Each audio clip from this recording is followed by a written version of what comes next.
Man. Your eyes are closed. My eyes are closed. What is eyes closed? What is there?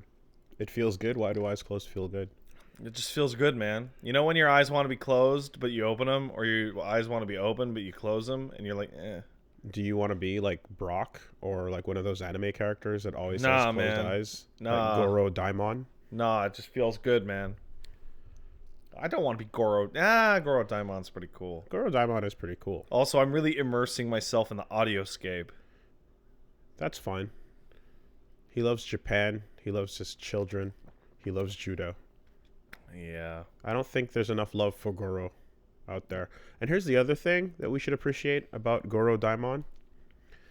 He's on a team that is all young and spunky. And has electricity or fire powers. Or just studious, you know. Oh, is Shingo in on nature. that team? But the deal is that these are all like, you've got the leader one, you've got the wild one, you've got, you know, Shingo. the young one, The idiot. and then you've got all the archetypes for the boy band, and it's almost like, remember Be Together, or Together, I think it was a TV show with a boy band, and then there was a Kyle Gass type older dude that was part of the group, and he was like a big chubby guy, and he was balding, and he was like clearly in his like late 40s. And No. okay, there was a This feels completely invented. swear to God, there was a show called Together with two as Okay. as the thing, and it was a boy band. But then there was like a Kyle Gass style dude that was on the team. That's the Goro Daimon, right? So when you're looking at the King of Fighters heroes, Kyo Kusanagi, Benimaru, Nikaido, and of course Shingo comes along as the fanboy. But it's teams of three. Shingo technically is only for the fucking occasional four, but with those three, you have these dudes that are like on stage crushing it, killing it, and everyone's screaming and passing out because they're fans. And then you've got this older man who's a responsible dad, and he's shirtless, but he's only shirtless because judo. And Kyo doesn't hit me like a boy band character. No, but he's the leader of the bunch. Yeah, but he feels like he'd be a bassist. No, look at that hair. He's got Trunks hair, man. Benimaru is the wild one, right? But Kyo is absolutely like... Are we basing Benimaru being the wild one purely on the fact that he puts one hand down and then spins around it for a kick? No, I'm basing it on the fact that he has a leopard print shirt. Yeah, that's true. What are you talking about? I don't know, because that doesn't say wild to me anymore. That says leopard. I'm coming off my divorce real hard. Leopard print doesn't say wild. No, it doesn't. Wow. Well, it says 48-year-old divorcee. I think down at the bar. The entire purpose of the existence of leopard print is to say wild. It is a wild animal. Yeah, but stuff changes, man. Context and look. memes. I'm saying Kyo Kusanagi definitely is leader of the bunch. Look at him. He's got the hair. I know him well. He's got the fucking headband sometimes. If he doesn't, that's okay. He's rocking that white jacket if you want to go Nests era with him. I don't. I actually really like his... I guess I would call it hyper casual. Biker era. Like, just he's got a jacket and some jeans. Biker. Yeah. That's biker. That's fine. That's super cool. I think I like Nest's era because it's jacket and jeans, but he's being stylish with it. But either one, you're putting him up front, right? And he's going to be up front either on guitar or on the mic. But Iori Yagami also is on the mic because he's singing Kaze no Allegory. That's a deep cut where the voice actor for Iori literally sings a song as Iori out there. So he does actually. He is a musician. There's a fucking isekai with Iori as Iori. Iori is a musician. Yeah. And he's honestly one of those people where based on a couple of different stories, if not for his family abuse into being a jerk, a foil to Kusanagi, he would probably be fine. It's just that he's been abused into being like, hate this guy and fucking... Well, also he's got a power that burns like shit. Yeah, well, the purple flames aren't great either, but nonetheless, and you're also a vessel for evil, an asshole. Yeah. But the point of this is getting away from Goro. Yeah. who needs to be appreciated for hanging out with these kids way too cool for him and not giving a fuck, because he's just like, I'm here to grapple like an Olympian and win the King of Fighters tournament. And by the time Kyo Kusanagi is doing his Orochi slaying flame technique to defeat the ancient evil of the 8-headed snake, He's like, man, I love judo. As he's standing on the sidelines. that's all he's here for. Oh boy. He's here to get a medal. Boy, I love judo. And the most excited he gets is when he's like, God damn it, we're about to lose. It's time to open my eyes. I'm going to open my eyes and judo the fuck out of these guys. Out of the floor, actually. Oh, yeah, right? the floor He hurts. opens up his eyes for that one moment, and he's like, no, we got to win. And that's his motivation. Boy, I sure love judo. Judo man. You know, this whole conversation reminds me of a point that came up when I was playing FF7 recently. And I just looked it up and checked. You remember Sid from FF7? Yeah. Remember how he's treated like the old man? Yeah. You know, He's like 40, right? He's 32. Yeah. I remember you brought this up a couple years ago. He's 32. Yeah, yeah. And that one was the one that really like put the point on it of like old man JRPG characters. Oh yeah, we got that in Fire Emblem TMS, Tokyo Mirage Sessions, where the old Ara woman that is the like manager of your group, she used to be an idol, but now those are her long past she's days. old now. And she's just running the organization, and it's all Fuck. about the new kids. And you know, now that she's hit like what 27, like God, how Not can even you? not even 30. She's in her I late remember 20s, and I she's remember like, when I heard the forget term you. Christmas cake. Christmas cakey. Yeah, Yeah. I wanted to die Yeah. because I think I was 26 at the time Mm-hmm. and was like, oh. There you go. Like, because even the most ardent proponent of your life ends at 30, which now that I'm over 30, fuck that shit, that's stupid, would not bring that down to 25. But Japan, whoa boy. Well, You unmarried at 25, lady? but Get to the fruitcake aisle with you. anime Japan, right? What other Japan is there? Fictional story Japan. What? I don't. That's the important part. What are you talking about? Your humanity peaks at 15 because your ability to be a hero should be in your teenage years. Yeah, now that I'm in my 30s, I think back to, okay, Persona 5 is a really good example, right? Remember the big theme of that game is like, oh, these crooked adults. Yeah. Oh, they're so stupid. Why can't they just be good like us kids? I mean, Ryuji in particular. Yeah. And like, oh, man. And I'm like, let's think back to 15-year-old Pat. Oh, 15-year-old Pat was a fucking idiot. Like, holy shit. 50, Wow. But 15. That was not the height of my heroism. Yeah. No, that's why it's always so weird to me when these Gundam pilots jump in the robot when they have their balls haven't barely dropped. The older I get, You know? every day, I'm like, oh yeah, Shinji, huh?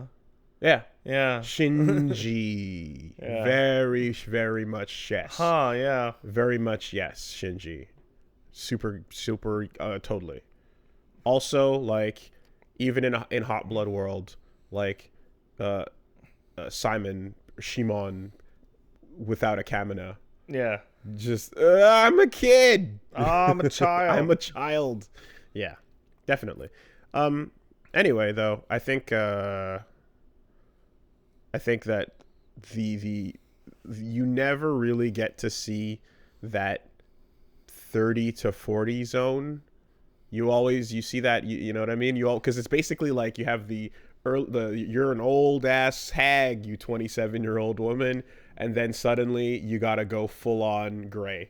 The only time I can think of a hero in a fictional thing that we're all fans of that's old, like proper old, is Geralt, because Geralt's like over 100 Or whatever, yeah. and he acts like it. Yeah.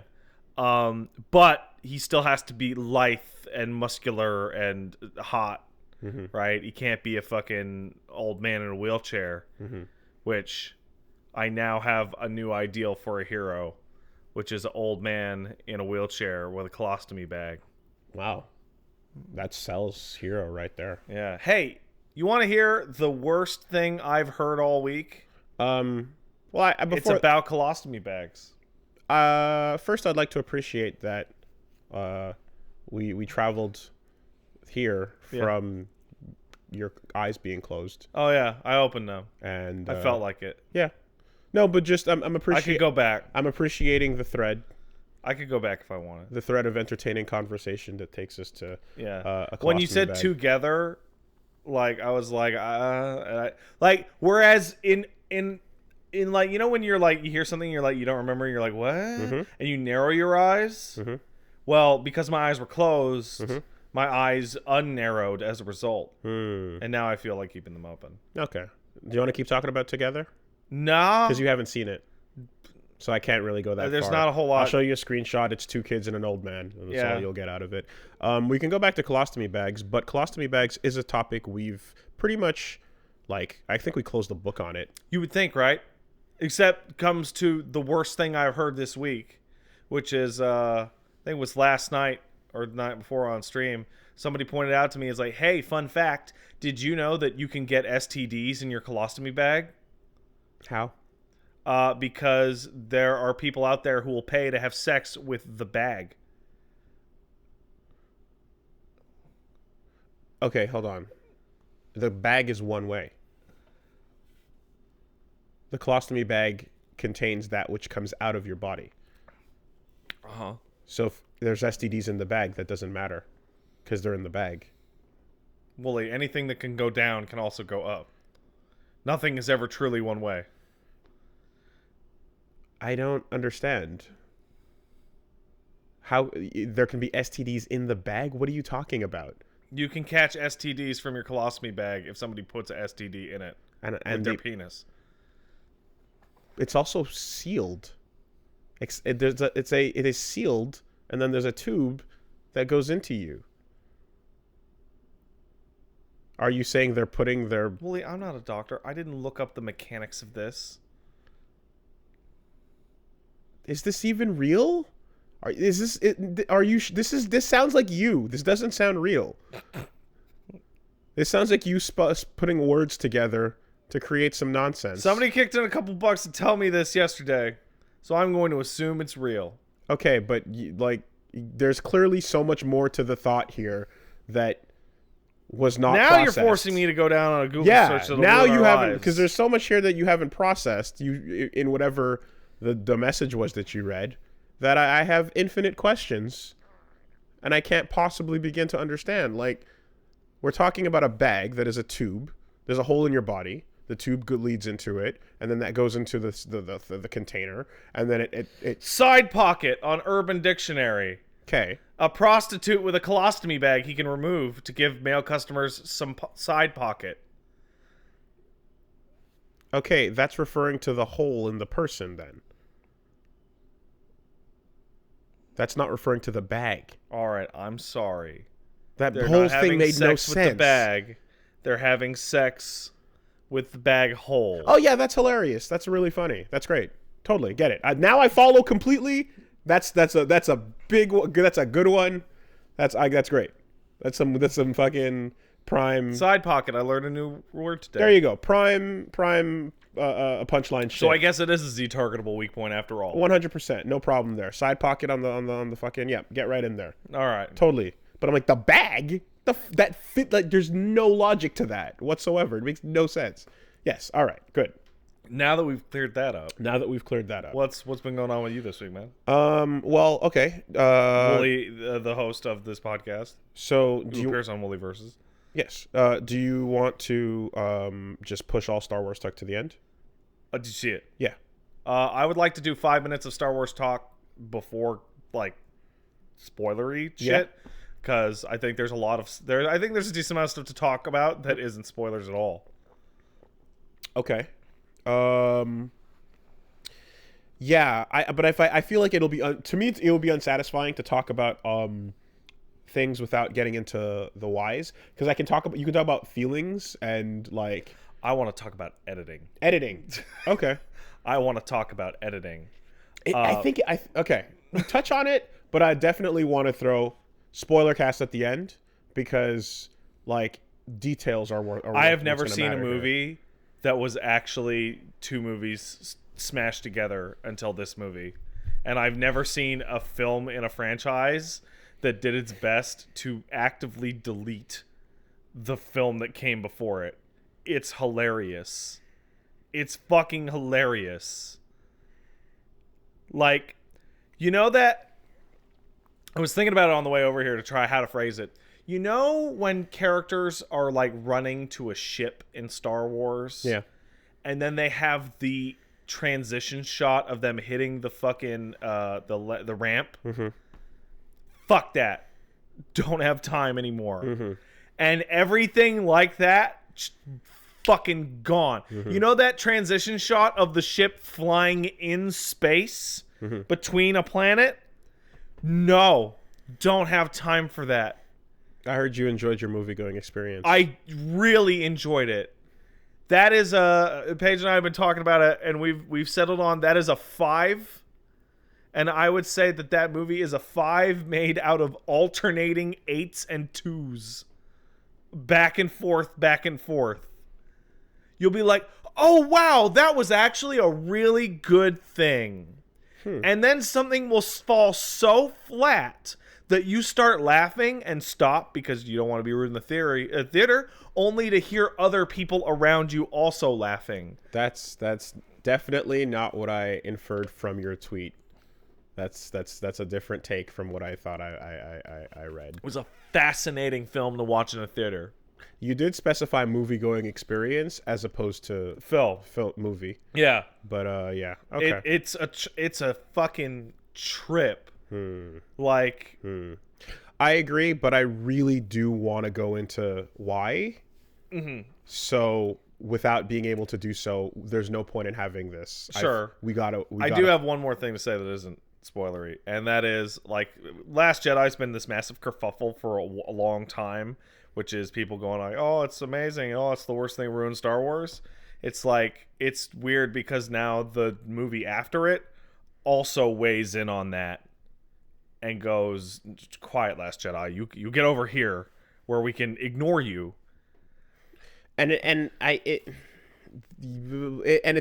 I mean, you're going back to the first director. Yeah. Right? So there's going to be a decision made as to what threads you're continuing and what threads you're not continuing. And I can't move. All right, you're giving me a paralysis conversation right now. I just thought it was funny walking out that they have made it so that you actually don't have to see Last Jedi. Well, thoughts at the end of the podcast. All right. I can't play off of that. I got to get into the details. So we'll push that to the end. Full-on spoiler cast for the Star Wars movie. Rise of the Skywalker.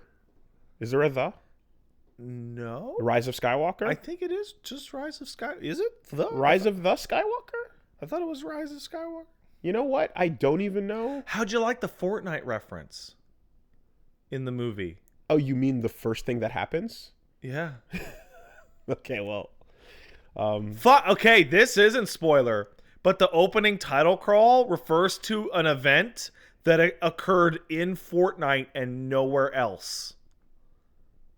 Yeah. If you didn't play Fortnite at that Star Wars event, you didn't get to see the dead speak. The last thing in the Star Wars. Yeah, the first thing in the movie, or rather the first line of the first text crawl is an event that is only in Fortnite. Does that make Star Wars a movie franchise in Marvel? I'm putting a block down right now. Okay. And moving past it so that we can talk about it later. Okay. Was that the only thing you did? I played some Destiny. Destiny's good. It's a good season. I got a review code for Iceborne. It's really bizarre talking about that game because there's a review embargo on it for spoilers, despite the fact that the game came out in full in like September. It's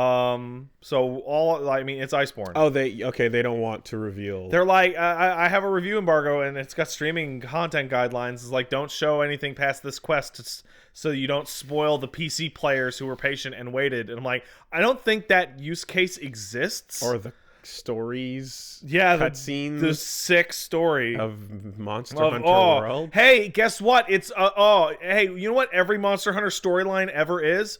There's some new monster fucking up the ecosystem. Wonder what's up with that shit. Is it a giant set piece on No. No. No, it's so there's nothing like Zora Magdaros. No, it's like a ice dragon. Okay. He's evil. Oh. But the PC version, it ran badly. Like it's a chunky fucking boy on PC, and they at least added a DirectX 12 mode, which does make it run a little better. You get the feeling that the staff they said couldn't work on it because they were a bit too busy working on Resident Evil and DMC5. Finally, like 3 or 4 of those guys were like, okay, let's clean some of this shit up because it's kind of a mess. But other than that, it's Iceborne. Hey, it's a good game. It's Monster Hunter. It's Monster Hunter World, yeah. Yeah, the clutch claw shit and the slinger shit is awesome. And that's it. Thanks, Capcom. Pretty hard to, I imagine, fuck up the role they've been on with that. You'd think that, huh? Because they have in the past. Monster Hunter Tri is fucking terrible. The third one is, it's so bad. And then 3U and Portable Third were good, but like that swimming shit was poison. My follow-up is, but aren't the updated final releases okay? Is the final release of every step of the game great? Yes. Yeah. But that's a really weird metric because the way that they all work is the game comes out and then a year or two later the expansion comes out and then a year or two later the game comes out. Like there's very little distinction between the I'm going to use air quotes on this, expansions and the new releases other than Monster List. But in true Capcomism fashion, right? The updated version of the game that eventually gets bundled all together into a final disc form. Yeah. Is much better than the one that was released. Iceborne's fantastic. Yeah. Okay. And it's weird, especially for somebody like you who played World at the start. Yep. Is that you were playing mostly Lance, right? No, I did Charge Blade, and then I did Charge Blade, and then I switched to Lance. Then I switched to Greatsword, and then back to Lance. Because the goofy thing is that those movesets are complicated, but they're complicated because every expansion or new game gave them one new move. They started off all with like one move total, and now we're all the way up to fucking this shit. Full move list. Which, like, the longsword has a goddamn, like, Virgil anime slash now. Yeah, a judgment cut, almost. You still don't need to know a whole ton for, like, Lance and Greatsword are pretty easy to learn. Greatsword's mainly about not its moveset, but about knowing how to use that moveset. And when. Because it's, like, I mean, you're standing there for, like, a day. Yeah. Whereas Charge Blade is just a fucking mechanical overload. Which is you can charge the axe now. Oh yeah, you can charge up all 3. They all have individual charges. Do you like meter management? Well, do you want to play Geef or you want to play Minot? Minot, thank you. Yeah. Right. It's totally on point for if a person that wants a character complex approach. And one thing, this is an update thing for Iceborne that's been happening, but you'll appreciate it.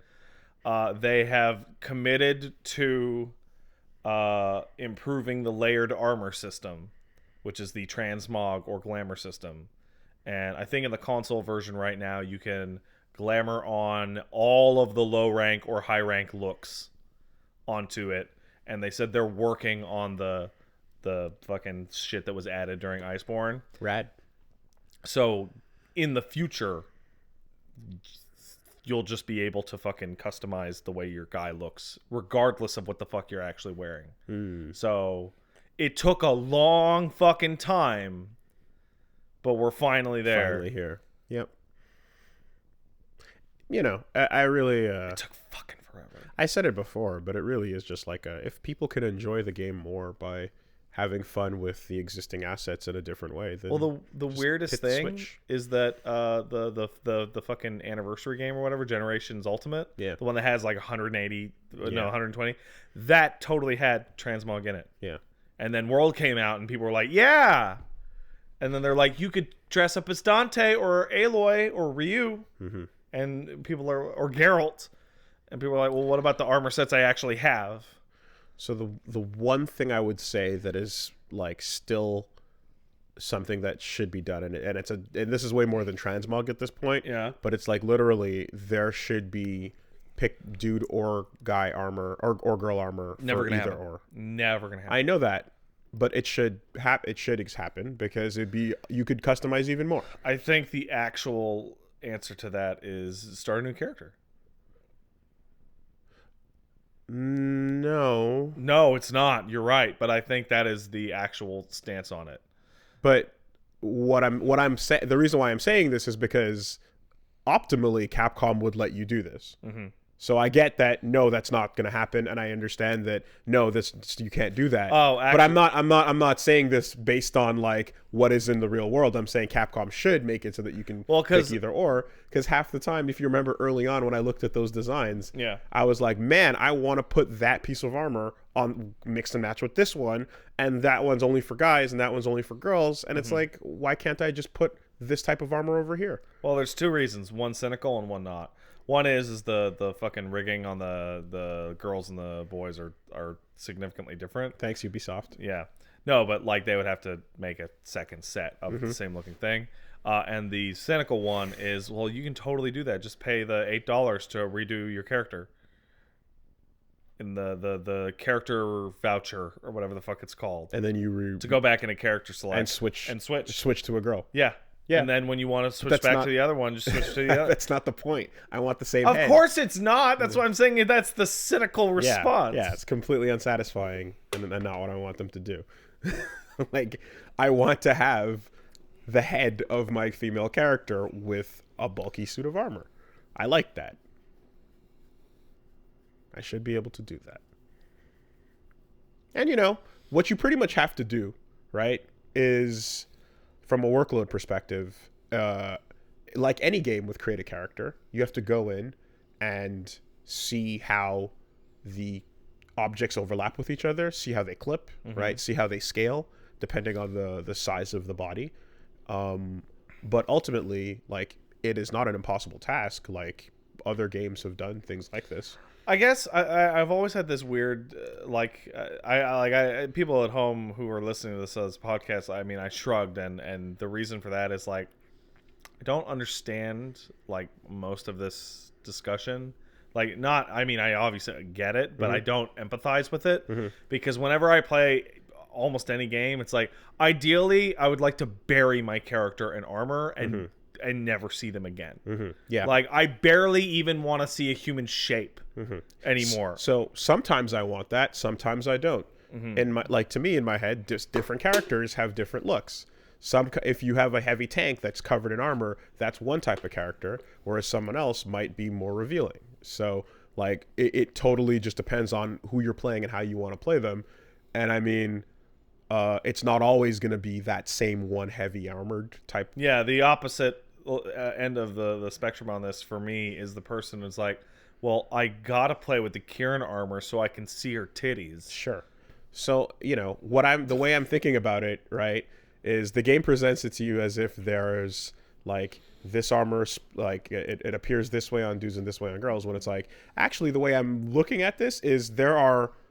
It's not that there's 200 pieces and they look differently on each. There's 400, and 50% can be used here and 50% can be used here. Like asset wise, it's a completely different set. Yeah, they're all well, the vast majority of them are really different. Yeah, so it literally is just like there's 200% of what, like there's a whole other thing that you just can't use. The other half of the armor is just inaccessible. Is the way I'm thinking about it. You know what? I said earlier in this that it'll never happen. That might be wrong, because one of the things that Monster Hunter used to do, which was like, I can't believe they did it for so long. It was so awful. Yeah. There was different sets of armor for melee and for ranged. Completely different sets of armor. Based on your weapon, then. Yeah. So if you had any of the melee weapons, you used Blade Master armor, and if you used any of the ranged weapons, you used gunner armor. And the gunner armor had to be completely built from scratch. So if you were like, oh, I'm playing greatsword, but I like to fuck around with the bow, go grind out on a complete set of gear just for the bow. And it was awful. It was so bad. Wow. But more old day obfuscation. But it did have a unique look, right? Which was extra infuriating because you had this problem twice. You had, hey, not only do I want the dude's armor, but I want the dude's ranged looking armor. Okay, look, at that point, don't make me create a character. Just make characters and let me unlock them.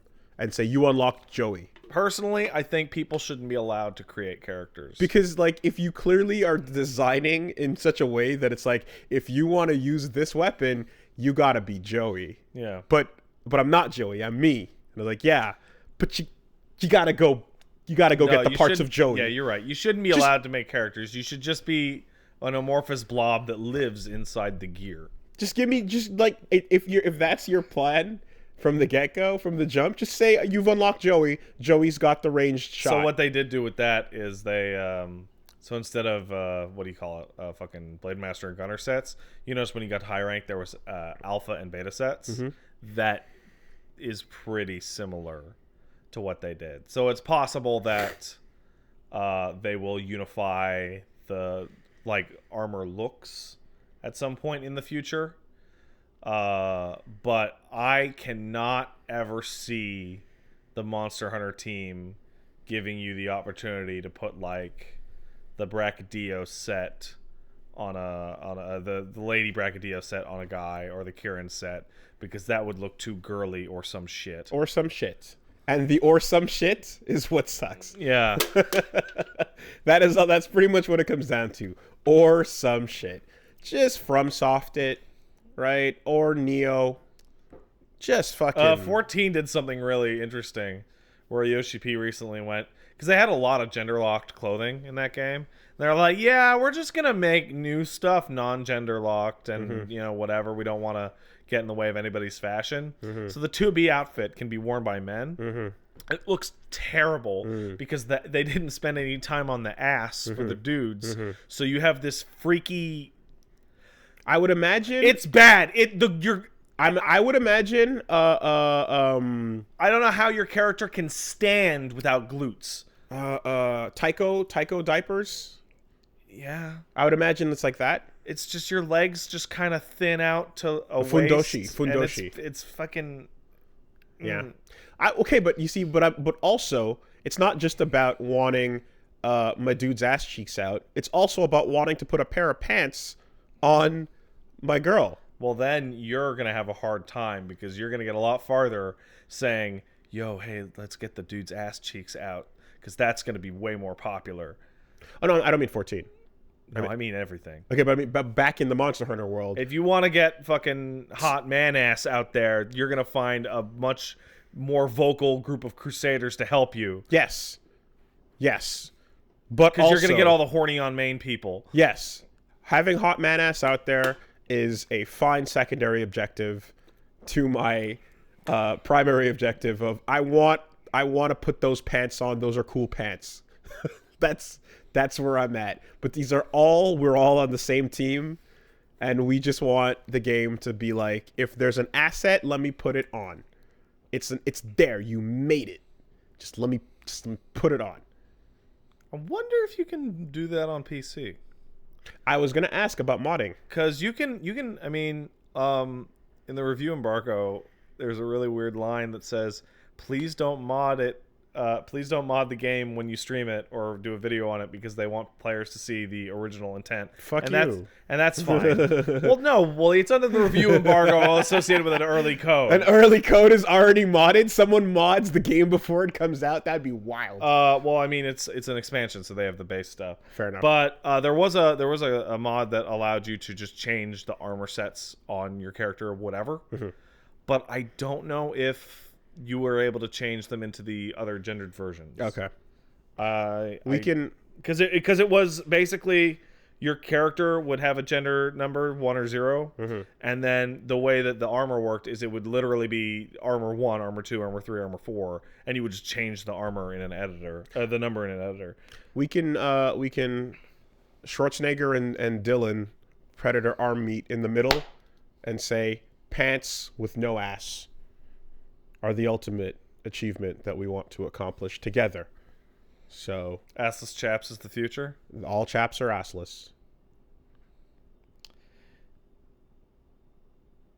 So I barely even know what chaps are because every time the word chaps has come up in a conversation, it has been under the terms of assless chaps. Yeah, I know. It sounds it's great. It's a fun thing to put out there, right? It's like so it's a bit like saying sleeveless tank top. What? Because chaps are sleeveless tank top. But tank tops don't have sleeves. And chaps don't have asses. It's true. Well, yeah. Okay. The chaps. Okay, you know K-Dash? I do. You know the jeans he's wearing? Mm-hmm. And then you know the second layer on top of those jeans? Yeah. Those are the chaps. Oh, I see. They come down the sides. They hook up to the belt. And it's the leather part that comes down the sides and creates a diagonal on the leg. I see. Emphasizing the chaps. The groin area. The groin and the butt. And they're assless, always. Mm-hmm. Well, now I've learned something new today. Assless chaps is it's redundant. Yeah, it's redundant. Yeah, Monster Hunter's good. Shocker. Good. Okay. I'm fucking shocked. That's it. Okay. I'm going to be streaming this week. I thought I was going to be streaming Christmas because I thought I was going to be doing Christmas morning. I'm not. I'm doing Christmas afternoon, evening. So no Christmas stream. Sorry, guys. But the rest of the days I'll be streaming around 8, usually over twitch.tv/AngrySpat. Going through all them Resident Evil games. All of them. Mm-hmm. And by all of them, I mean almost all of them. Because I say, oh, I'm going to do all of them. And people are like, what about Gun Survivor? And I go, you can go fuck yourself to hell. With that Gun Survivor shit. Well, the problem is that there's as many games that you would answer go fuck yourself to hell as there are games that you're going to say, no, that's included. So you're playing, what, like 9 games? No, more like 14. 12? 14? There's probably 14 games that you're going, fuck that. No, there aren't. There really aren't. Okay, are you playing the Mercenaries? That's not even its own game. No. Sorry, not Mercy. What's the franchise called that was like the episodic? Gun Survivor? The episodic. Oh, Revelations? Revelations. Yeah, absolutely. You're playing Revelations? Okay. Hold on. Are there 14? I can tell you. I can literally just give you a list. All right. So let me see if I can though, because it might have been 13. All right. Orc. No. No, I know these are all no's. I'm trying to see if there are as many. Okay. Are there as many mainline things you're gonna play? Does Revelations count as mainline? Yeah, absolutely. Okay. Are there as many mainline things as there are spin-off bullshit that you're going to not touch? There's way more mainline. So I'm going to say there's like Orc. There's the one you're going to forget, which is Umbrella Corps, which came out afterwards. I'm not going to forget Umbrella Corps. Oh, you're not going to forget Umbrella? Because Orc was the one that we tested. Oh my god, you tested Orc? And it was in the office. Oh my god. And Umbrella Corps was the sequel to that, and I would never forget because I'm like, yeah, it's a sequel to the thing that was in the office. So there's those two. There's the Chronicles. Yeah, both of them. Right. So that's 4. Right. There's the Dead Aim. Yeah. Right. There's the the online 9-player one. Fucking Outbreak. Mm-hmm. Outbreak 2. Outbreak 2. You said Gun Survivor. Gun Survivor and Gun Survivor 2. Yep. That's 9. Yeah. There's the GBA game Gaiden. It got GBA. Yeah. Not GBC. Yeah. GBA had a game that came where out. Leon and Barry are on a boat. Whoa. That game is astonishingly terrible. Wow. What did it? Was it pseudo 3D at all, or no? It was just 2D. It's like a shitty RPG. Top down. No, it's first person. I think. It's fucking terrible. Wow. Okay. So, that's 10. Wasn't there a Mercenaries only game? There was on the 3DS. Yeah, there was so that's 11.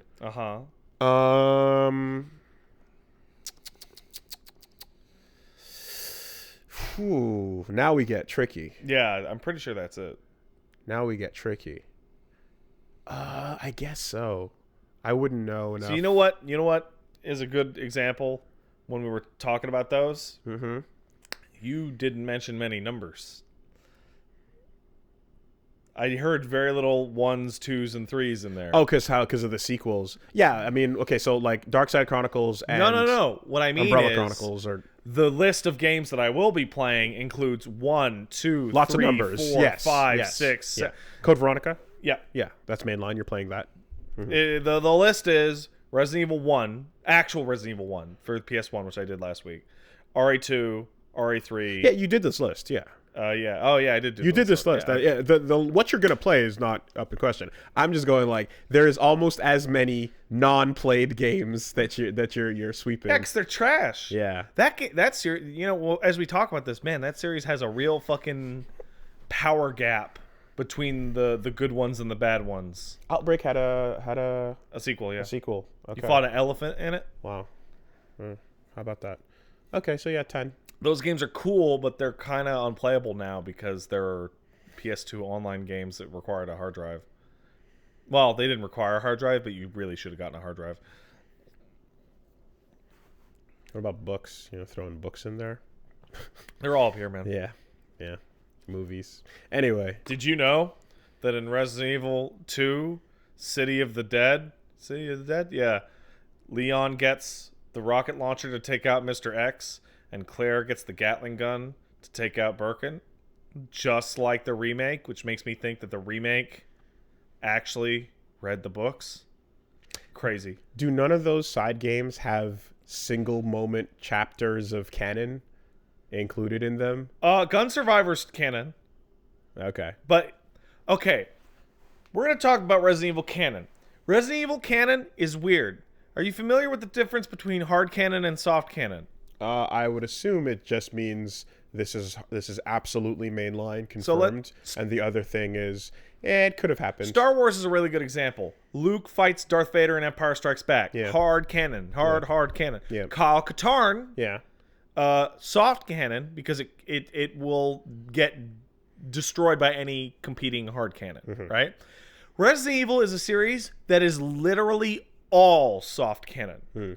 There is nothing in that series that is so set in stone that it can't somehow be altered. When I'm playing Resident Evil 1, there are fucking there are notes in that game that describe the outbreak that happens in that mansion as taking place in May, like 2-3 months earlier than the mansion.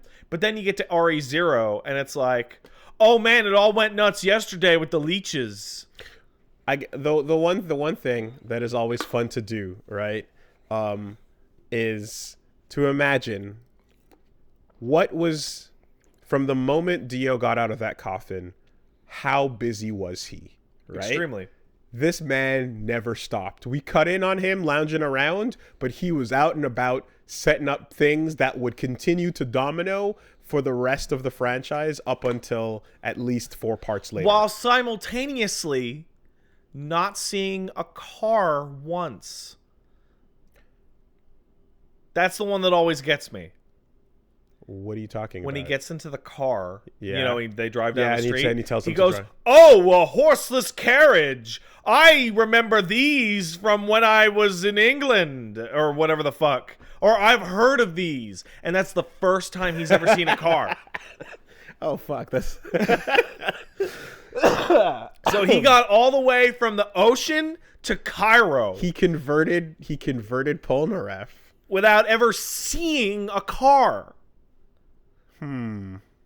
Is that? I wonder if that line, if that's a manga line. Interesting. But anyway, my point is could you follow Wesker's timeline? And is he capable of actually doing all of these things within the time he's been given? Totally. Would he get a day worth of sleep? Totally. But Wesker's timeline is so convoluted that when Remake came out, and I think prior or after to RE4, probably after RE4, they released a fucking addendum series that I think came with collector's editions called Wesker's Report 1 and 2, which were explicitly like, okay, well, What was... Dio over heaven. Because you know how Ocelot stops making sense when you go back in time? Like, his plans make less and less sense the more you know? Okay. Wesker's that. Yeah. Because Wesker in RE1 gets fucking shanked by Tyrant because he's a dumbass. And that turns into, I was planning to get shanked by Tyrant. Right. And then everything else is like, it's never an improvisation. It's always a master plan. 4D chess. Even though it's obviously not a plan at all.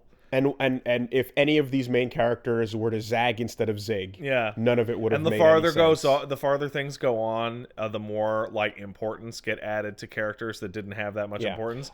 Wesker's the worst because it goes from Wesker being like a cop that took a bribe, but he also worked at Umbrella, to he was the mastermind behind it all, to the mastermind behind it all, and he was friends and long time like protege friendship with William Birkin.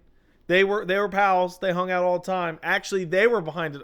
And if Snake never figured out how to sit his ass on the key to heat it up, then Liquid would have been staring at that screen going, I guess this whole uprising is over. Shit. The whole uprising is gone. You think we can get him to sit on it? We've got no plan.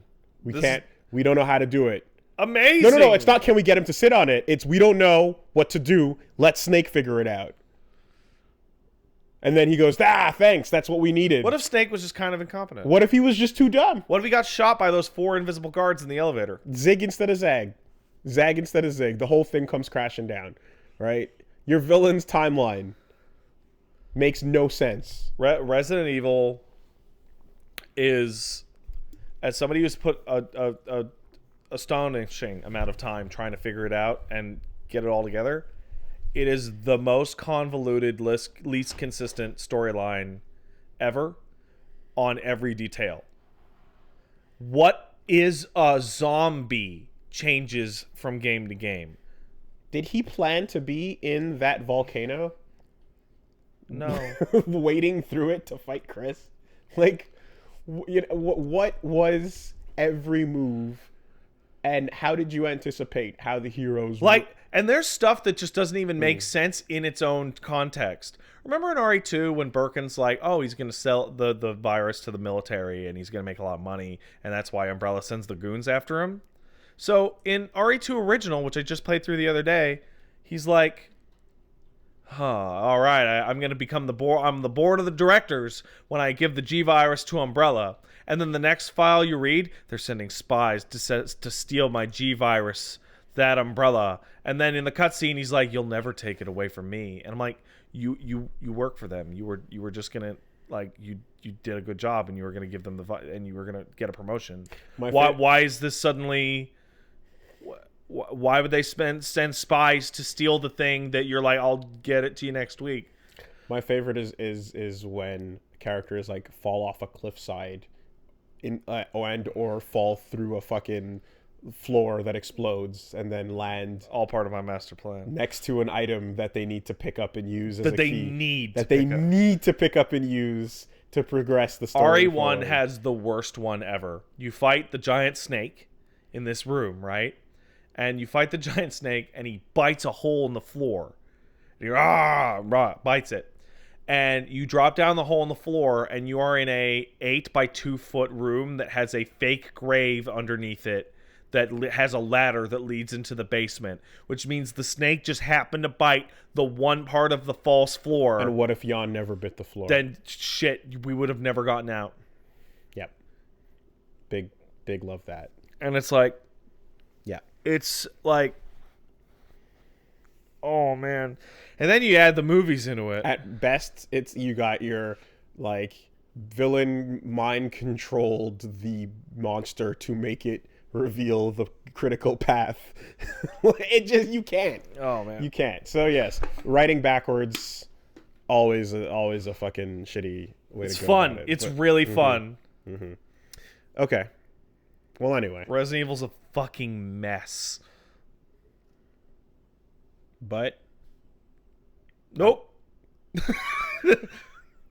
Wow. Okay. Wooly, there are elements in RE2 that get played up in sequels that then got changed in the remake. And you're like, wait, what? Yeah. Everything's a mess. Everything's a mess. Parts of all, like, there's nothing I can think of that, like, almost everything that I think we love is also a mess. Yeah. Because that's just the nature of how these things are. Yeah. And ideally, the parts that are not a mess are so good that you're like, I still love this much. I don't know. I like the mess.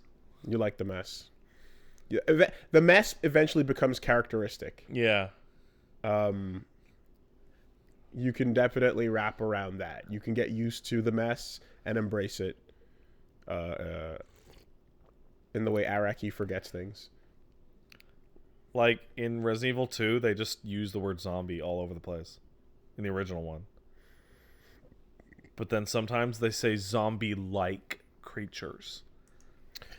I mean, I always thought that the fact that it was called Biohazard was a way of, like, setting it apart from the idea of the undead. Except in the first game, they're constantly called the living dead or the dead. But they're not dead. They're actually technically alive. But they're dead. Whatever, like, because the parasite infection does. They can reanimate from whatever corpses in the graveyard. You're right. And it's like... But I always thought that naming convention was trying to set the tone to tell you this is a scientific horror, not a magic, spiritual, or alien horror. Because the very first Night of the Living Dead is an alien horror. It's a meteorite that causes it. Oh God. What about Running Out of Room in Hell? That's your later, fucking of the dead shit. Not like you're talking about. Okay, you know what? It's easy to get mixed up with Night of the Living Dead and some of the others. But also Voodoo. Brains. Yes. Brains. Yeah, Brains good. Itchy Tasty. Cut them into parts and they still crawl towards you. Yeah. Well, that's Return of. That's a whole different fucking thing. Return of the Living Dead, certainly. Yeah. I like Running Out of Room in Hell is. I always talked about that as just the most fucking hopeless society you can. Yeah, because that makes it good because it's like God said, "Hey guys, the apocalypse is gonna happen. I know it for sure." And you're like, "How do you know for sure?" It's like, because I'm looking at the hell number of vacant seats. I'm looking at it and done. Yeah. So the concept of death is now fucked. Yeah. It's not about spreading anything. Anyway, I played some board games this week. Yes. On Saturday, we did some Table Lords. I played Cash and Guns. And for those who don't know, Cash and Guns is a game where you have a gun and you point it at people. Okay. And then you load the gun up with bullets, and then you try to make them cower out so that you can take all the money. It's a board game? It's a board game. It's a game about Mexican standoffs. Okay. The game should have been called Mexican Standoff. I bet you there probably was an attempt, and then it maybe got, copywritten, or worse, maybe just they said, hey, don't call it that. Mm-hmm. But for whatever purposes, the game is essentially played by putting out money on the table, and then you point your guns at everybody, right? And then you choose in advance whether it's a real bullet or a blank. And you have limited of those. I see. And then one person who's the godfather gets to force somebody to re-aim, so to change their aim to someone else. Oh no. And then you choose to back down and go, all right, fuck it, and then you lose money for that round, or you stay in, you deal with the consequences, and if you get shot, you go down anyway, but whoever's standing gets to split the money. Pretty straightforward. Really fun game. Really fun game. Yeah. You know what that reminds me of? I know it's a wild tangent, but did you touch Disco Elysium at any point? Yeah. Did you ever get a gun? No. So in Disco Elysium, there's parts where you can convince people to hand you a gun, and every single time there is an option to put the gun in your mouth. And there is always the ability to shoot yourself. Every single time. Oh, that game's great. Yeah, that's good. Fuck. Anyway, when Hey Kim, I need your gun. We're gonna shoot this down. Okay. Oh, like yeah, strong. that's canon. Yeah. So in this case, you just that's your game. It's pretty straightforward, and it's a fucking good time because nobody expects it till it all comes crashing down. And sometimes you have balls, but balls isn't gonna make you live. Right, balls is not all you need to survive. Balls is a secondary resource. Indeed, it is. And when it comes to picking up money, then there's not just money. There's like diamonds, which if you have the most, then you get a bonus at the end of the game. Okay. But if you don't have the most and you have a tie with somebody, then no one gets that bonus. You know, so there's there's strategy to how to pick your money up too. Or there's paintings which are multipliers, but individually they're not worth as much as just raw cash. So, yeah. So that was a really fun experience, and it definitely made me think of all those edits, those photoshops of like character but suddenly holding a gun, gun pointed at you. You know what I mean? Like I love that, and this made me think of that a lot because everyone gets to Ash, please don't shoot Brock. Yeah. Yeah, and you get to threaten people with a full-on fucking... It was great. Also played... Coup? How do I spell that? Like coup d'etat? Oh, okay. Coup, if you're... Yeah, that's the problem. Coup, if you're Board game. I'm going to look at this. If you're pronouncing it incorrectly, but coup d'etat, coup, is basically it's a good old bluffing game. Very fun. Only one can survive. Very fun, very simple. Where you just basically you pick up two cards that are two classes, and they're also your life. And everybody takes turns going around, either taking money from the bank or using the character class abilities to do things like steal money, assassinate people, stop people from stealing, take extra, things like that. And you just interact with each other. And you try to figure out who's who or who's what class. Yeah. And anytime you can lie about what class you are, and if you lie about what class you are and do one of their abilities, and no one stops you, then you can get away with it. I'm noticing that a huge trend in the past decade of board games is like, hey, you know what's fun? Lying to your friends. It's the funnest kind of board game. Just huge lies. It's the funnest kind of game. It's literally just, yeah, if you're good at being full of shit, it's really fun. And if you're bad at it, it's fun to catch people. Yeah. And, those are two separate abilities from each other. Someone who's good at lying is not necessarily going to be good at detecting other people lying, and vice versa. Yeah. So, it really ends up being something where, a lot of people, it's a blast, man. And you feel so, robbed when you find out that you could have called something out, but you didn't. When we played, what was it, Deception over at Rooster Teeth down in Texas... was that the name of the game? With the monster thing? Might have been. I remember we started a match, and I said one relatively innocuous sentence, and you just blurted, "It's Pat." Pat's it. And I was like, fuck. Right away. Yep. Deceit. That was the name of the game. It's great. So yeah, that's cool, and it's a similar kind of thing of, I'm going to tax the bank to take my money. And then you're like, no, you're fucking not. I'm blocking that. And it's like, are you blocking that or are you calling me out? Because if you call me out, you lose a life if you're wrong. Yeah. And in some cases, it's like, I'm going to assassinate you with my assassin. Like, you don't have an assassin. Are you calling me out? Yes, I am. Not only do you lose someone for being wrong about the call out, but the bullet goes through and you lose both your guys and die in one shot. So, Coup's really fun. Really, really fun. And very quick to pick up. It's 15-minute games. Oh, good.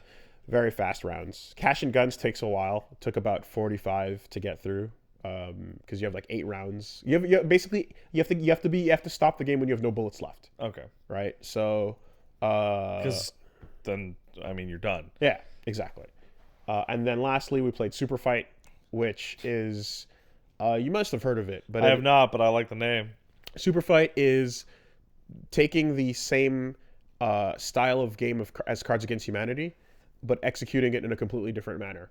So Cards Against Humanity, you have your descriptive cards, and then you would say that. Yeah. Well, basically, I break it down as like you have your adjectives, and then you have your nouns. Right. Right. And you add your adjectives to your nouns to create the funniest thing. In this case, the adjectives apply to the nouns, but then they have to fight each other. So I take mine and you take yours, and we have to talk about why mine would beat yours. Okay. And then convince the room. So it's fucking back in the day, 11 years old, arguing about Goku versus Superman. Yeah. But with words. So exactly. At one point, one of the enemies, or one of the fighters rather, was 2 tribbles. Okay. Trapped in one of those cars for kids. Uh-huh. With the ability to call down orbital strikes. Okay. Versus Godzilla. Uh-huh. Bitten by a radioactive Hydra. Okay. What was the other bit? I forgot what the last one was. But it was also just wildly OP. Tribbles takes it. Easy. It ended up being it didn't. Somebody hasn't watched enough Star Trek. It was more than that. And then also the scenario can get modified with another card that says they're fighting on the side of an erupting volcano. Got it. And also riding a nuke, by the way. Yeah. Right. Riding a nuke. All right. And then there was like and each is piloting a giant mecha Stegosaurus, or some shit. It just got insane, right? And you basically just have to like lawyer your way through it. It got to a point where it's like, yeah, those the tribbles are gonna multiply an orbital strike, but they're not gonna take out a Shin Godzilla style Godzilla. The best thing a tribble could do against a Godzilla is get eaten. Yeah, and there's so many of them. Then they would just multiply until Godzilla exploded. Well, he'd have to kill them. Because it wouldn't be about eating in that case. It would be about the lasers and the Hydra heads multiple Godzilla lasers. No, just throw a tribble down Godzilla's throat. Well, who's going to do that? Me. I'll do it. No, but you're not there. It's these 2 forces fighting each other. Also, the first 2 are stuck in a car. You're failing to understand the game. So that's the game. That's Super Fight. And then I pull out my gun. That was the first game, Cash and Guns. Yeah, perfect. Really fun. And that's going to sort of be a thing I want to do every once in a while, is just grab these board games and play them and whatnot. The campaign games are not completely out of the question, but I definitely want to do things I can keep to one session for sure.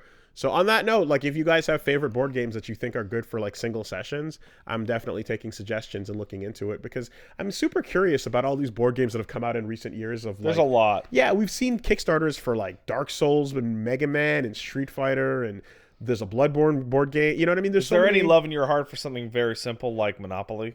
So Monopoly does exist, and I do have a copy of Street Fighter Monopoly right down there. Mm-hmm. However, Monopoly, I think, 1, those games would last the entire night, and 2, we kind of know how they go. And I don't like. I'm not saying no to it, but I'm saying I like more interesting picks. Mm-hmm. Right? Classics are totally a possibility, but like, and like, here's the thing. I also have a copy of Metal Gear Risk down there. So yeah, I was gonna say, if you ever hit up Metal Gear Risk and are gonna go for like a couple sessions, fucking give me a call. See, the thing is, I don't know if that's gonna happen, you know, because I fucking love Risk. But like, I definitely want to be able to go for more interesting picks, you know. So I do have love in my heart for classics, and there's definitely a possibility. However, we don't know, you know, and I want to, and there's so many things being suggested too. Like, people are throwing left and right mini campaigns and sessions and things. But yeah, anyway, so that was all fun. That was on Table Lords. Those are going to be, besides on the stream on Wooly Versus, up on YouTube as well. And that's also Wooly Versus. That's Wooly Versus on YouTube, exactly. Where you can also catch the continuing adventures of Ajna and Norman Reedus as Naruto's now finished. Oh my god, I thought you were going to say something.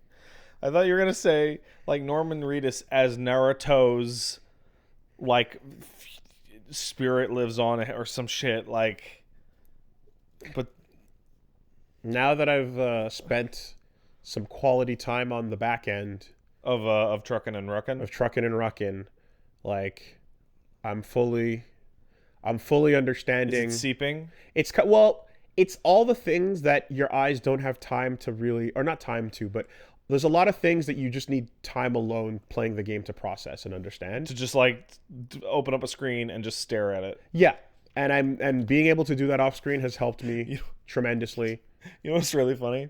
I saw somebody going, I can't believe it took Wooly this long to figure out that circle under your foot is your center of gravity, right? Mm-hmm. And I went, it is? Yeah. Really? Yeah. I nearly 100% of that game and never figured that out. Yeah. That's a particular... I was always wondering what that shit was. Or what the exact range is for items on the floor next to you to be considered a part of the menu. That's going to be frustrating. Because sometimes if you, for example, if you have a bike in the garage, not in the garage, but on the circle, and you're using the terminal, then you can load things from the terminal onto that bike. But what if you're not at a terminal area? What if you're just at a prepper's house and the bike is like 1 foot away? No, it's not close enough. So they're going to put out a patch in December. So it's either out or soon, that will allow you to delete other players' vehicles. Because I'm sure you've encountered it twice driving down the fucking road. That's not even the worst problem. The worst problem is you'll drive up to a prepper's house and there's 80 of them, and there's like 2 trucks fucking in front of the door, and you're like, move your truck, fuckers. There's a lot of that. So that's the other bit too, is that, like, it's also becoming clear that, like, you don't have to build any vehicles ever. You're good just grabbing whatever's lying around. One. You could, like, in the early part, if you want your Ava colors. Yeah. But for the most part, you can. The world is drowning in cars. Yeah, everybody's just bikes are fucking just tossed left and right, and just complete, like, the isolation feeling of these preppers in their little huts is like a bit destroyed by the feeling of walking into a busy diner. So everyone's cars and trucks parked outside of these preppers' houses. I'm going to tell you something, and this is really important to remember, because the game has a really bizarre sense of scale, where the mountain range you can see to the west, that is supposed to be the Rocky Mountains. Yeah, but it takes you like 5 minutes to cross them. Like, the distances you are traveling, like, you know when you see the map where the points lot up? Yes. That's supposed to be the real distance. Oh, yeah. I remember when we made it from the East Coast to Central America with a 6 kilometer walk. Like, it was what? Like, yeah. Because there's going to be parts that people are going to, I mean, you've encountered it, I'm sure, where people are like, I can't believe you got this here. Oh my God. And it's like, I can see the other location. It took me... I can see it. It's right over there. Yeah. And like, nothing... Like, there were moments of that. Like I think that finally... The time where that finally settled in was when I was in the middle of a fight. And it was like, I was in a mule area. And it was just like, oh God, what am I going to do? How am I going to get out of here? Where am I going?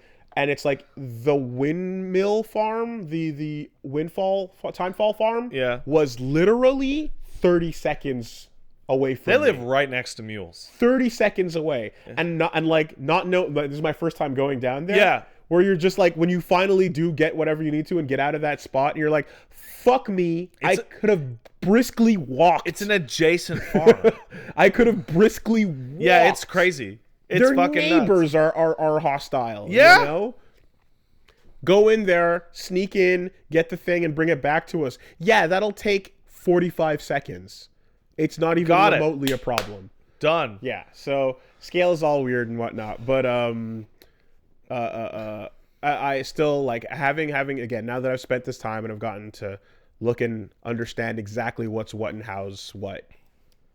It really helped. There's so much mechanical depth to walking in a straight line.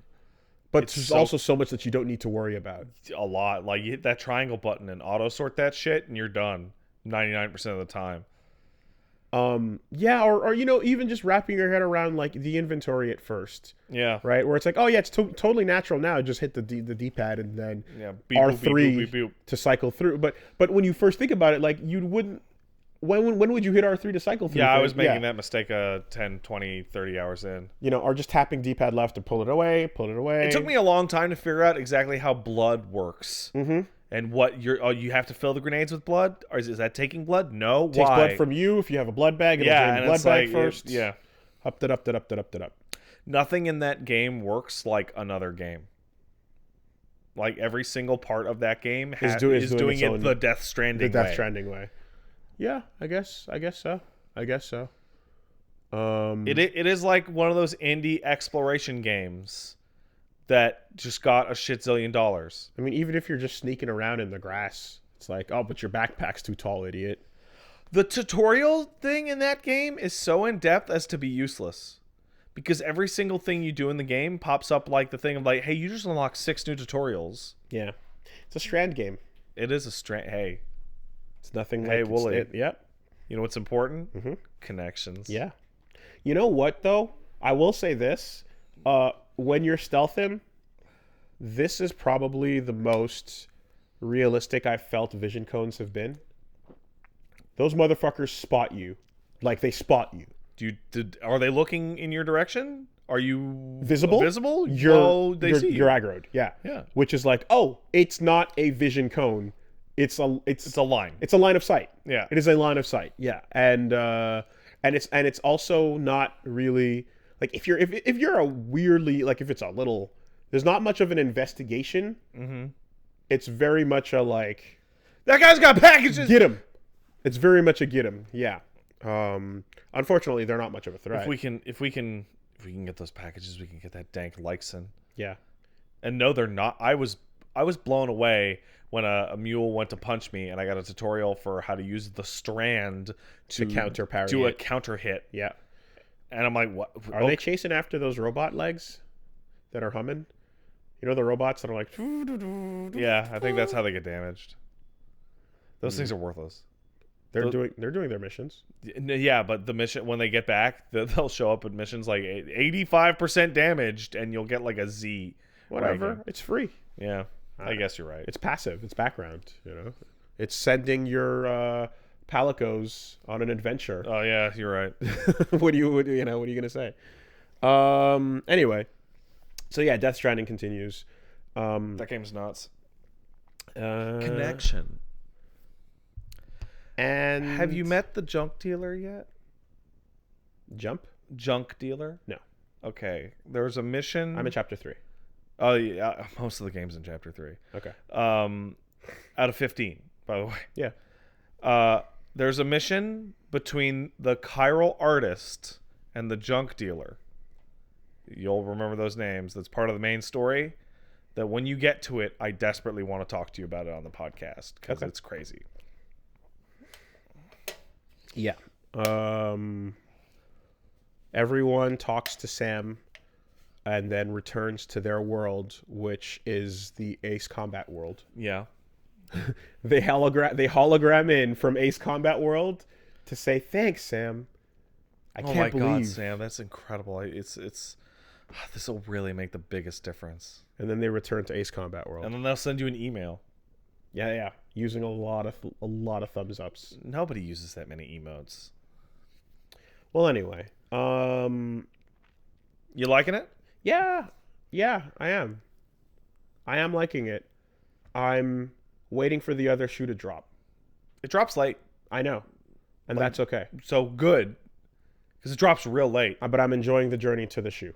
Yeah. So now you have a better feeling of, well, maybe you disagree, of what I was talking about. It's like the longer the game went on, the less I cared about the overarching plot. And the more I was like, Timefall Farm's got some beer that needs to get delivered, man. I'll never forget about that because that's what got me to take a look at the first place. But like the level of investment into like cosplayer needs some threads. Got to make some otter hats. Just got to do it. Somebody needs 140 kilos of high performance underwear. They just need it. I'm going to slowly start preparing myself for the reality that when the shoe does drop, it might not be the thing that I was talking about earlier of the floating horror, the Junji Ito horror. It might not ever really land. Oh, you'll get there. There's cool shit in that game. Okay. What I'll say is, it's a fucking rising thing, like in quality and enjoyment, all the way to Heartman, and then it's really good for a while, and Heartman's really late. Oh, also, you can avoid threats very easily when Trivially. you're outside of main missions. Once you feel it, once you get do you get the level 2 bola? Yeah, fuck it. Who cares? Also, your vehicle stops when you're entering a danger zone, And it's like, and hey, don't. Hey. and then the hand comes out, and you go, "No, I don't want to do that. Yeah, Go sleep for half an hour. Come back when it's dry." yeah. Like whatever. Anyway, so that continues. So yeah, and then the only other thing, of course, I did was watch Star Wars, which We'll be at the end. we'll do at the end. Spoiler cast at the end. Sound good? Sounds great. If you'll excuse me just a second, I drank too much of these drinks. I have to empty my I've been holding it in, but you could go ahead with that. What I will say, I suppose, is that the current schedule right now with Naruto wrapping up on Wooly Versus is going. I'm not going to replace it with something immediately because I think a game like Death Stranding should hurry up. It's a very long game. So for now, what I'm going to do is not replace Naruto right away. And I'm going to cycle between Indivisible and Death Stranding to try and get those games moving faster so that we can get into some other stuff, of course. You know, I definitely want to be able to move on quicker so that you guys don't have to get stuck with anything for too long, you know? Also, of course, the pacing of streaming these LP sessions and then cutting them up and having the episodes go out regularly is going pretty good, actually. I think a lot of people are giving a lot of good feedback on it. I'm pretty happy with it. For the most part, people who want to hang on with every minute as it happens are tuning in and checking it out. We're having a good time doing the streams every day. And then the people who just want to grab a little half an hour episode or 45-minute episode to eat their dinner with are enjoying that on YouTube as well. So best of both worlds. I'm pretty happy with it. As well as implementing some of the other feedback that you guys gave from that State of the Channel update video. So thank you to everybody who did that. And I'm feeling good about how things are going. I'm having fun with that. The schedule is maintaining and it's working out. So yeah, no real complaints there. Just gonna keep tweaking. You're tweaking now? Tweaking. This is a heroin-based podcast? Oh, you didn't know? Man, a lot changed when I was in that bathroom. You think that's air you're breathing? Yeah. You didn't realize that you're walking into the hot box every single Monday? I tried to make like a bong noise. That was not a bong noise. That was a Anthony Hopkins liver noise. Yeah, it is. Like you know that It is nice Chianti with the liver. You're in the hot box. All right. Well, anyway.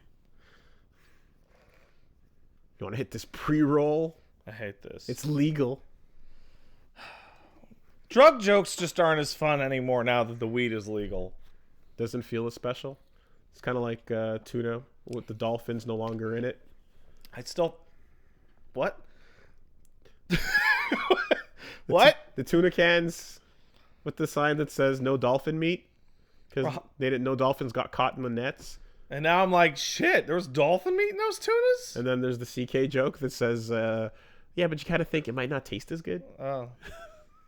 Still think my favorite drug-based joke was a friend of mine, his dad warned him against marijuana needles. Good. Good Gotta be dad. careful. Don't want to step on him. That's a good dad. Don't want to step on him. Religious or just weird. Bumbling fool? Yeah. Okay. You know how it is. TV sitcom dad? Yeah. Okay. All right, what's new in the world this week? Well, not a whole lot. I'll tell you what. It's news. Not much going on. Yeah, hey, it's Christmas, Hanukkah, Kwanzaa week. Christmas, All the holidays. What? Christmas, Hanukkah, Kwanzaa. Christmas Kwanzaa. Okay. Well, that was the Virgin Mobile ad. Christmas, Hanukkah, Kwanzaa. Okay, well. But yeah, they all lined up this year. Not much a whole going on. News-wise, event-wise. Funniest story of the week. Definitely going to cats. Oh my god. I like this new world where cats and Kanye West albums, like video games, are now getting patched post-release. Post-releases. That Kanye shit is so embarrassing. I can't fucking believe it. Which one? We fucked the mixing up on the album. Silver Kanye or Nebuchadnezzar? Or the album that he released Photoshop that had Baby? mixing so bad that they had to fucking redo the mixing. Oh, the brand new one. Yeah. Oh, okay. Well, I didn't even hear that story, but there's always a Kanye story. Like the vocals were too low. But this is not even what I'm talking about. A couple years back, he patched previous albums. And in some cases track order got changed. In some cases extra bits were added to songs. Like there's literally patches coming out for the album. That's not okay. And I mean, if you physically bought it, then you physically bought it. But if you're listening on Spotify streaming like most people are, you're getting the updated patch. So Wooly, why did cats need a patch? Well, the reason why cats needed a patch, I won't use my words because I haven't seen it, but I'll use the words of one not quite Frodo on Twitter, who wrote a thread about the cat's patch. That's or the pre-patch cats, I should say. Yes. I get the feeling that similar to our desire to grab games and play them before the company has a chance to make them better for videos back in the day, this thread goes into, I'll just quote it. So, not quite Frodo on Twitter says, "Cats is the most eldritch thing I've seen in my life. I've gazed into the hidden mathematics of the universe, and I'm more whole, yet somehow less human. Rebel Wilson rips off her own skin multiple times and eats a series of cockroach line dancers with human faces. Taylor Swift descends from the heavens in a drug-spraying mechanical crescent moon. Sir Ian McKellen says, 'Caterwaul,' and tastes the air with his entire face. Because the CGI is incomplete, the human faces bop unnaturally within their prisons of anthropomorphic horny cat flesh. If a cat is wearing a shirt, their bottom half appears animated by some sort of demonic energy. Cats have human hands, human cat hands, or gloves. The cats have no clear size.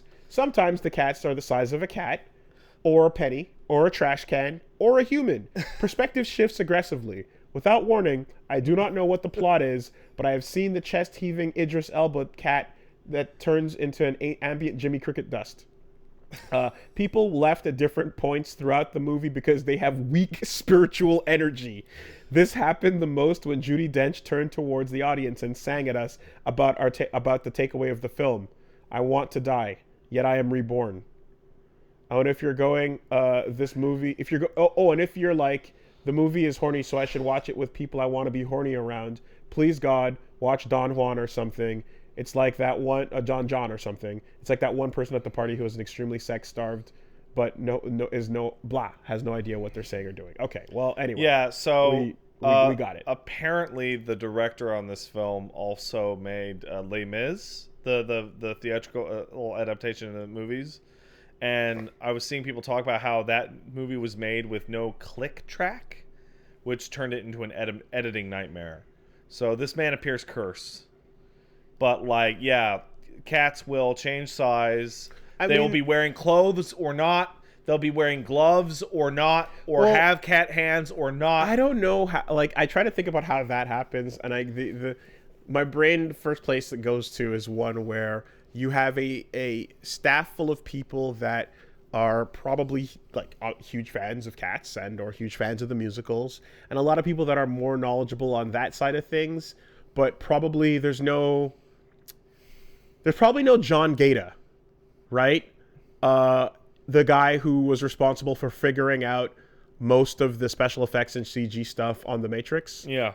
Right? Who just acted as the digital cinematography consultant for everything. Yeah. And all questions. You need that kind of person to just logistically go, wait, stop. What is this CG doing right now?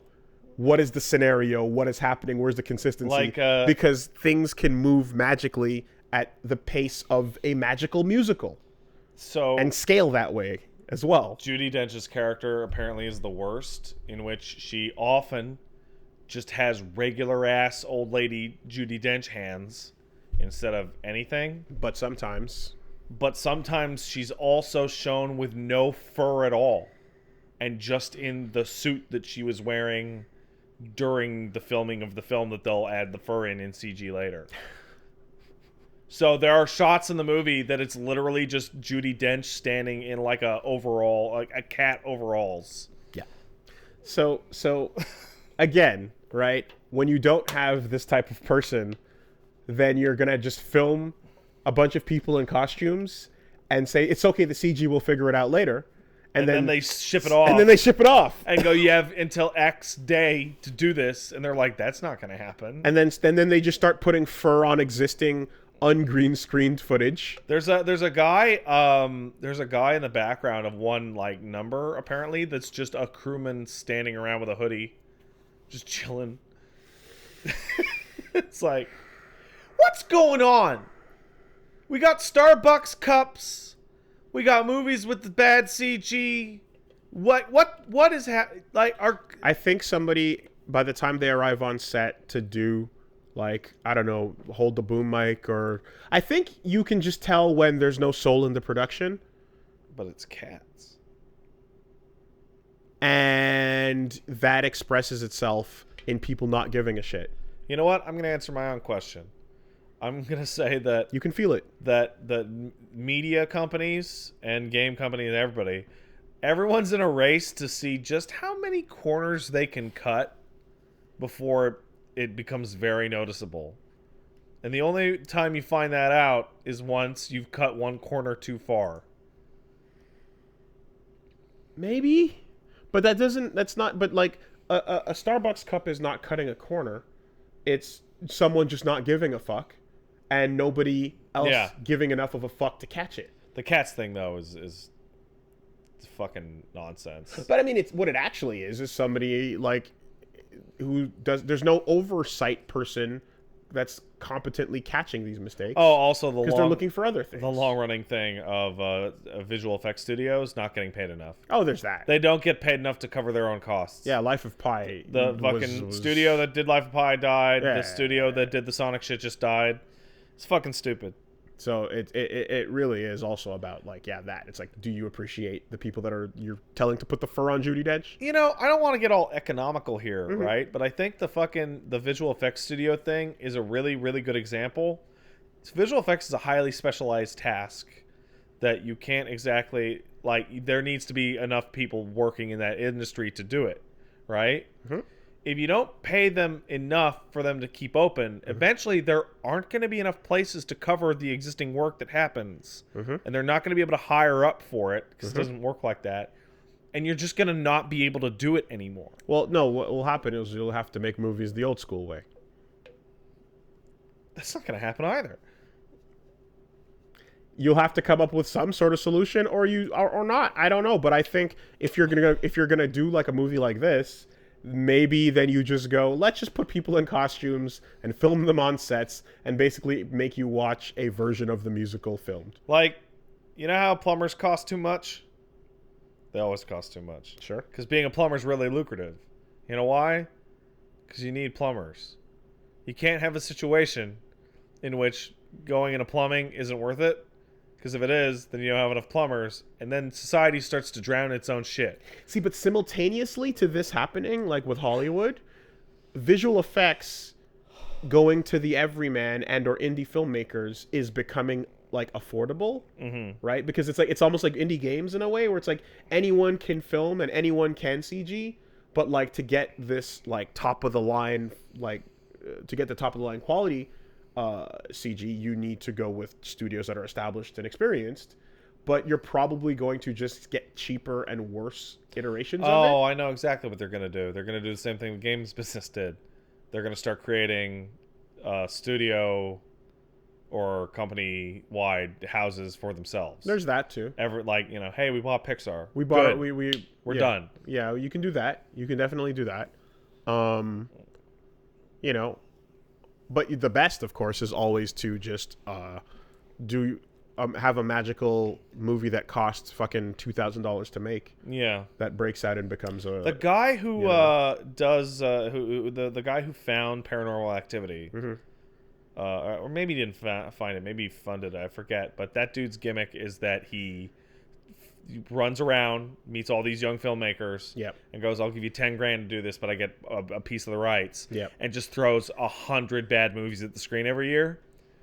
But one of those was Paranormal Activity, and now he's raking it in. Well, that's the entire film industry, actually. Every giant major movie studio runs on that same operating standard operating procedure. You put out a bunch of clunkers, something's going to make it big. Right, and you're hoping to overall make back as much money as possible. And then you spend all that money on Star Wars, so that Star Wars makes it double big, right? Well, it's going to make money. It's Star Wars. Well, of course it is, but it made a lot less money this time around already. But yeah, spreading it all out and shooting a million shots and hoping a few land. That's the movie business. Got to shoot your shot. Got to shoot your shot, player. Anyway, so that's Cat's Patch. It's the fucking dumbest thing ever. I mean, is it better to not be patched? Yeah, I want to see. I want the unpatched version. I want the Mummy with Tom Cruise with the wrong sound mixing. There definitely is something tragic about that version never being like this makes me want to run to the theater. You want to run to because you're never gonna see it. Yeah, I want to see the fucking double creepy version. You know, but like also the Ang Lee Hulk where the CG wasn't done.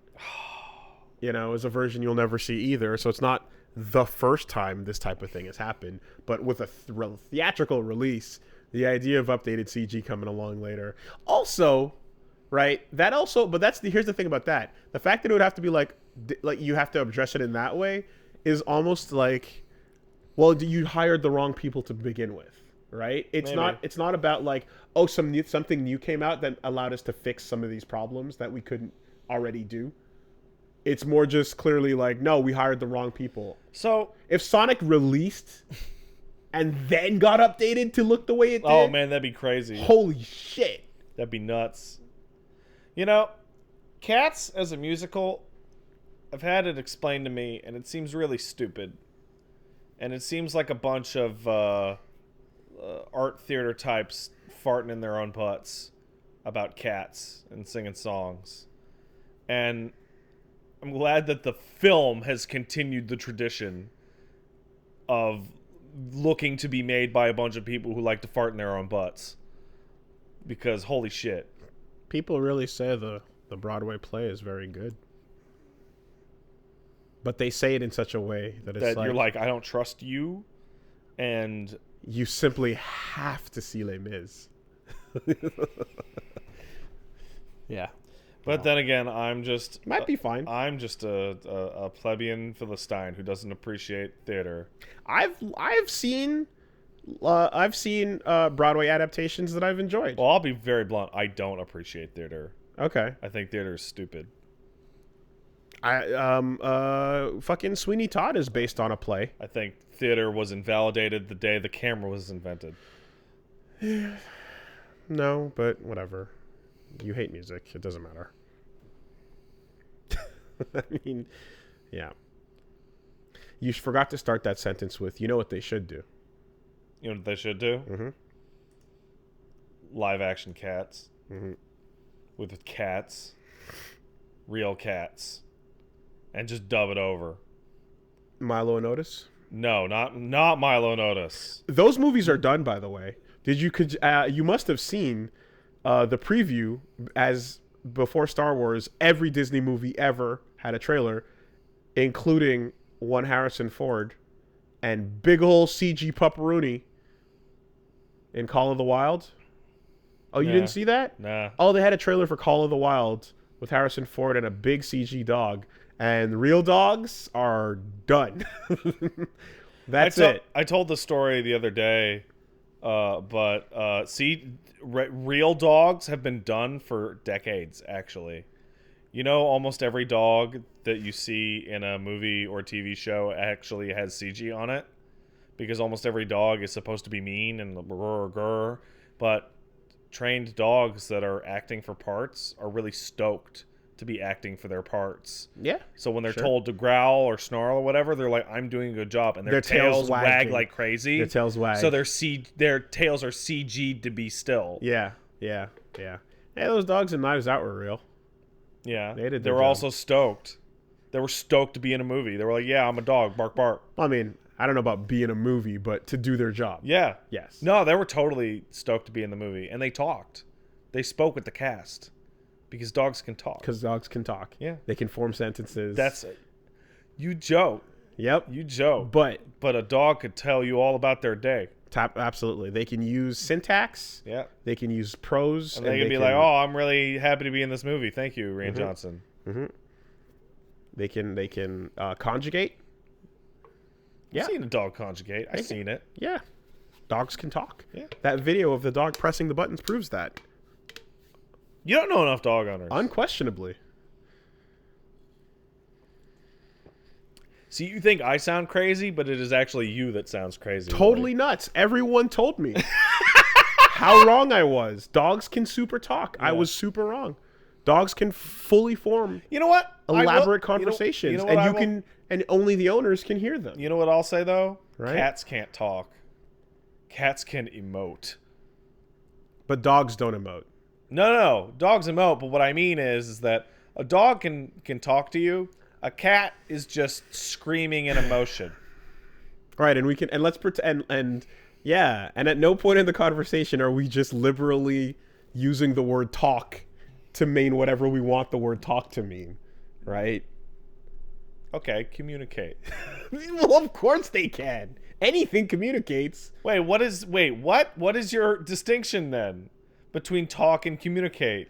I'm saying that the first version of the conversation where we talked about that and you just go, dogs can talk. It's like if your entire takeaway is dogs can let the owner or let somebody know exactly how they're feeling. Yeah. Right? Versus like the idea of the different complexities you can use language to convey a specific No, Wooly, a dog's not going to write point. A poem. Obviously not, but all I'm saying is if you go dogs can talk, I'm like, yeah, if we're just going to keep it on the level of they can let you know what's up, then of course they can. But that's not why. What else do you need? But that's not why I said the sentence. That's not why my brain went anywhere to bring the thought up. I would never have the thought, dogs can't communicate how they feel. That's a pointless thought. That's not crossing my brain.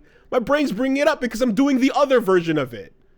The one that's obviously more complex. But they talk, though. Exactly. I feel like I'm missing it. I feel like I'm actually missing the point here. They do talk, though. You're right. Yeah. Totally. My dog used to tell me how they felt about their day. Totally just... They put their paw on your shoulder and they go, hey, buddy, how's it going? You joke. How's it going? Did Susie yell at you again today? Nah. Was she being mean? Nah. Did you forget to punch out? You forgot to punch out, didn't you? I never forgot to punch out. I looked all day forward to my punch out. Well, then I don't know what it was, but... Okay, go fuck yourself at this point. You're making fun of dogs and their ability to talk. They don't talk well, Wooly. Mm-hmm. Okay? You gonna shit on them for not being the best talkers now?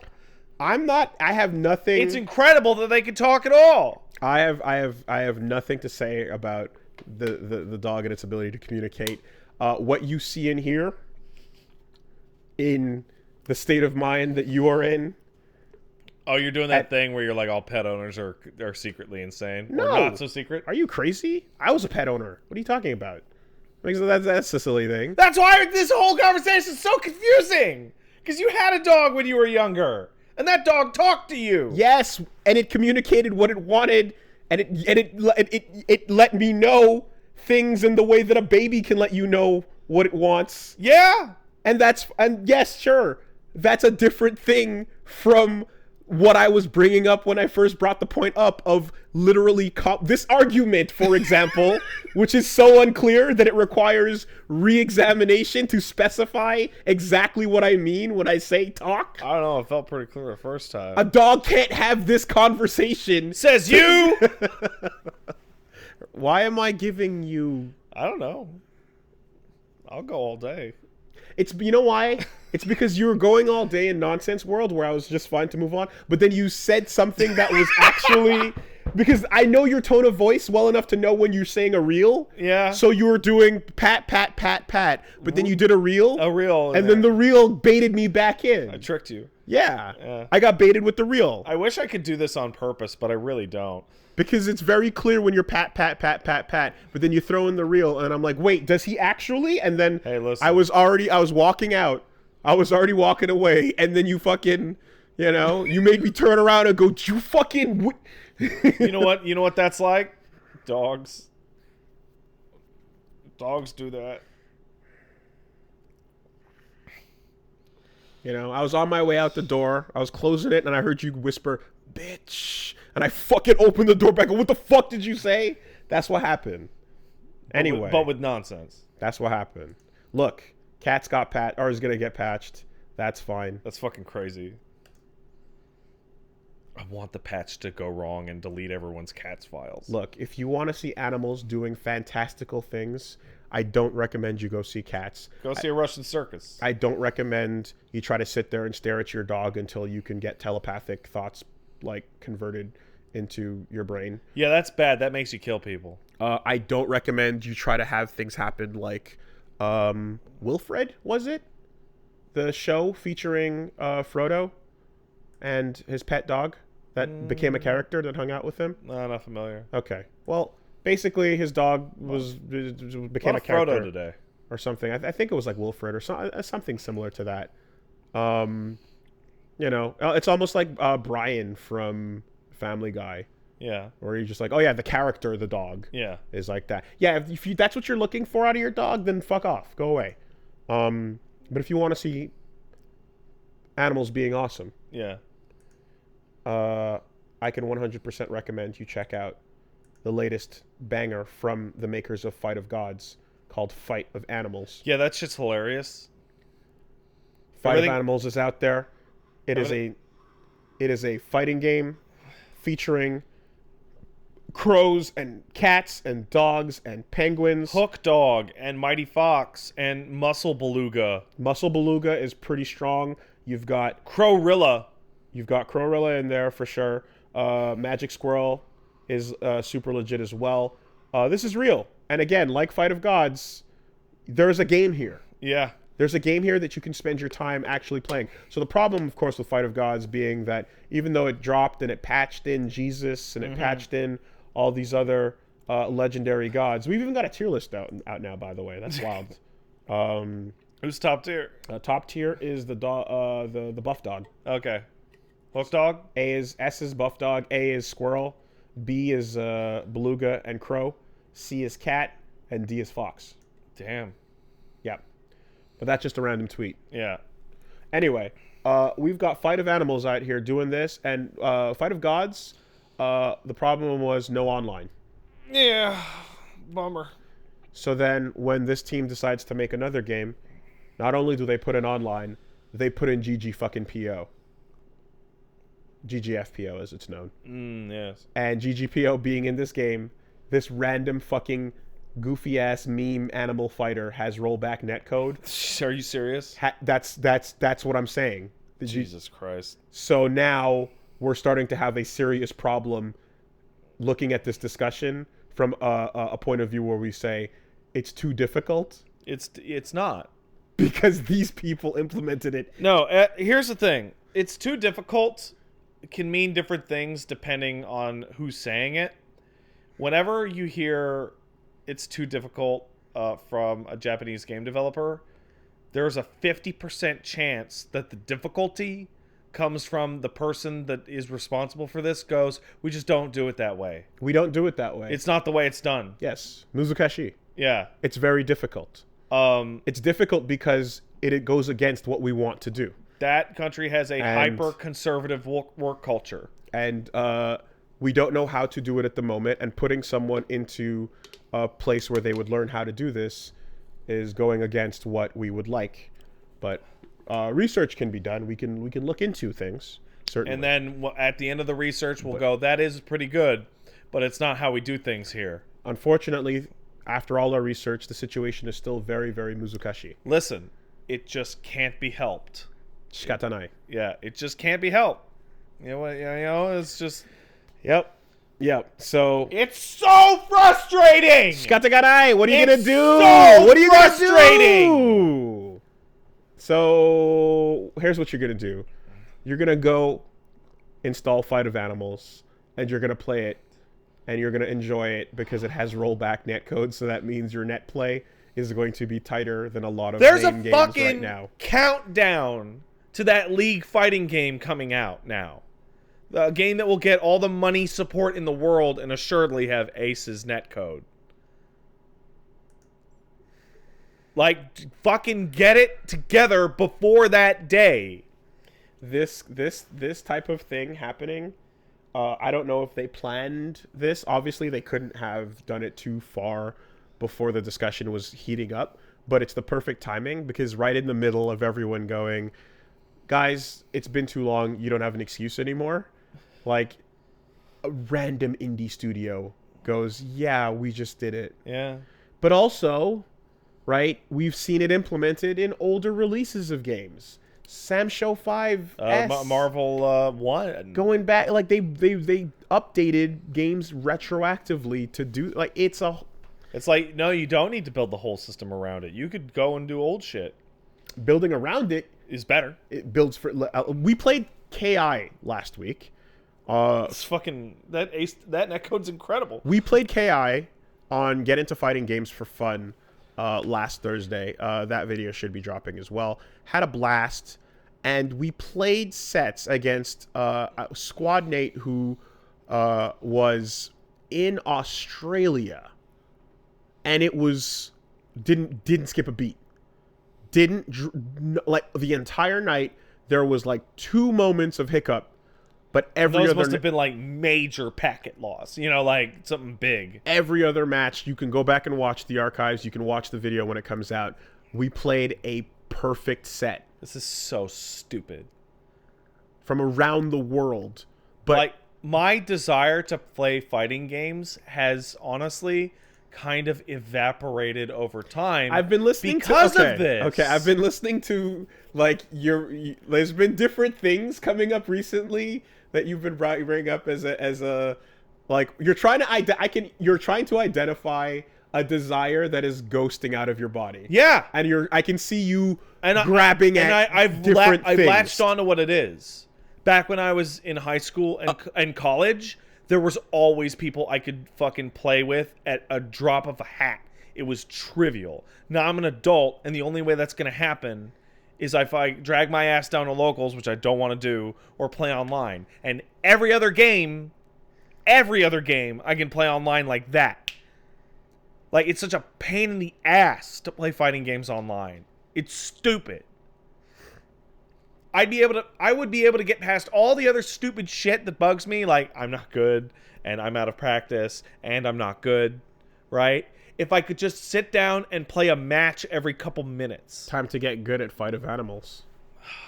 I know, right? I put so much more time in a Killer Instinct than I expected I was going to, because I had some buddies of mine who were all across the United States, and a bunch of them had bad internet, that we could play easy, good matches with. No problem. Dude, some of the combos in this game, they're fantastic. Time to just put the time in. You're never going to have a netcode problem. What do you want? You want your Elmo? You got a fucking cat in there. He's probably got a said Elmo was C tier. It was terrible. Probably got a white costume. Is it so much to ask that a proper video game, no offense to these guys, but like a proper a real game, you know what I mean, like a proper big budget fighting game come out and be able to do the stuff that a bunch of indie games have been doing? I know Killer Instinct doesn't quite count as an indie game, but KI, Skullgirls is absolutely indie as fuck. And it's like, why? This is dumb. This is stupid. That's good. I like that you just showed me that good meme just now. There's a meme. It's a picture of JD? DJ? What's her name? DW. DW. I always remember it's the same name as Darkwing Duck's kid. Yeah. No. As what the kid used to call him, rather. So there are people defending delay-based netcode. Stop defending delay-based netcode. And she says, that sign won't stop me because I can't read. I would like to lump the delay-based netcode. I'm too old. I didn't watch Arthur. Defenders. Yeah. Along with the Wi-Fi champions as the anti-vaxxers of fighting games. Wow. That's a take that has already been established because someone just said they're the flat earthers. And okay, so which is which? Which is which? So, the delay people, the people that still want delay, they're anti-vaxxers, and the Wi-Fi people are the flat earthers. Because the Wi-Fi thing is like, Wi-Fi's fine. It's like it literally isn't. It's just not. It's not fine. That's not a thing. That's not real. I would go the other way on it because I would say the Wi-Fi people are the ones saying, this is fine. Oh, and then your game gets sick, and you're fucking up the whole situation, the ecosystem for everybody. With your stupid ignorance. What? Yeah, you're right. So it's the other way around. And the delay-based people are like, literally just spouting false information. Yeah, this is wrong. The delay-based people, like if you say delay-based netcode is what you want, at the end of the day, you're just spouting out bullshit. And you can go and hold and sit on that bullshit. No one cares. Whereas the Wi-Fi people are ruining it. The Wi-Fi people with their fucking. They also sound like anti-vaxxers because they're like, I tested my Wi-Fi speeds on the thing and it says it's fast. Because end of story. Because group inoculation requires everyone participating and understanding the situation. So okay, get GGPO in these games or your own particular rollback netcode that is better if you can make one. And then throw the red bars in the ocean. Yeah, and here's the problem too. They did throw the red bars in the ocean. That's what happened to Australia. Yeah, well, they all formed their own colony. That's why they got sent there to begin with. Yeah, red bar connections out in England.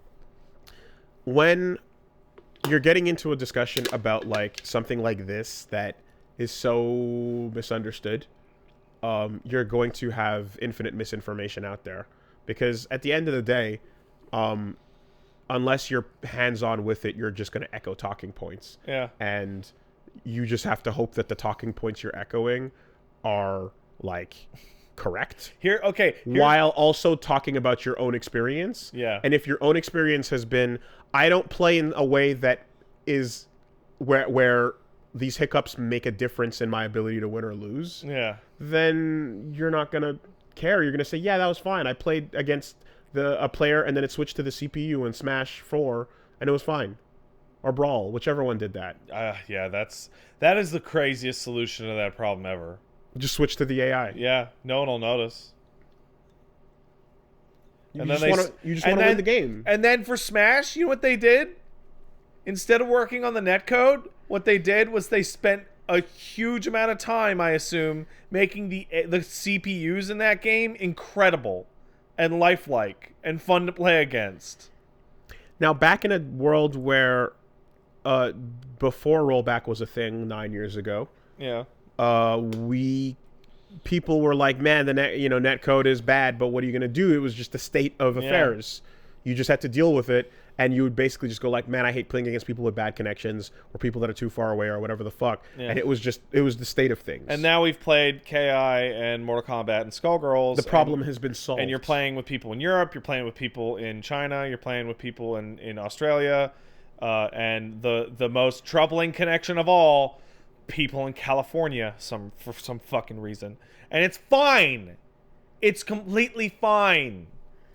Yeah, but wouldn't you say the entire struggle of the human condition is, in fact, getting everyone to update their train of thought? I fucking played a bunch of Third Strike online matches on the PS3 against Max on stream like 2.5 years ago, and those matches might as well have been fucking local. Why are we still having this conversation? Like, it's stupid. Human beings with out-of-date thinking holding on to those ways of thinking is the entirety of everything. It's the history of planet Earth. I hate it. You gonna go again? No. Okay. I'm just orienting myself because I sit in a bad way and it hurts my butt. Don't sit that way. I'm now sitting a different way.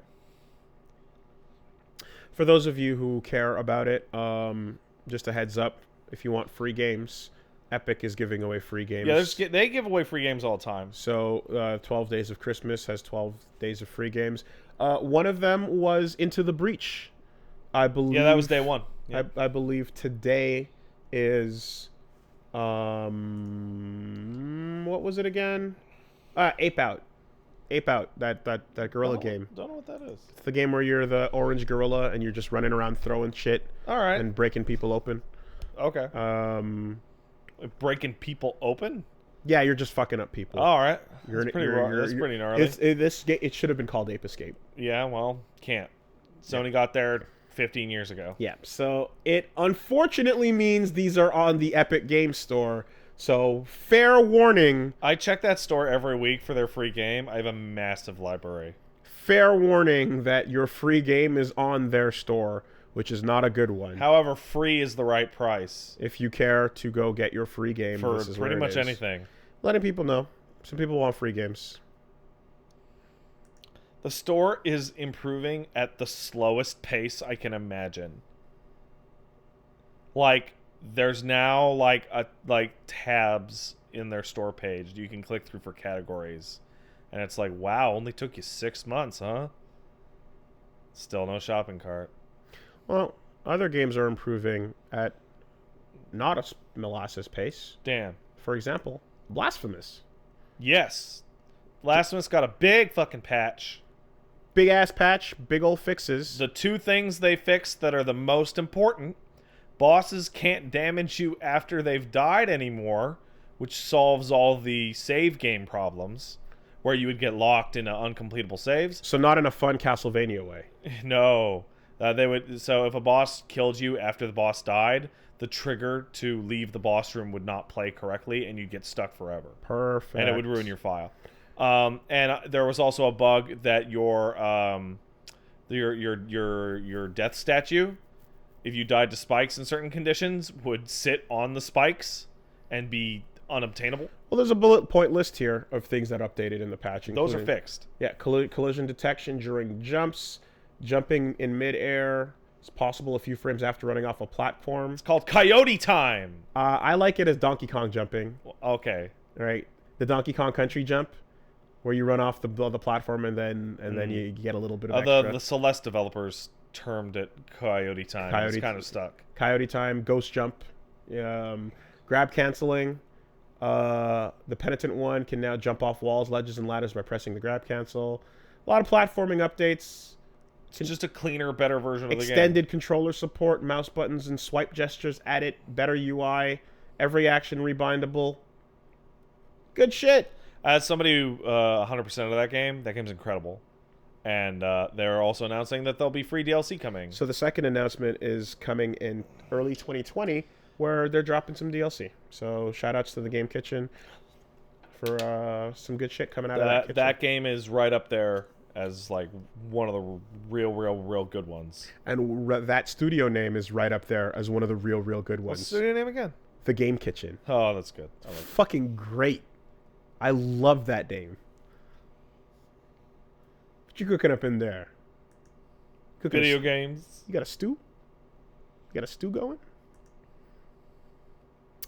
And hey, let's can we just say that like the clock reset button is broken On Fallout? Yeah. It's nonstop. So we can't even keep up with it. So I think we've spiritually been broken down. All right, people have figured out how to hack into other players' inventories and spawn any item in the game, and the game is just flying apart. There's no point in hitting a story every week anymore. It's a broken button, and we're a broken podcast. That game, because games have come We've been defeated by it. We've been defeated by how bad it's gotten. Games have come out fucked up, right? I can't think of a game that's ever come out fucked up and then proceeded to become more fucked up over time. But this is one. Reset the clock. It's already at 0, sir. Like, it's been X number of days since a disaster just don't even update it anymore. Button has been taped down. Everyone has walked away. Everyone has definitely walked away from that.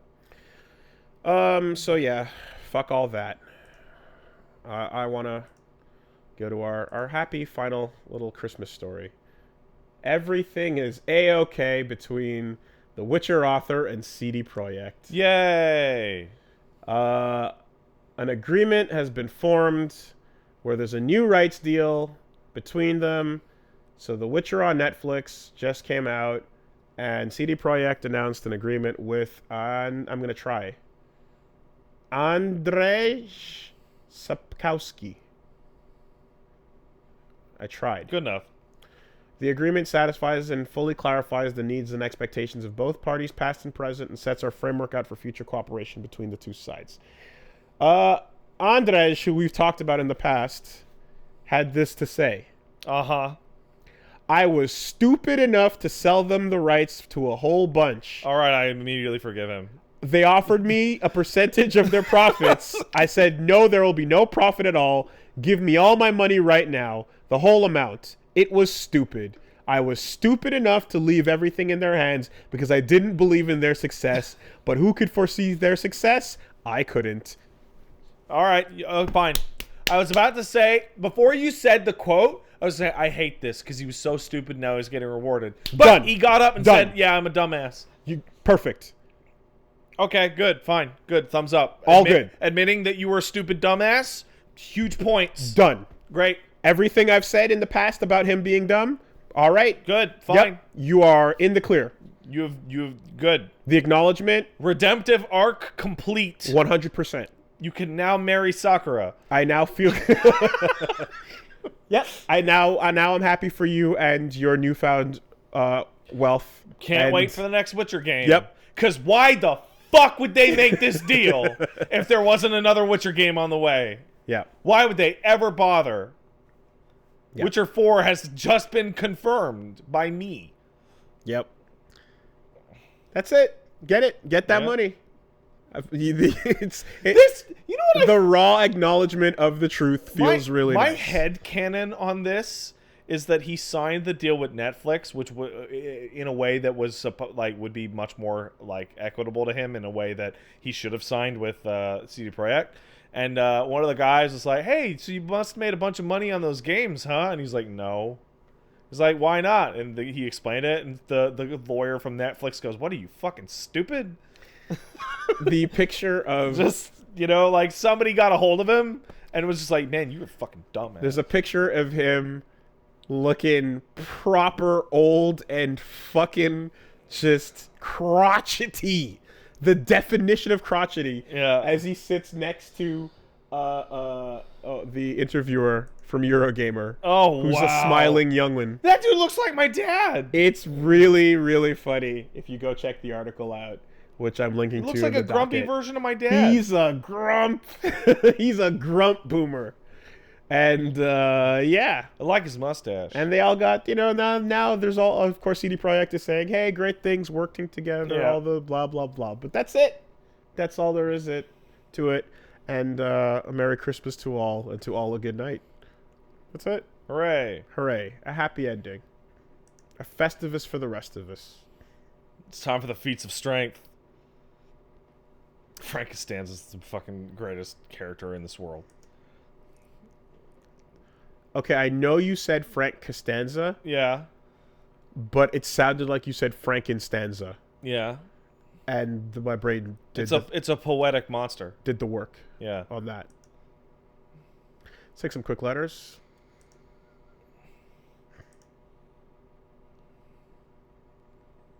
Got a couple coming in. Are they good? Are they? Oh. It's one of those weeks. You want to send your letter and see us possibly get disappointed by your bad letter?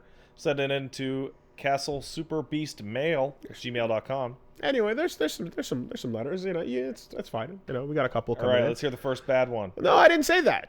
You did. I didn't say that.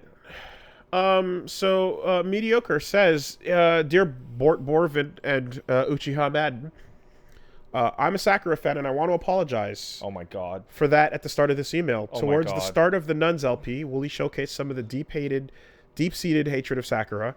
Not here to call you out on it, but I noticed a pattern. You seem to have a powerful hatred for certain characters, which caught my attention.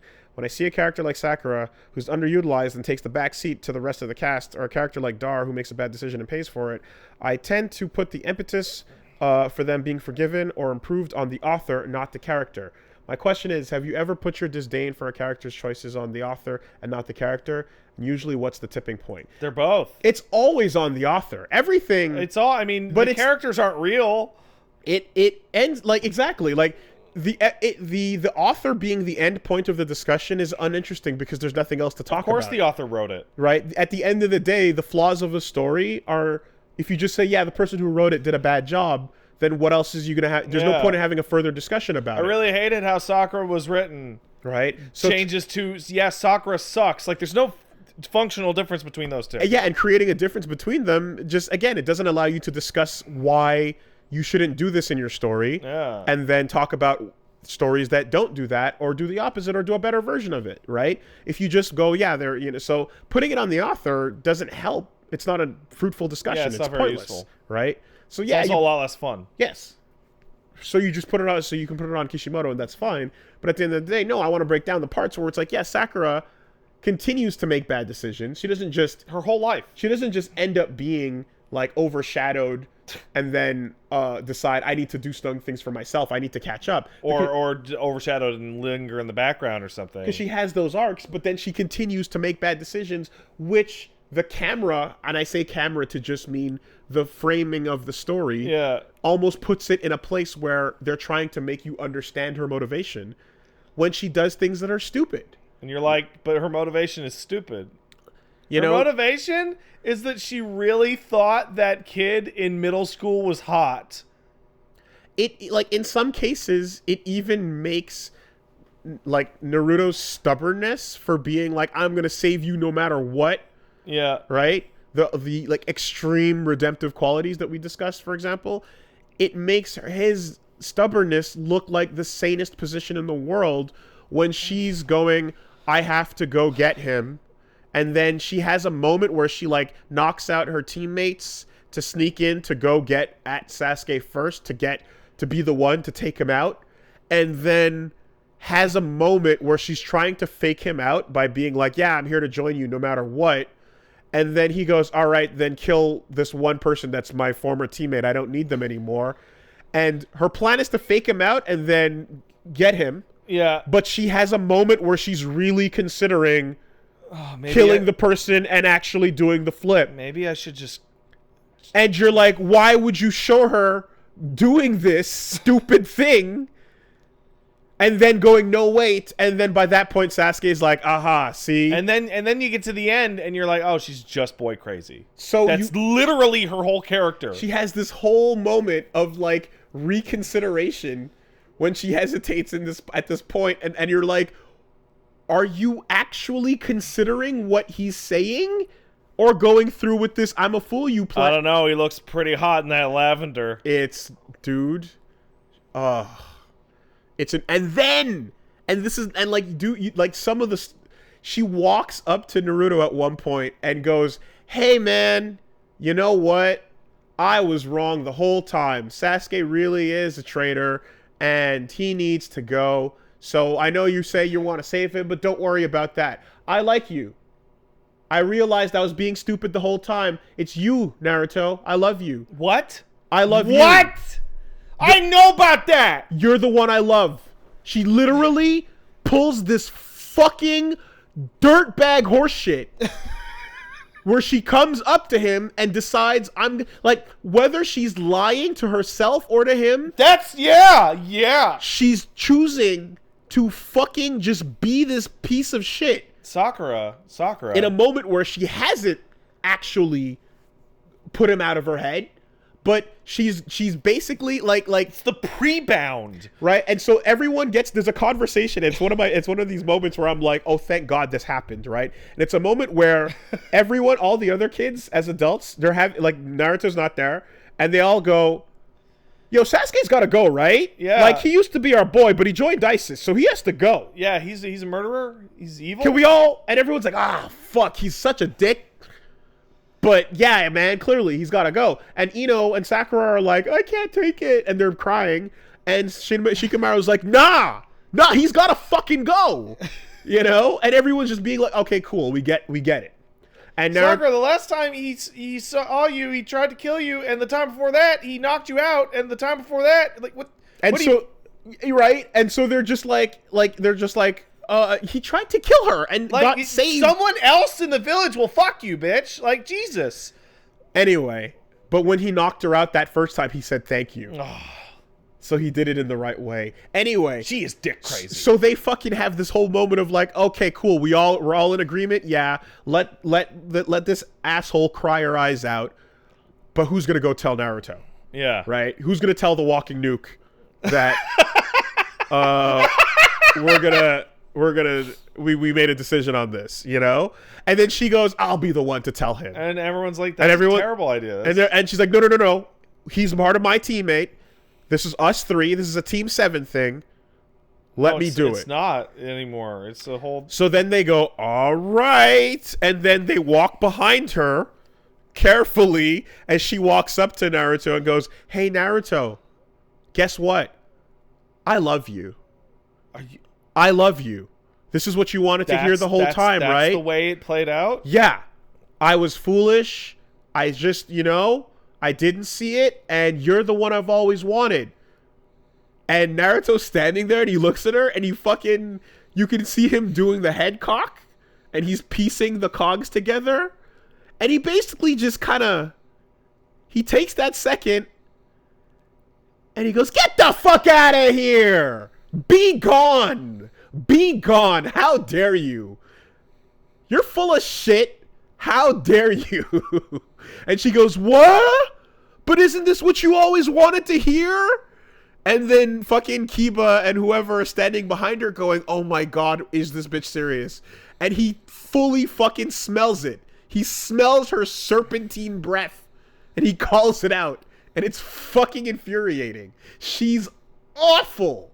She's so awful. Every moment, every breath she takes, every move she makes is just worse than the last, dude. That's legitimately unbelievable. Unbelievable. Now, and to cut it back, Kishimoto is obviously at fault for writing the character that way, but that doesn't make the character not the worst thing I've ever heard today.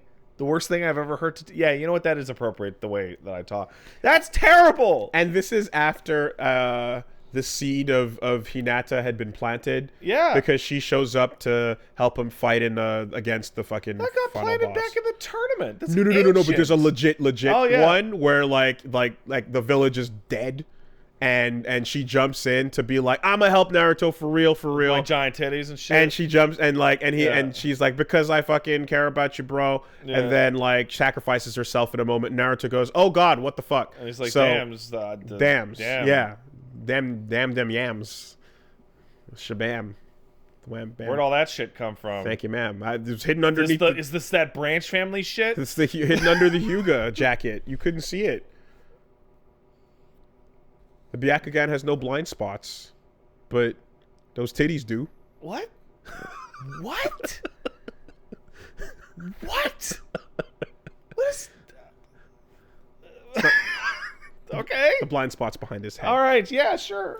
Anyway, so she's awful in ways you have not even seen yet.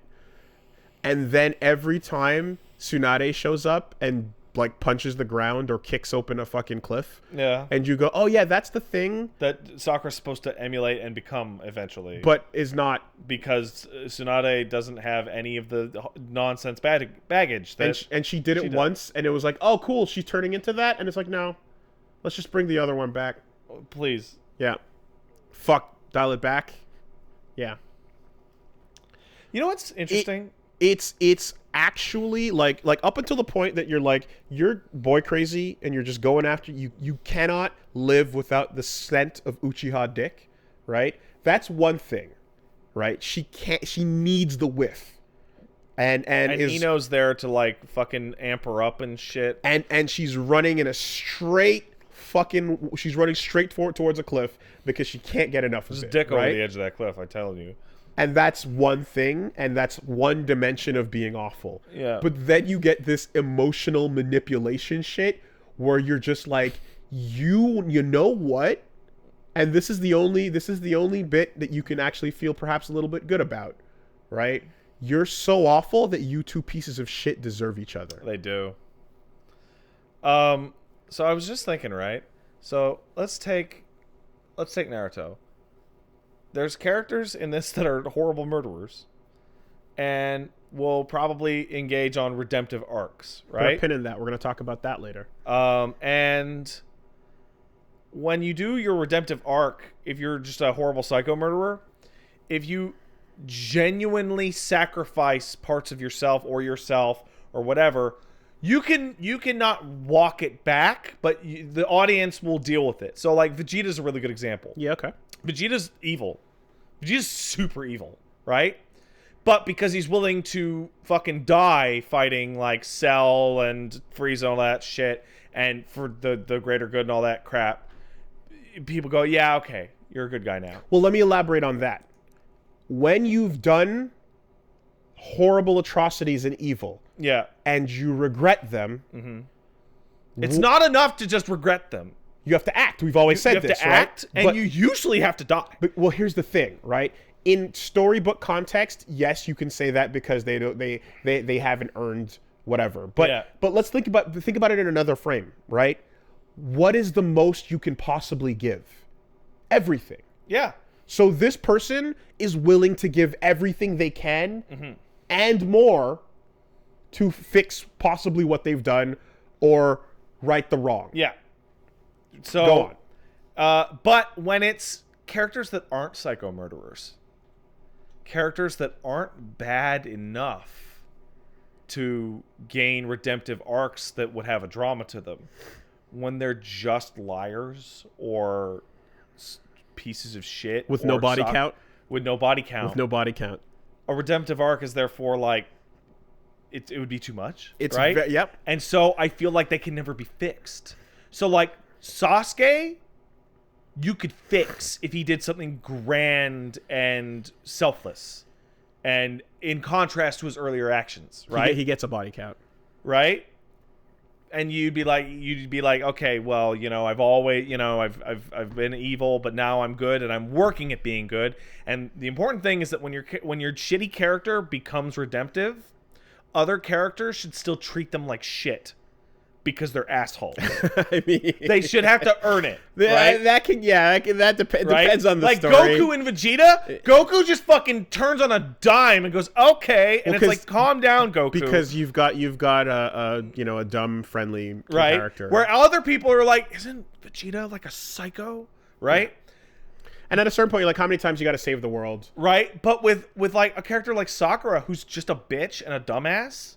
It's like, what is she supposed to do to turn that around? Stop, right? But stopping isn't enough. So what's funny is what you're attempting is actually something they tried with a character. There's a character, Danzo, in the story, who's like, he's for the leaf, and he does everything for the leaf, including being a horrible piece of shit. Yeah. Right? And he's like the scummiest you can get whilst doing it by being on the right team. Being on the right team, right? You will go through any atrocity. You will God, there's Oh man, everybody really needs to watch Legend of the Galactic Heroes. There's a wonderful character who embodies this entire thing. But it's like you are on the right team and you are going through whatever means necessary. Whatever needeth beest doneth. Yes, right?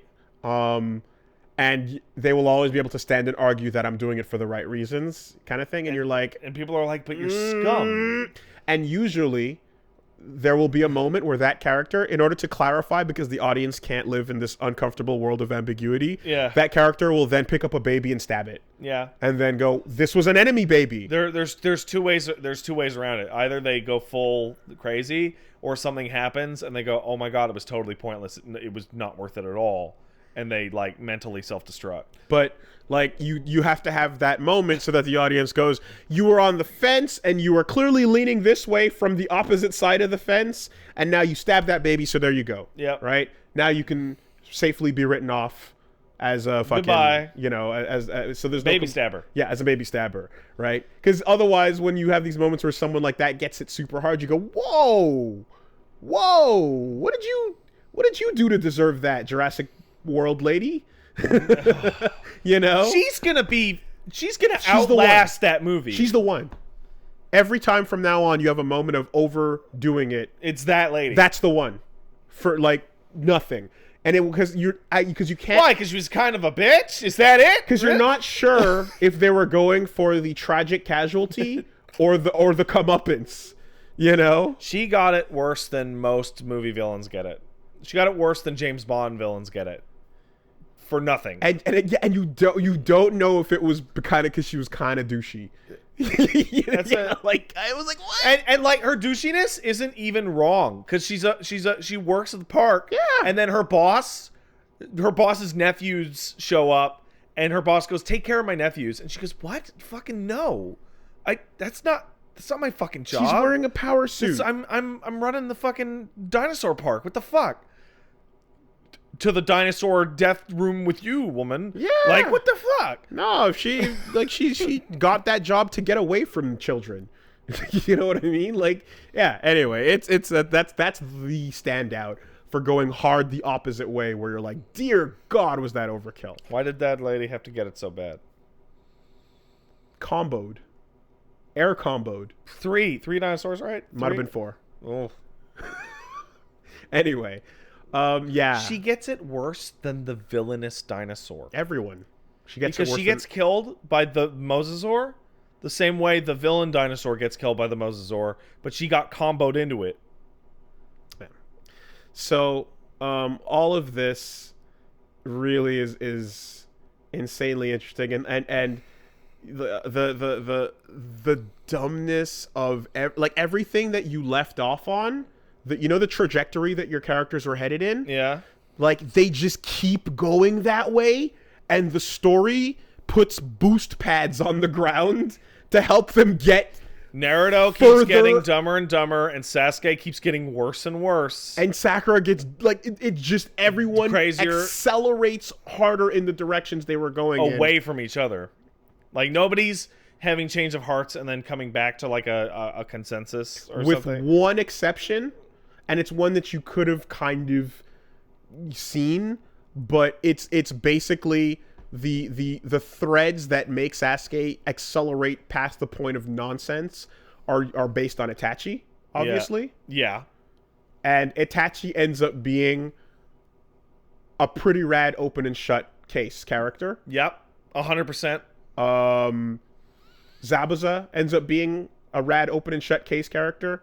And then he gets a little comeback moment. Yeah. Where they go back to him and you're like, oh, don't fuck him up. And then they didn't. And you're like, okay, good. But Itachi ends up being a super interesting thing where like Itachi as a strong character amplifies everything wrong about Sasuke. Yep. To the fucking like unbelievable nth degree. To such a magnitude that you're like it's infuriating. This cool turn for this villain ends up destroying one of the heroes of the story in terms of writing. And knowing somehow, somewhere in my brain that backwards he's gonna be totally sitting fine reading a newspaper in the leaf as an adult. Far away. Yeah. I can't, like, working backwards from that point of view. You're in the weirdest place ever, so because you know who gets there and who's fine, and it's becoming more infuriating that they are. It's crazy. It's crazy to think that old man Sasuke ends up with a pipe and slippers, reading a newspaper. And Sakura's at the park with the kids, and she's going, "It's our anniversary. I wonder where Sasuke is." Anyway, Shikamaru should have become the Hokage because he's smart. There's no necessary need for the Hokage to be the most powerful ninja, because that's how you get dumbasses like Naruto in charge. Naruto is going to run that place into the ground. Dude, I mean, it feels like the obvious choice. I don't even know if he wanted it, but anyway, stuff. I haven't seen the full arc yet, but stuff happens to fucking rewrite the way everybody feels about him. And as far as I'm concerned, the main character of Naruto changed when a flash bomb went off behind Shikamaru and he put his hand out. Yeah. You went, oh, that's the coolest thing. That's it. There are all these characters that are using magic demons. There are characters that are waving fans around and have puppets and sand powers. This guy throwing a light bulb behind him and putting his hand out so that the shadow stretches is the coolest thing that ever happened. Like, wouldn't your best leader be the one who is a tactical fucking smart person, unbelievable genius? Yeah. Well, anyway, yeah. Let's go get Naruto out of office. How? Okay, and that's the end of the conversation, isn't it? He'll throw 100 Narutos at you, and they'll all be fox freakazoids. Oh, that's where you're going. Yeah. Okay. I was gonna. I don't think Naruto would make a good Hokage. Well, the votes say 180 million people voted for Naruto, and 2,000 voted for the next candidate. That's weird. How could so many votes for it? And you just see Naruto in the voting booth with like the shadow clones. Tried to impeach him. It didn't work. Didn't take. Too many clones. This shadow clone thing should really get out. I don't think the system's going to work with the shadow clone thing. That thing goes so much further. Is that why the shadow clone thing was banned? Because it's a threat to ninja democracy? What? Because the shadow clone scroll is a banned scroll. That's the first episode. Oh, yeah. Who knows? But that thing gets so busted by the end, dude.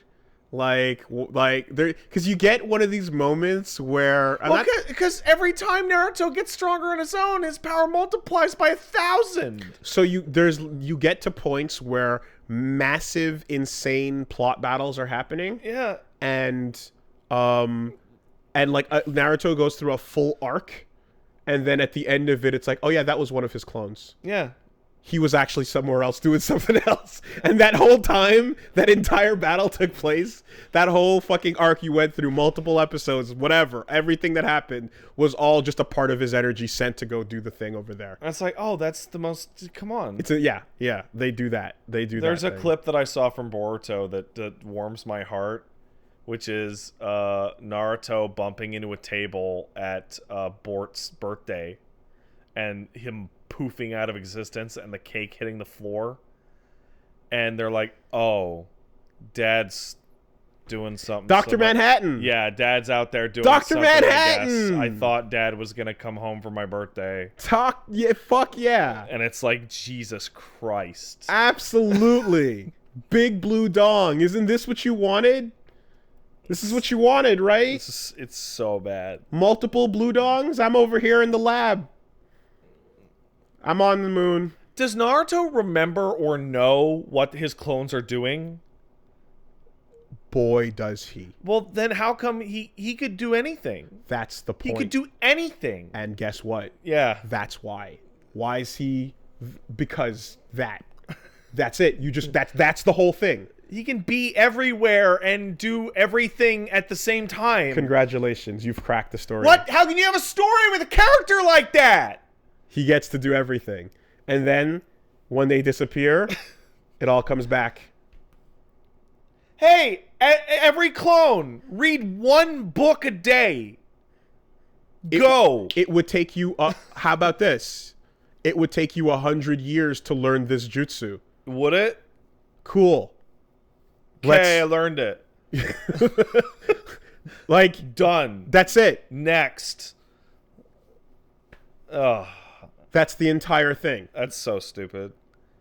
That's so stupid. You figured it out. And it's because he works really hard. And the fact that he has an infinite source of energy that no one else has nothing to do with it. It's not infinite. It's shut up. It's functionally infinite. It's not infinite. It's not even 2/3 of infinite. It's barely half of infinite. Yeah. Naruto sucks so bad, dude. Naruto sucks so fucking bad. Holy shit. Dude. I love talking about it. You don't even know, Eric. You don't even know. And I'm saying this as the one who's constantly being told, no, you don't even know. I'm telling you, you don't even know. Wooly, and everyone's telling me, you don't even know. There's one thing that I know you don't, that I know you're going to have a connection over. And it has entirely to do with the redemptive arc shit. Okay.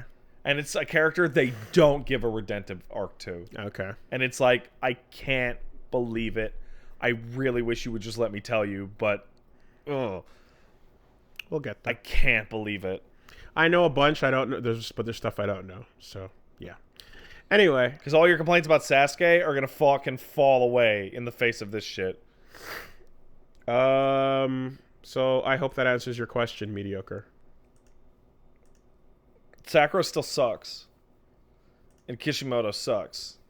And Naruto sucks. Time Axis says, last podcast, you guys were making fun of the concept of secondaries as a gatekeeping fake fan thing. Oh, it's hilarious. But that's not what really is going on. It's not about dictating whether someone is allowed to call themselves a fake fan or not, a fan or not. It's more of an attitude thing with a scrub quotes kind of energy. When people are unwilling to engage in the original of something, but still have a strong, ill-informed opinion about it, that's when they're a secondary. They'll often bring up complaints or plot holes that could easily be rendered invalid if they just watched or played the original thing.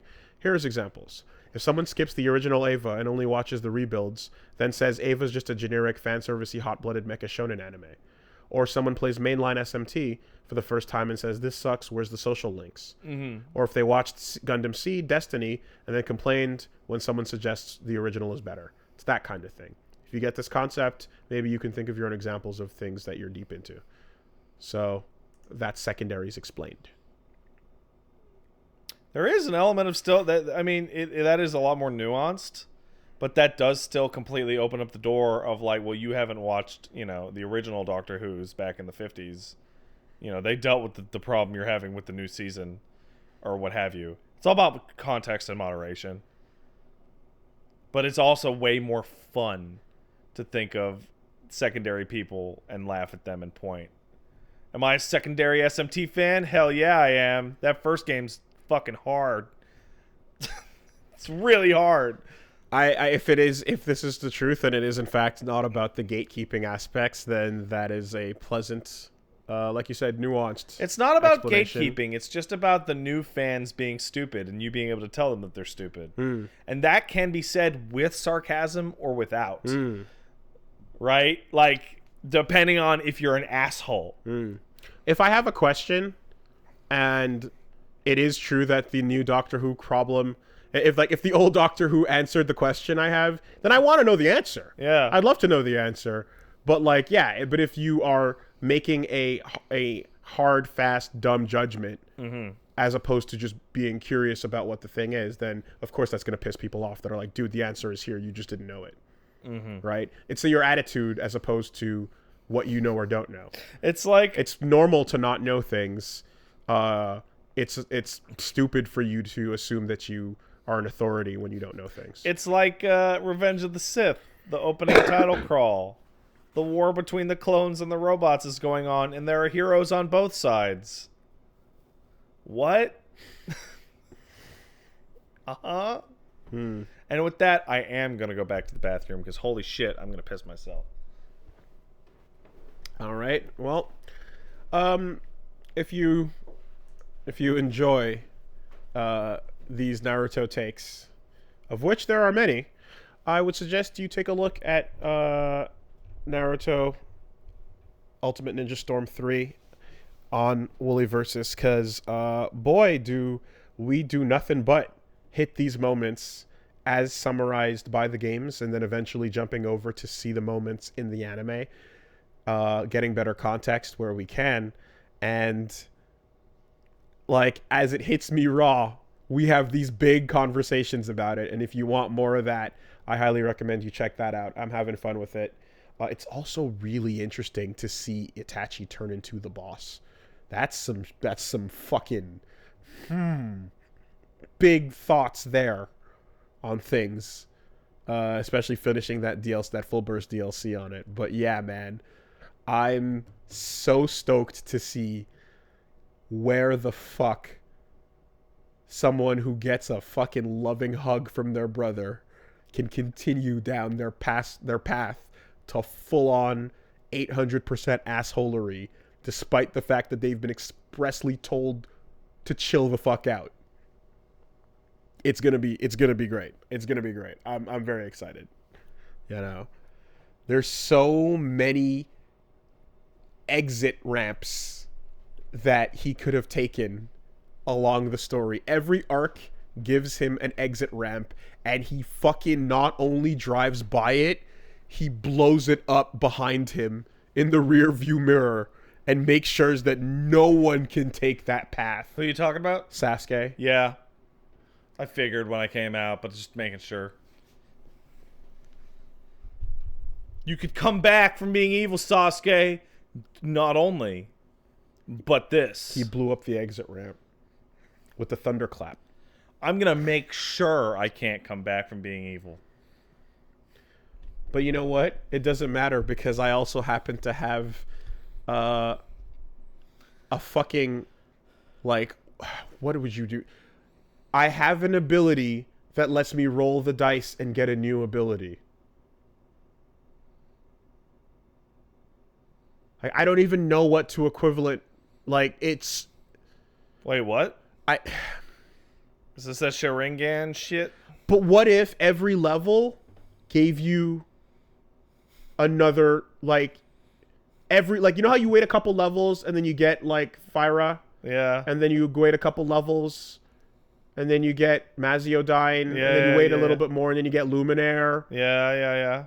Yeah, what if every level had some new shit? Okay. And the shit had the shit was as unlinked as the three examples I just gave. All right. Right? Where there's no common thread to them whatsoever. So I can do this now? Yeah. Mm-hmm. Why? Because I can do this now. And that's where you blame Kishimoto. Yeah. But before we blame Kishimoto, we have to decide who to blame for Star Wars.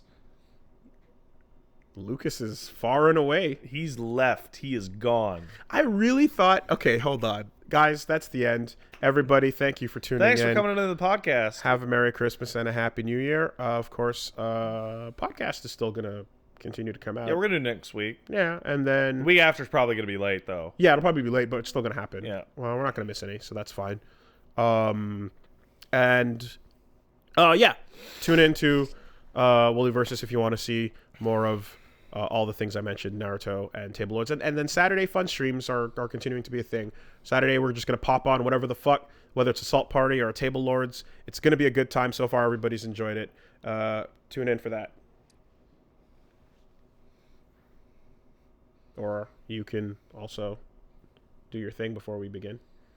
Oh, yeah, I'm streaming on twitch.tv/angriestpat. Just check that out. All right. And now we're doing the spoiler cast for Star Wars Episode 9. The Rise of Skywalker. The Rise of the Skywalker. All right, so if you don't want to get spoiled on this movie, if you haven't seen it, fucking leave right now. All right, it's your fault now. Okay, now that's the time. That's the time. There you go. That's the buffer. Hit me. Okay. Well, I'm surprised in the sense that I really came in here after you tweeted out that you enjoyed your movie going experience, and I forgot what else you said. It felt like JJ walked into a room with a poop on the floor that said Rian Johnson on it, and someone told him to mop it up, and he just kind of spread it around the floor. But whatever you wrote, I definitely walked out of there going like, oh, I guess he liked it. I did like it. And I also hated it. Okay. So depending on what 5-minute span of the movie I was watching. Okay, so it's a little more complex. It is. My feelings on this film are very complex. Okay. Because I came in sitting down ready to go, Wooly, you know that you're bad at improvising your thoughts, so piece them together as best as you can. Yeah. And be ready for the possibility that you're going to shout me down on them. No. Because I have some fucking problems with episode 9. And I can see how divisive it is. Yeah. In the same way that The Last Jedi was divisive. I have a lot of parts that I find to be so bad that they're hilarious. And that's enjoyable in its own sense. I have a couple parts that I genuinely really liked. But overall, I'm just left feeling like, oh, okay.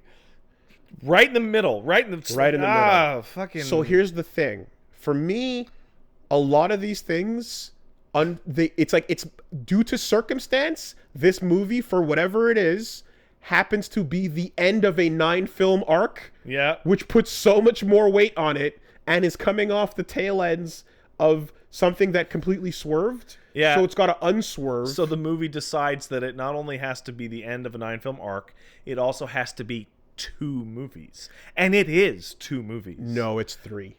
Oh. It's a trilogy. Okay, hit me. Because for me, it was Journey to Getting the Rock, and then everything after that. Because here, okay. So here's how I'm gonna.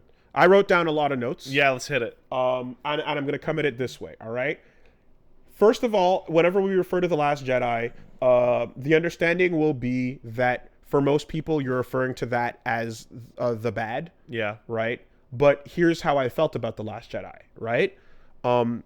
Here's what there are 4 things about that movie that I liked.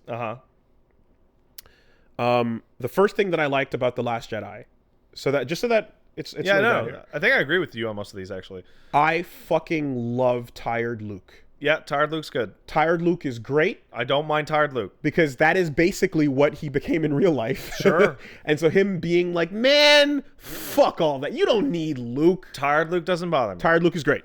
All right? I love the Lightspeed Kamikaze. Sure, it's cool. It's a cool thing. You even see it in Rise of Skywalker at the end in one, quick montage shot. One of the Star Destroyers that gets blown up in the ending montage is spliced in half with the streaks going through it. So people have learned to kill themselves for a greater cause. Holy shit. I didn't catch that. Yeah. It happened there. Yeah. Wow. So someone going down probably. Yeah, I think it's the one that's over the fucking Ewoks. Okay. Where you're just like, yeah, if I'm going down, I'm going to hit that button. Yeah. That's alternatively, you could just cause ships to do that and point them. Okay.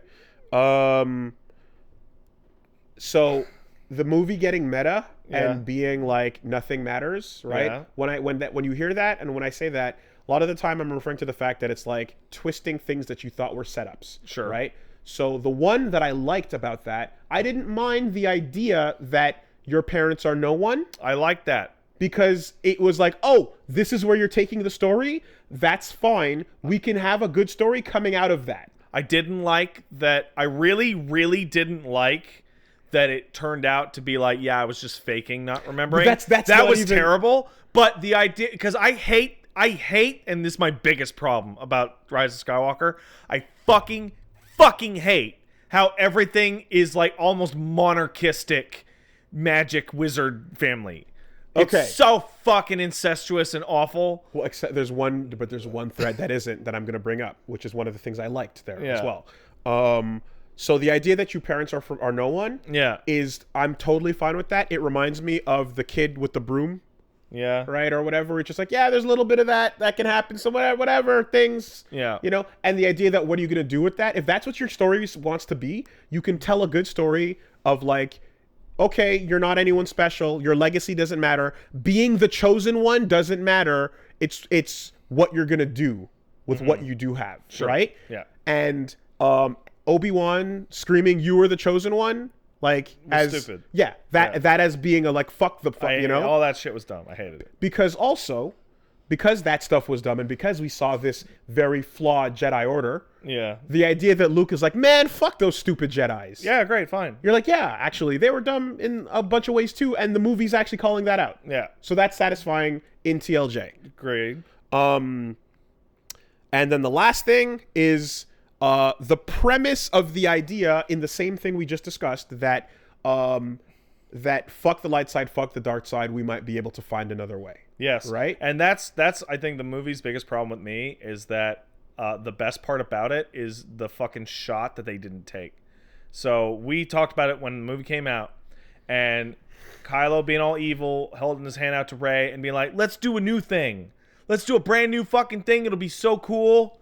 It'll be totally different. It won't be light side or dark side. It'll be some in between. Maybe it'll be gray. And she's like, no, you come to me. Right? And then be like, and them not doing it is where that story totally fails. Because the idea of literally even just like having a discussion, having a compromise, a meet in the middle, it's not a Star Wars move. Yeah. It's not a good versus evil move to do that, but that's such an interesting thought. To follow that through. If the movie had ended with a shot of them like shaking hands and then nothing happened after that, I would think a lot more favorably about that movie than I do now.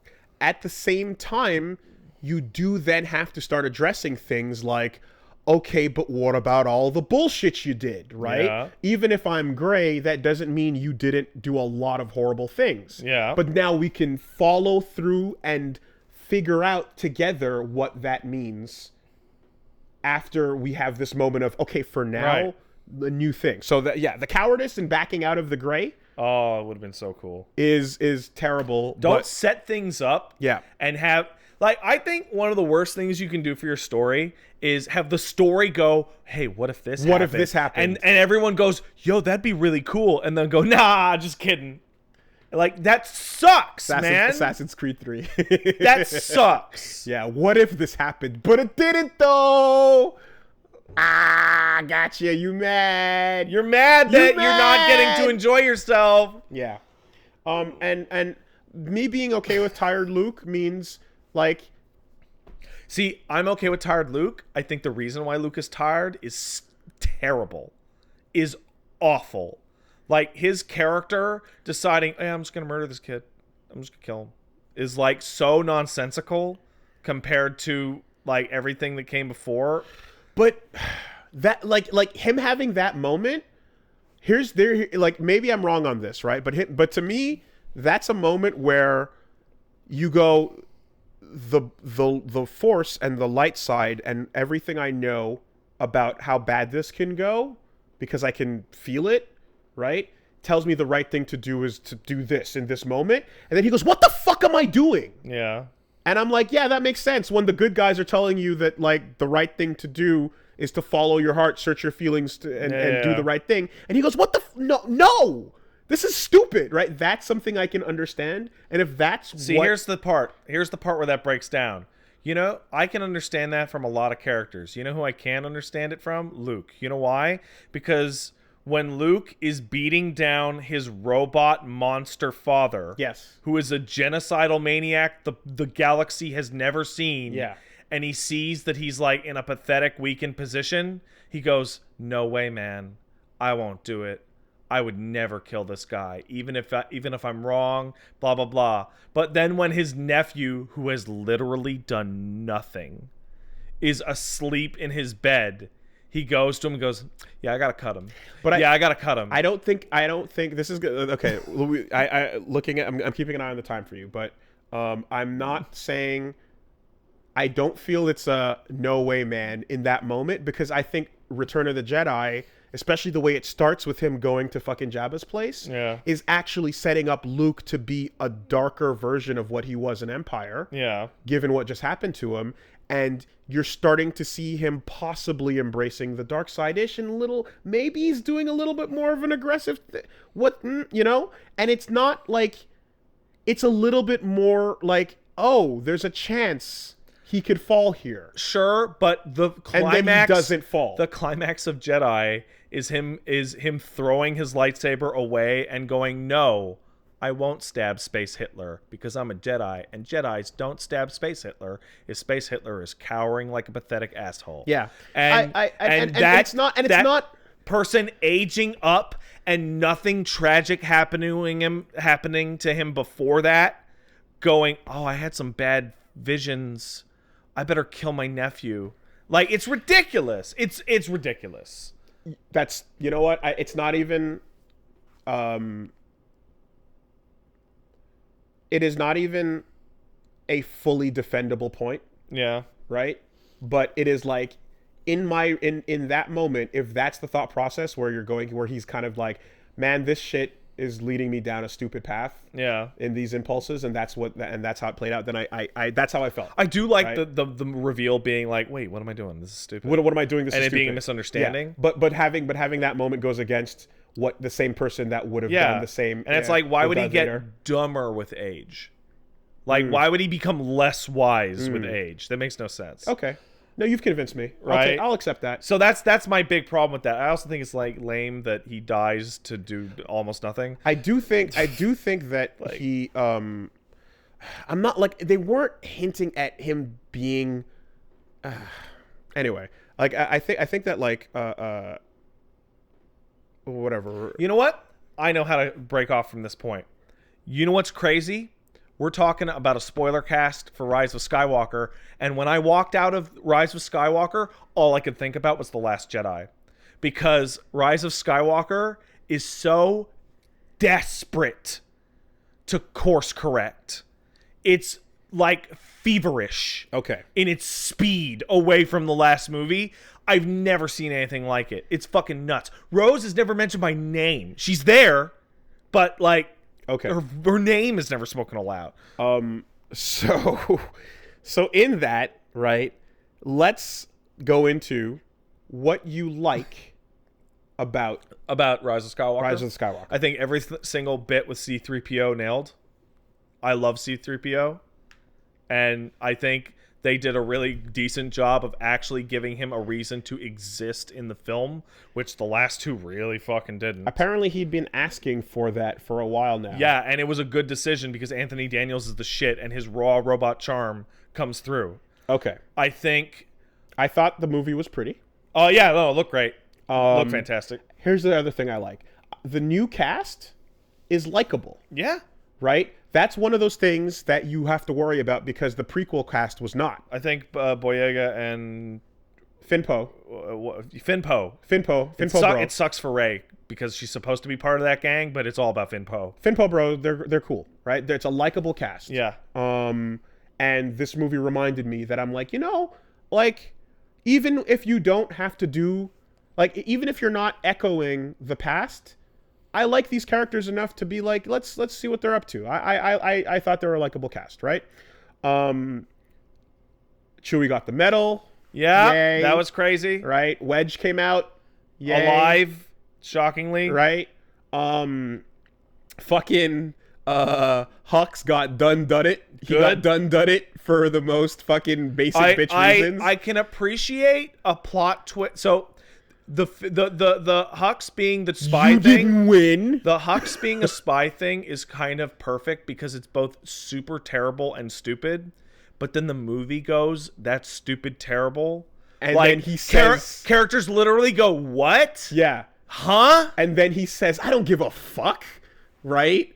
I hate this asshole. I hate Kylo so much. And you're like, yeah? Oh, okay. Yeah. Fine. Yeah. And then he gets it. Mm-hmm. He gets it, like, unceremoniously, like, in a second. Yeah. Like, you're on the right side of this battle. You're on such the right side of it that, like, you will even... Like your anger and hatred is so thorough that you will double cross your own side, right? Okay. I think that they hit a really good middle ground between the flashy lightsaber shit and the heavy lightsaber shit. I thought all the times they hit their laser swords together looked really cool. I think the part where they fought in the ocean I think that whole sequence was fantastic. Yeah, and they also did not go so there's a whole thing about lightsabers in general where it's like, look, are you going to go Clone Wars or are you going to go A New Hope? Yeah. What do we want here? And right? they split the difference. And then you go, okay, what else can you do? And it's like, well, we can do Ray Park. I'm like, I like that. Yeah. But then we also have Revenge of the Sith. I'm like, no. Don't do that. Don't do that. Yeah. Right? So only villains do that.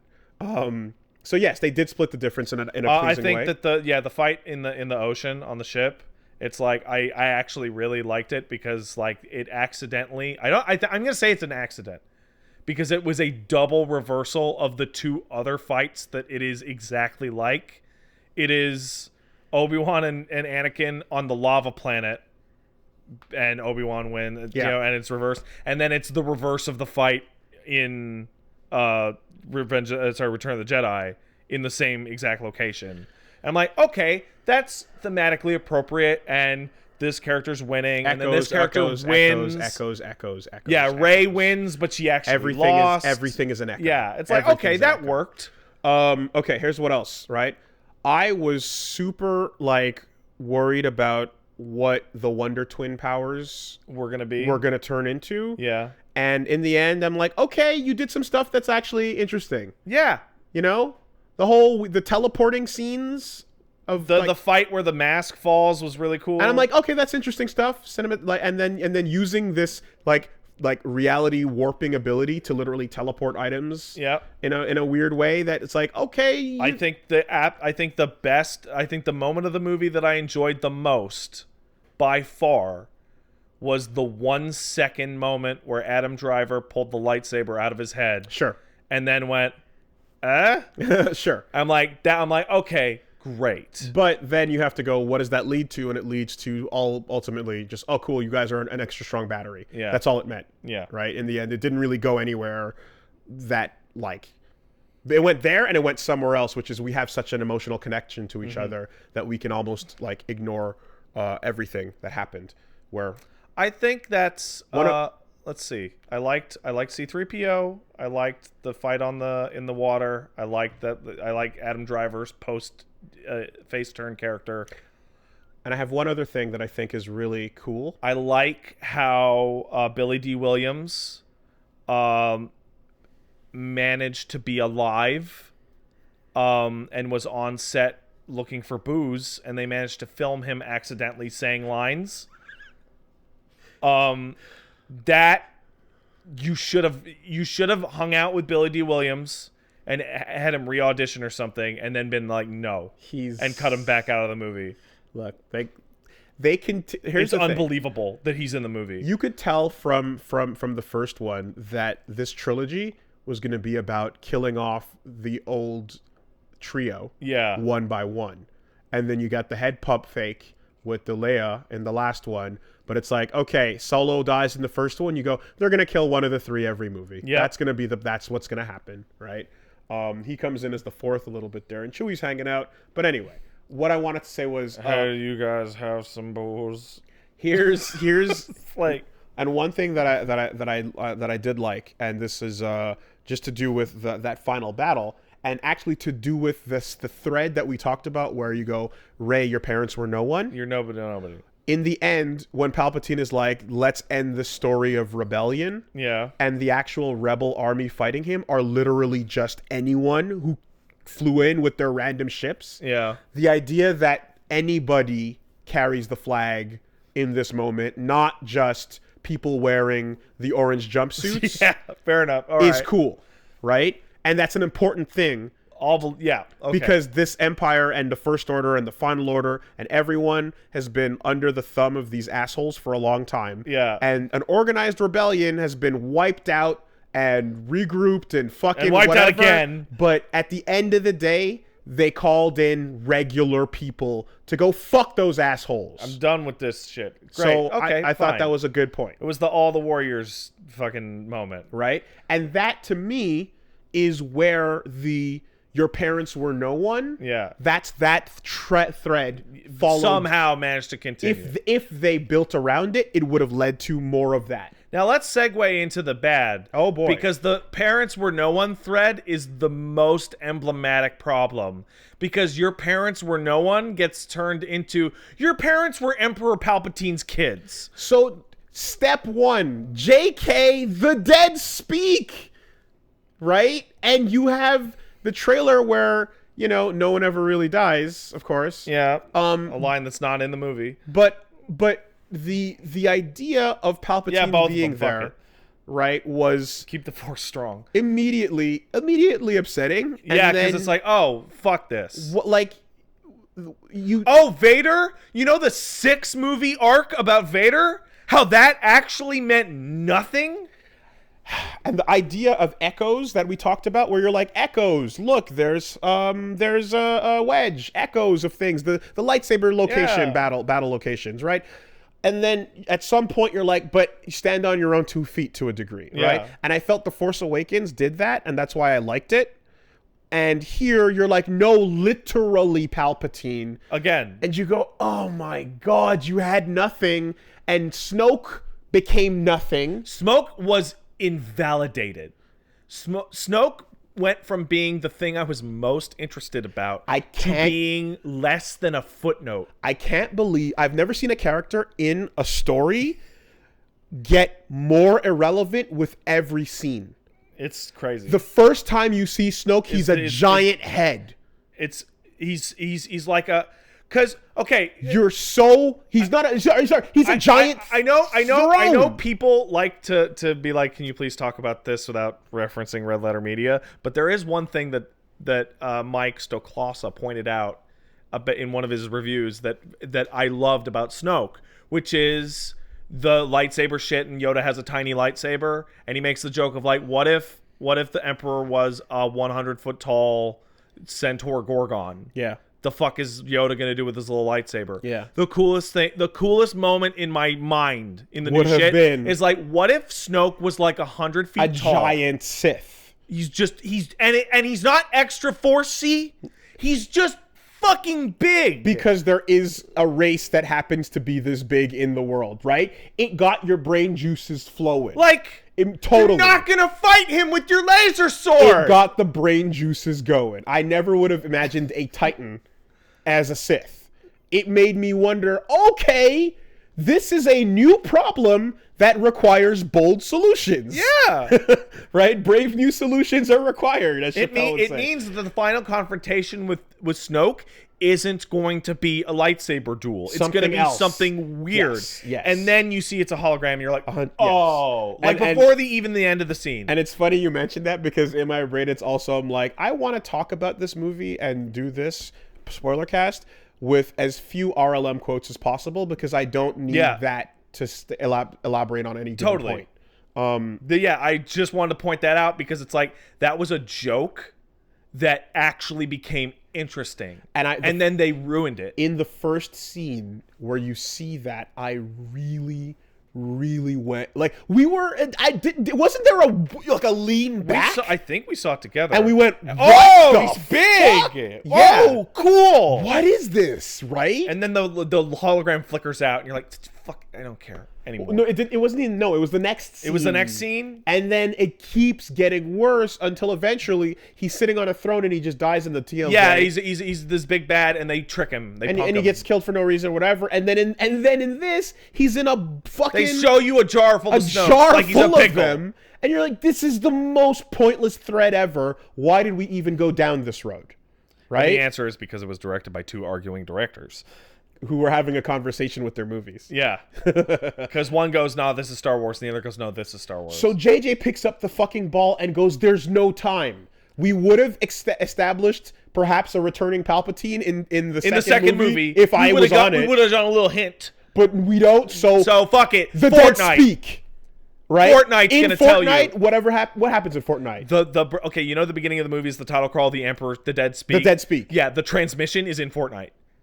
He says Palpatine comes, I'm alive, and I will have big Sith revenge. And it's like, oh, wow. So Fortnite is now replaced The Last Jedi as required viewing. Gotta raise the stakes. He's got his big army of Star Destroyers. Every one of them is a star killer. All right, so horrible. Stakes raised. Holy shit. Stakes raised. That is so awful. Stakes raised. It's raised too high. Yeah. So it's raised way too high. So did you have, I don't know, and be honest, did you have the moment where when that happened and you went, oh God, we're just blowing up another planet again?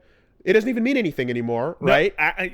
Yeah. And then you go, because you're like, okay, the first time it happens in the first fucking movie, you go, oh my God. That's and crazy. then it happens in Force Awakens, and you go, oh, they're doing it again. Yeah. Right? It's the same, it's a threat on that level. And by the time you see it here, you're just like, oh my God, again, we're just going to do this every time now, right? And then in that moment where you also go, holy shit, the entire battalion has them. This is how they... It's supposed to be a moment of, this is an insurmountable force. However will we defeat them? And right away, I'm talking the second, there's the line that says, every one of these ships is equipped with a Starkiller gun or whatever. My brain goes, and there's one connected weakness that can destroy all of them. Yeah. There's going to be a single point. So this is going to be really nitpicky. This is going to be really, really nitpicky. So apologies, because Star Wars is a science fantasy series, right? Yep. It's got magic.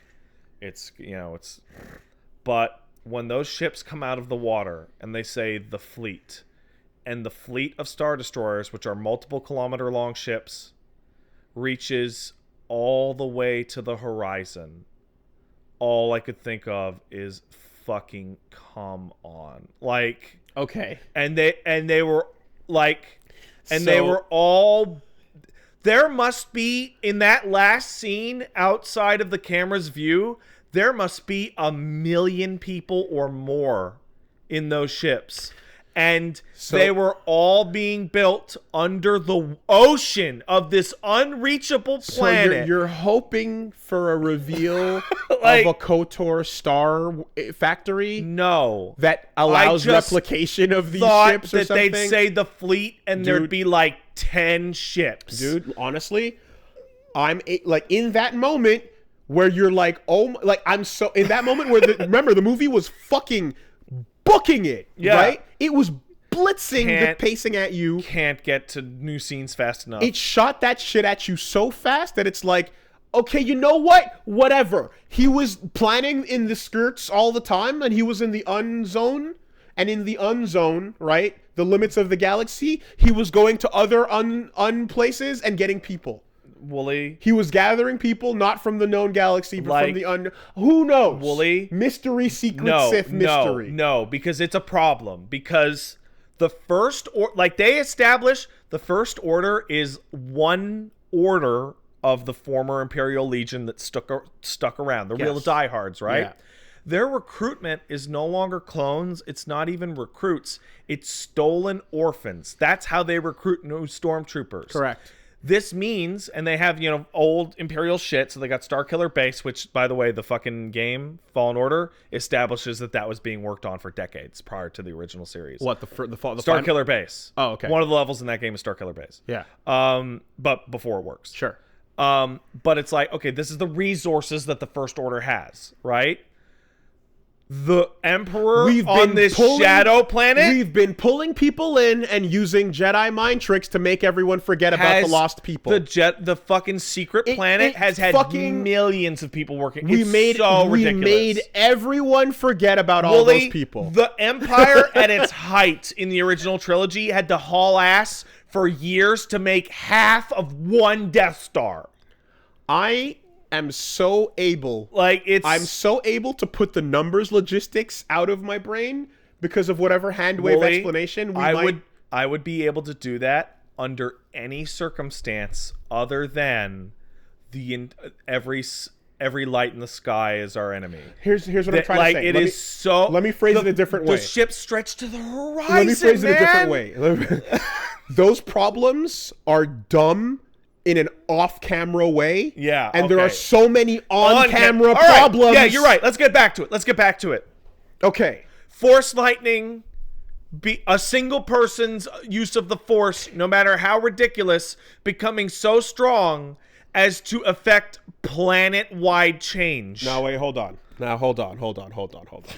All right? So, one, the Force itself. Yeah. Right? How strong is Rey? Pretty strong. No one's ever pulled a ship out of the sky. Yeah, that's new. Right? No one's ever... People are floating and flying and wall running in the... And holding up big stuff. In Clone Wars and Rebels and shit all the time, but no one's ever floated like the way she's floating, right? I don't think so. So she's pretty strong. She's up there. And then you there's a whole... So we've once again, a lot of Force juice is just genetic. It's just your family. I feel like when you're seeing the craziest shit possible is Yoda in the prequels, like fucking flopping off the walls. Yeah, wow. Going wild and shit. And then they did want to tone it down, but the lightsabers toned down, but the Force juice got cranked way up, and to a point where you're kind of like, well, if you're going to do this, I've seen other Star Wars with this Force juice being this aggressive.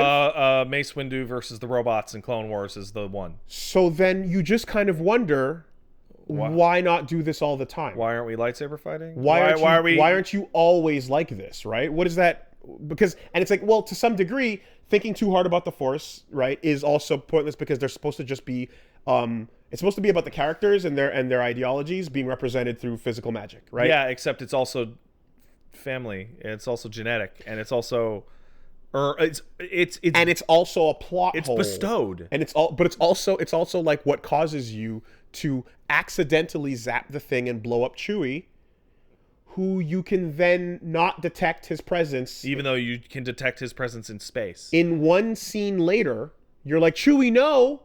But then later on, you know he's on the ship. Which is much further away. And much larger. Than the distance you were on the planet. Second, in the moment that the ship blows up and it falls down and they go, oh no, we lost him and we lost the dagger. What do we do? Yeah. Why not search the wreckage that fell down on the ground? Well, because there are bad guys coming. Okay. There are bad guys coming. Yeah, no, it's a massive fucking plot hole. Dude, like, literally. Also, Rey... The reason why people don't like Rey is because Rey gets to do everything for free, right? Everything that everybody else had to earn or at least get fucked up during, Rey gets for free. Okay, so now we're jumping to another point that I was gonna say. I accepted that for one reason. I'm gonna get to the Chewie thing. I'm gonna circle back to this. Okay. Her fucking up and killing Chewie. And it's like, there's a really good moment where Finn's like, it's not your fault. And she's like, it's totally my fault. Yeah, it is. It's totally your fault. Okay, fine. She finally horribly fucked up. Luke went... Also, Chewie unceremoniously blows up in a ship that falls. But like, Luke went to the planet too early and got his hand cut off. Anakin did all sorts of stupid shit. Got turned into a robot. Fine. Rey finally made a horrible fucking mistake and has to... No, wait, no. Chewie's fine. Never mind. Fuck! Yeah. Man! That sucks! And here's the thing, right? You kind of felt it was wrong in the sense that it was so unceremonious, right? But it could have been filmed in a way where you see Chewie and he's like... And then it's like, oh no! It's so much more tragic because of how it was shot, right? If they wanted to have that moment matter. But yes, a reflection moment of things going bad turned wrong. Also, she gets a double skate pass because Kylo's like, yeah, I made you do that. It was me. I twisted you. I showed up. I flew all the way up to you to make you go, Palpatine. It was me. Okay, so that idea of her being OP has been from the get-go, everybody's going, wow, she's fucking OP, right? There was something I held on to as a like believable reason why she was OP. Because of the explanation that the Force is balance. Yeah. And that the less Jedis there are, they juice up. The more juice you get. Sure, fine. The Sith are doing things like getting rid of each other. Specifically for that exact reason. For the juice ups. Yeah. Every time I kill you, we all get better. The fucking rule of two and all that shit. Exactly, right? So the idea of the juice up, and including the line itself, which is thousands of Jedi live within the me. whole Sith live inside me, yada yada. Right? That makes me go, well, that's why she's so fucking juiced. Right. So I expected that to then... But that's not the reason. The reason is she's Palpatine's grandkid. and I expected that... I expected that the idea that, like, everything is riding on the one user of the Force that is actually not just Force adept, but like properly trained, or not properly trained, but like able, like, because like I mean, like Finn is Force adept, Leia, right? But it's like first Jedi we've seen in a while. But she's a Jedi, so you're thinking, okay, she's got all that big number. Yeah. The galaxy's number is no longer divided across all of them. It's got one big number and one big number. She's over the here. only funnel, therefore the ridiculous is expected. But then that doesn't actually end up being the case. Furthermore, when she's standing there and it's like it doesn't amount to much besides a couple of voices and her standing with the two lightsabers, you're like, I thought the idea of the thousands would be represented in another way, but it wasn't. The bit. Okay, so we establish a couple things. One, yeah, Palpatine could have totally turned Luke into dust in that fight and got blindsided by Vader because the lightning shit he's got is out of control, right? Two, Mace Windu, really smart. That hold the lightsaber up in front of Force lightning shit. Yeah. Wow, that's effective as fuck. If only Mace had carried 2 lightsabers. Why didn't he stop shooting lightning out? She said she wasn't going to kill him. Yeah. So then she blocks his lightning, and then he kills himself. Yeah, so Palpatine... why didn't he just stop? Palpatine is smart enough to foresee the future, create clones, build 6 zillion ships, etc. Not smart enough to stop shooting Force lightning after it already horribly mangled him a few decades earlier. Same situation. Same exact situation, but this time it worked because the spirits of Luke and Leia. Because nothing. So that's what I'm saying, right? It's like, his thing is, hey, guess what? I want you to kill me because then you get to be the evil because you're doing it out of the wrong reasons. And I'll inhabit your body.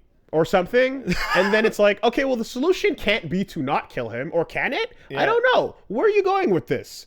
And then it turns out the solution is that was a lie. Or he's just... I actually wanted you here so I could use death siphon on you from KOTOR. Yeah. We got to see KOTOR powers in this movie. Yeah, we got force healing. We got death field. Death field, that's it. Death field. Now, those 2 things in particular, I bet you that the death field was actually option select. Oh. I think he was like, if she doesn't listen... Then I could suck the force juice out. And because they're twins, they're Wonder Twins, it's the super juice. Yeah. Right? Yeah, no, it really did make a weird moment of like, so what was your plan here? I had 10 plans. I was going to win no matter what. But what was Rey's plan? I'm going to show up, but I can't kill him. I hope he's dumb enough to kill himself. I'm going to stop him. I'm going to show him that I'm not him. How? By killing him. All right, let's back it up. No, what? When you're talking about breakneck fucking snap my head back pace editing and storytelling. It is, okay, so if you're listening to the spoiler cast but haven't seen the movie because you don't care, I can show you something that emulates the speed of editing, and that is the Spider-Man cartoon show. That clip got deleted, by the way. Fuck! But someone mirrored it, but you have to go find it. It's not a clear mirror. You have to search specifically for Spider-Man cartoon Carnage Venom, I think, scene. It's not the video originally where it was like this pacing of this cartoon was fucking crazy. Yeah. But 80 things happens in 3 minutes. Yeah. Right? So I've never seen a movie edited like this. it is wild how little time J.J. Abrams had to set up what was basically, again, its own trilogy, because they had to undo everything that Rian Johnson tried to do. And for all its like good or bad, whatever it is, right? He like they didn't want a running time going over what Disney movie wants a running time to be. Yeah, it can't be over 2 hours or some shit. So there was a tall order. There was a tall order here. They filmed all those transitory shots and then they cut them the fuck out. I feel it. But everything in that fucking first half. The first half is crazy. Like I've never seen blatant fetch quest to the fetch quest. Like threading. We got to get to the dagger. No, we have to get to the planet that has the planet of the planet of that'll unlock C-3PO's memories. The planet celebrating in the way that India does with the colored smoke. Yeah. And then you're like, on this planet, what are we doing? And then on the planet, then we'll maybe find this key, but we're looking for the dagger will lead to the other planet. The film's plotting of event to event, planet to planet, is more straightforward and less nuanced than actual Knights of the Old Republic, which is a video game. Land on the planet, fall through the sand, find the dagger. Lucky, huh? Take the dagger, get the dagger instructions, convoluted side, then we get the location, go to the location, hold the dagger up to the geography of the crashed ship. Wow, that Sith assassin really had a lot built into that dagger, huh? Who made this dagger? J.J. Abrams. When? Before the movie.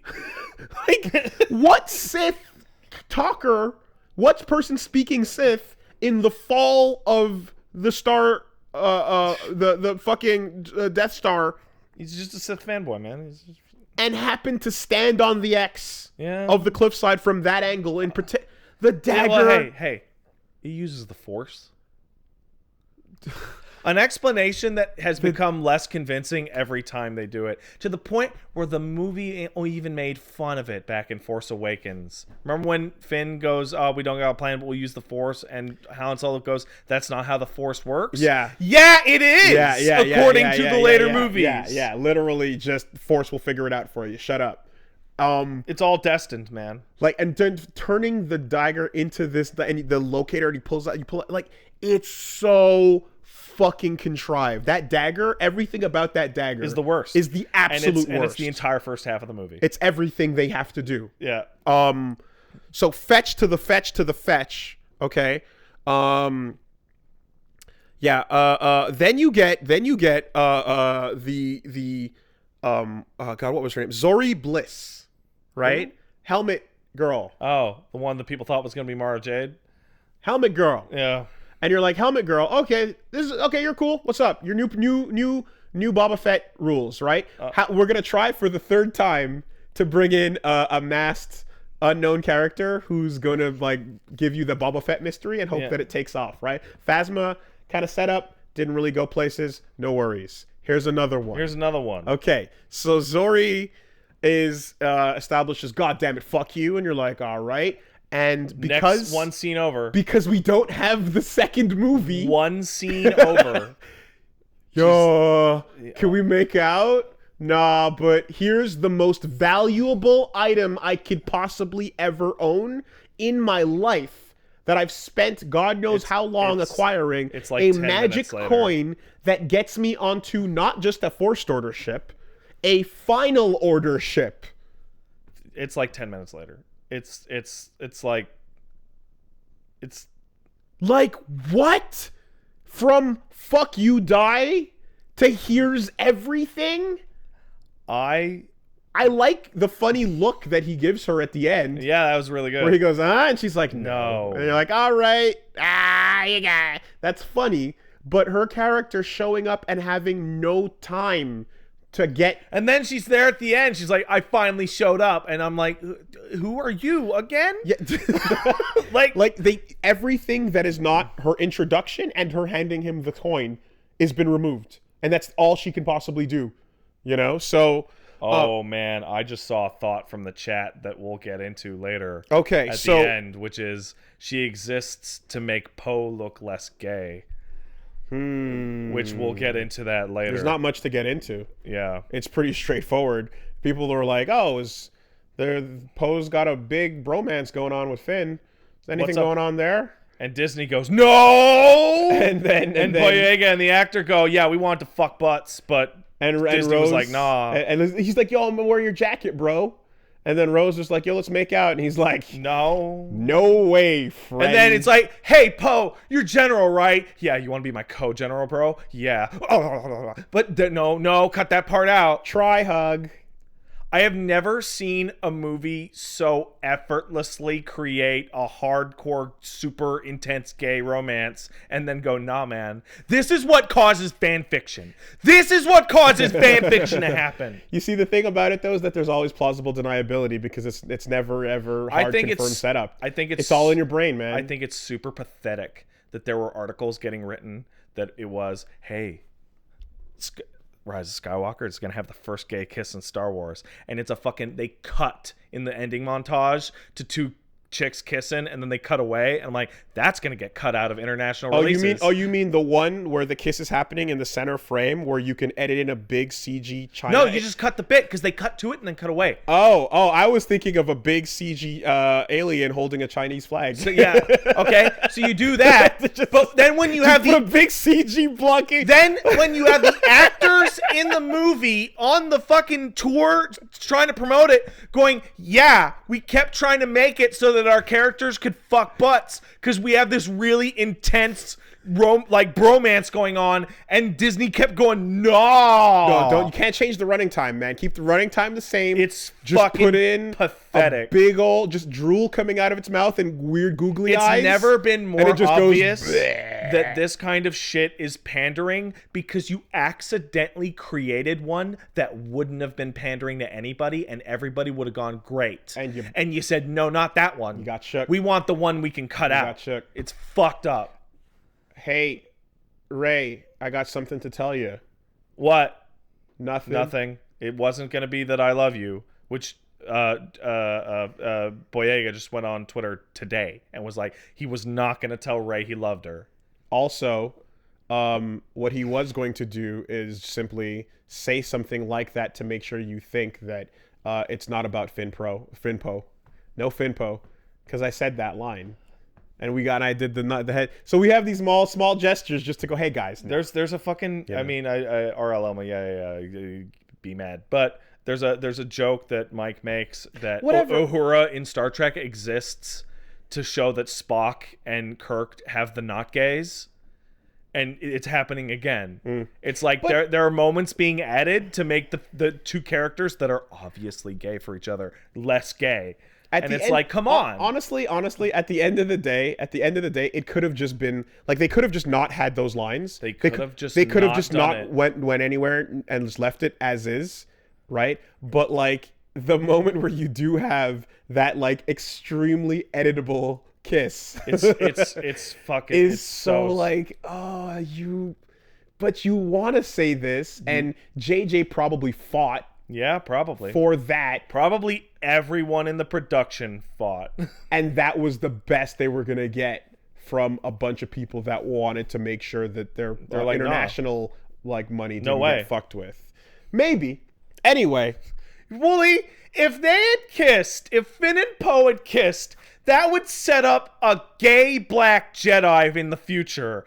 And China's not going to deal. That's your new hero for the next movie, is a gay black Jedi. That's not going to happen. It's not going to happen. What could have been? What could have been?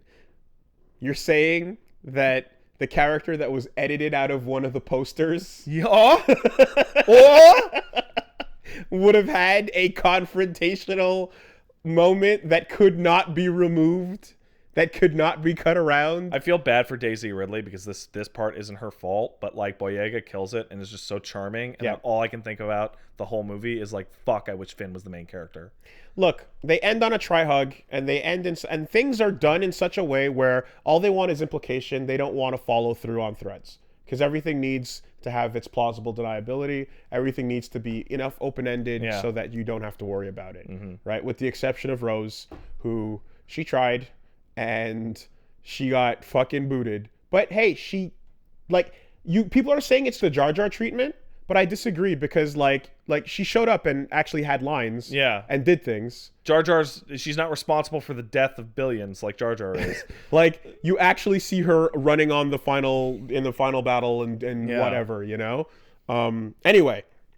Okay, so I had a random small one where I was like, but remember when we talked about the bowcaster? Yeah. Remember when we talked about why Chewie uses the bowcaster? Yeah, because he's fucking huge. And why other people don't? Because they're not fucking huge. Okay, so what happened? They used it, and it was no problem. So then why Shut up. Shut the fuck up. Why are bowcasters, which are the strongest and biggest shooting laser things... Which actually gets established. Like, it shoots down people in one, like, easy. It's so much better than every other blaster. Rey has no problem using it on her way running back. Well, she's using the Force. Holding all of Chewie's shit. She's using the Force. Oh, okay, got it, okay. You know what? So, Star Wars isn't cool with gay black Jedis, but you know what is cool? Implied incest. Or literal. I Depending on mean, how far back you want to go. Back in the day, it was literal. Go. But now it's implied incest. So Kylo and Rey have their love death kiss, right? Which a woman in my theater when they kissed screamed, like with glee, like finally, you know, that kind of thing. And then Kylo fucking fades away in a bit so funny that my theater burst out laughing because it looked like shit. It looked like a joke. But here's the deal, right? You know how Anakin's an immaculate birth? Mm-hmm. And you know how Palpatine starts going on about how, Sith could even create life. Yeah. Remember how that was like a little baby theory? Yeah. Yeah, well, when you get to this movie and you see Palpatine making clones like it's no big deal, you're like, okay, so Anakin was manufactured. So Anakin is... I didn't even think about that because I assumed he just midichlorian... Sure, but Anakin is manufactured from Palpatine Force powers. Or he used the Force to take a little teaspoon of jizz, right, and go whoop. Sure. All right. Guess what? That makes Darth Vader Palpatine's son. That makes Leia Palpatine's granddaughter. Adoptive. No. It's not his own. It's not from his own. If it's the Force, then it's the Force. Man. That's too much of a stretch. Whatever, That's man. too much of a stretch. The point is, this is a big fucking creepy family squabble. And then they kiss at the end. These are two very close families, but they're not the same family. Like we can argue. That's a stretch. I mean, nothing's super. Here's what I will say. There's nothing super explicit, so we can argue, but it's too close.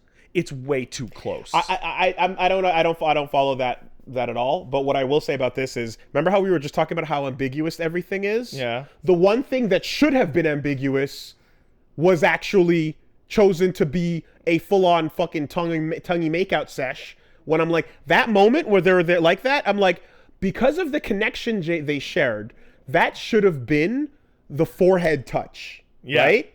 That should have been we've been through so much, we've been inside each other's heads. And it should be implicit. Right? And we get that. And you now brought me back. Yeah. But you still blew up a couple of planets and murdered all my friends, though. So it's not like I love you or anything, Babaka. Remember that first scene where the first scene Kylo's in the series in which he orders a bunch of stormtroopers to just murder a bunch of people for no reason? Or the one after the one that makes Finn freak out and quit? Yeah. That's still the same guy. Or the one that fucking, again, cracks the planet, or the other one that cracked the other planet. So...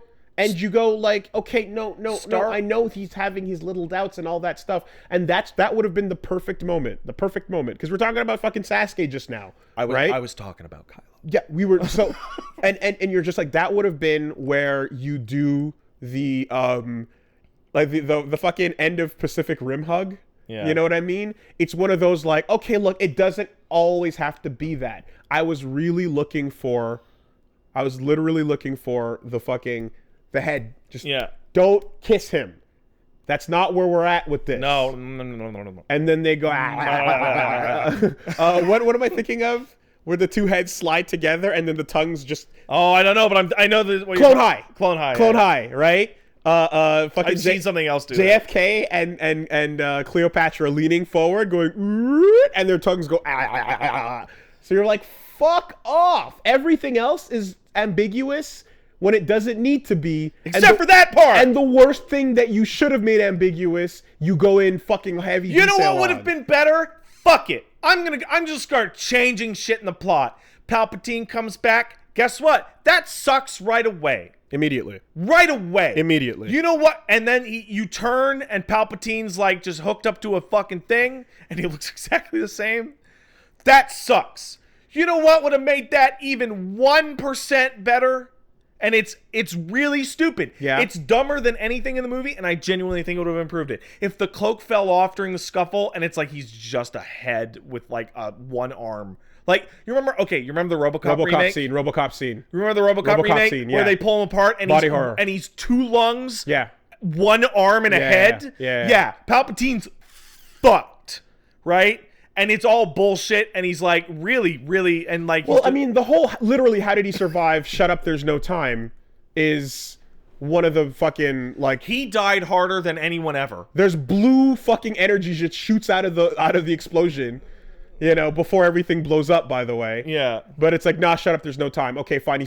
I liked the hooked up to the wire look. The GLaDOS shit? I liked because it's GLaDOS and it's Megatron and Beast Machines. Yeah, I liked it right up until they pulled out and showed that it goes up like 1,000 feet. I also like the random cultists. They're not Sith, but they're worshippers. Yeah, the cultists. The cultists. That was cool. Whatever. I thought they were going to reveal themselves to be clones. I also thought that. But it didn't go that place. No, they weren't. Whatever.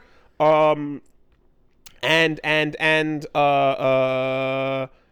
RoboCop... the kiss. Here's another reason why the kiss sucks. Let's hear it. Because it turns those moments we were talking about with the gray into extra now was never even remotely about that. It was romantic. It was all romantic. The reaching out to each other and the staring and the longing and the fighting and the arguing. And the Swallow. It was all just she saw Ben Swallow. It was just fucking... and she wanted Ben Swallow to get Swallow in her holo. It was puberty loins. Thank you. Getting all heated up. Thank you. You did it. Yeah. Yeah.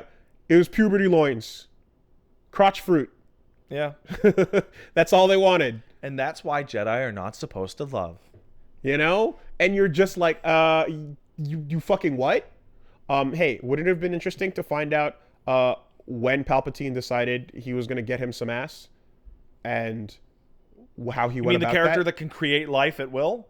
That had a family. What? Had a family. A family of non-Force users? Or they rejected him, whatever. Well, I think it's been established that... No, it's going to happen. If you got the juice... Yeah. You're like, you would go to get stabbed and then enter, like... And whether it was his son How did some punk bitch just stab Palpatine's kids? Whether it was his son or his daughter, they didn't specify. Who cares? Doesn't matter. It was like, nah, he killed them, though, because the throne would have been made for them, but I guess it wasn't. No, it was made for you. Whatever. No, it wasn't. It was made for me. If you don't want it. But what... wait. Hey, Ray.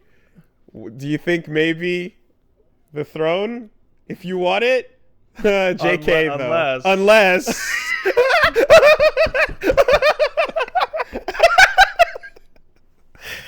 Okay. What did Leia do? Die. That's passive. What did she actively do? Nothing. Oh, she sent out a force to her kid and said, "Hey, kid, remember that I exist," and died. And that was everything. Yeah, he remembered that his mom existed.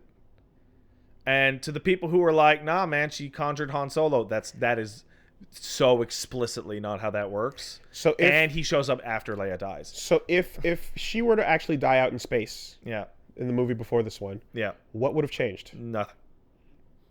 So here's how this happened. This is my assumption. Leia was supposed to be the person to talk him down. But Carrie Fisher died. She was going to do the Luke. No, she Astral was project? She was gonna astral project, and after the fight, and be like, Ben, come on. But Carrie Fisher died, and it had to be one of his parents, so they brought Harrison Ford back in to do it instead. Because okay, probably I can believe that. Because the fact that Han fails to talk him down the first time, shows that Han couldn't do it. Han couldn't do it. So it should have been like. Yeah. But what are you fucking supposed to do? Yeah. You're supposed to CG in young Leia in a training fight that looks like goddamn shit. Wearing all white. End of Rogue One. They already had CG Leia. Hey, here's part of Leia's motivation that makes no fucking sense at all. You ready? All right. I'm training. I'm becoming a Jedi. Vroom, vroom, vroom, vroom. Gets pretty good at it. I see a vision that at the end of my Jedi training, kid's gonna die, dude. Will be the death of my son. I will now stop. Okay.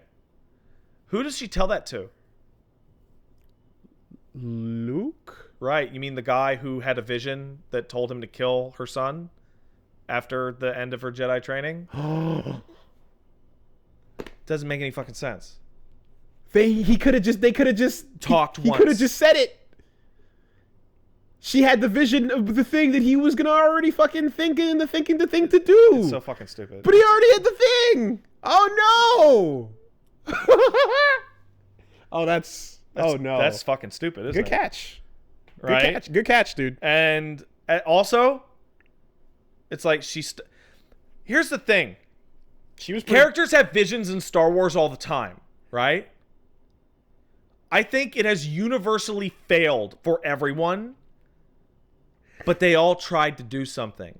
Leia's solution to her seeing a vision was, no, I'm going to quit. But I'm going to lead. I'm going to lead, but I'm going to not empower myself. All right? Mm-hmm. Why? Why do I not empower? Because I saw the death of a loved one and I want to change it. All right.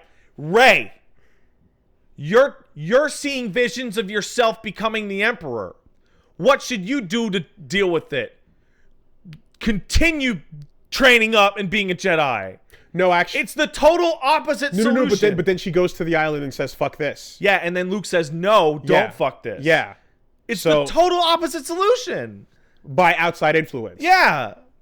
Also, I think it's fucking dumb that Luke Skywalker, man, who's like, my lightsaber, I don't give a shit, when she's about to do the same fucking thing.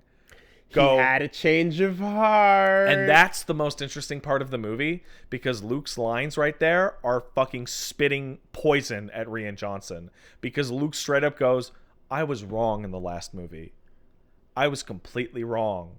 The Jedi are important. It's not time for the Jedi to end. The Jedi have to be forever for the toys. So like the entire... It's crazy. And now that line he said about... where JJ in the interview said him making a story that was meta, where he says nothing matters, things don't matter. Yeah. Right?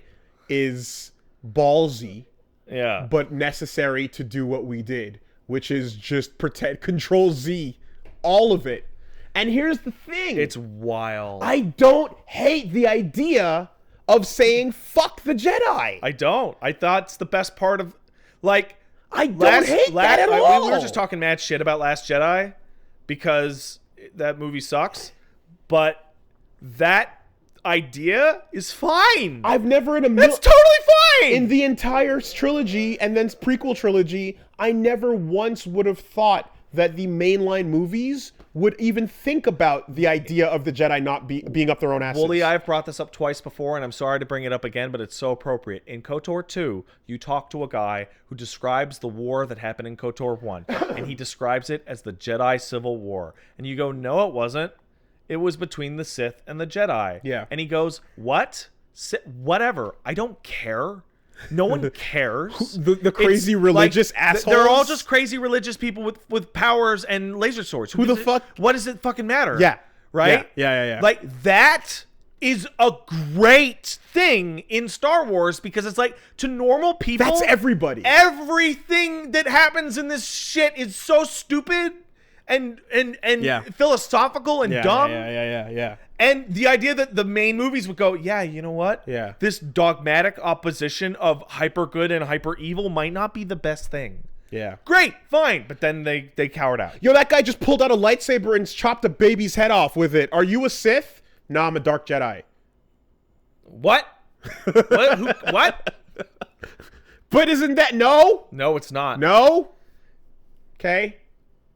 I thought We're in a place right now where all the cool shit in Star Wars is the stuff that has the least oversight.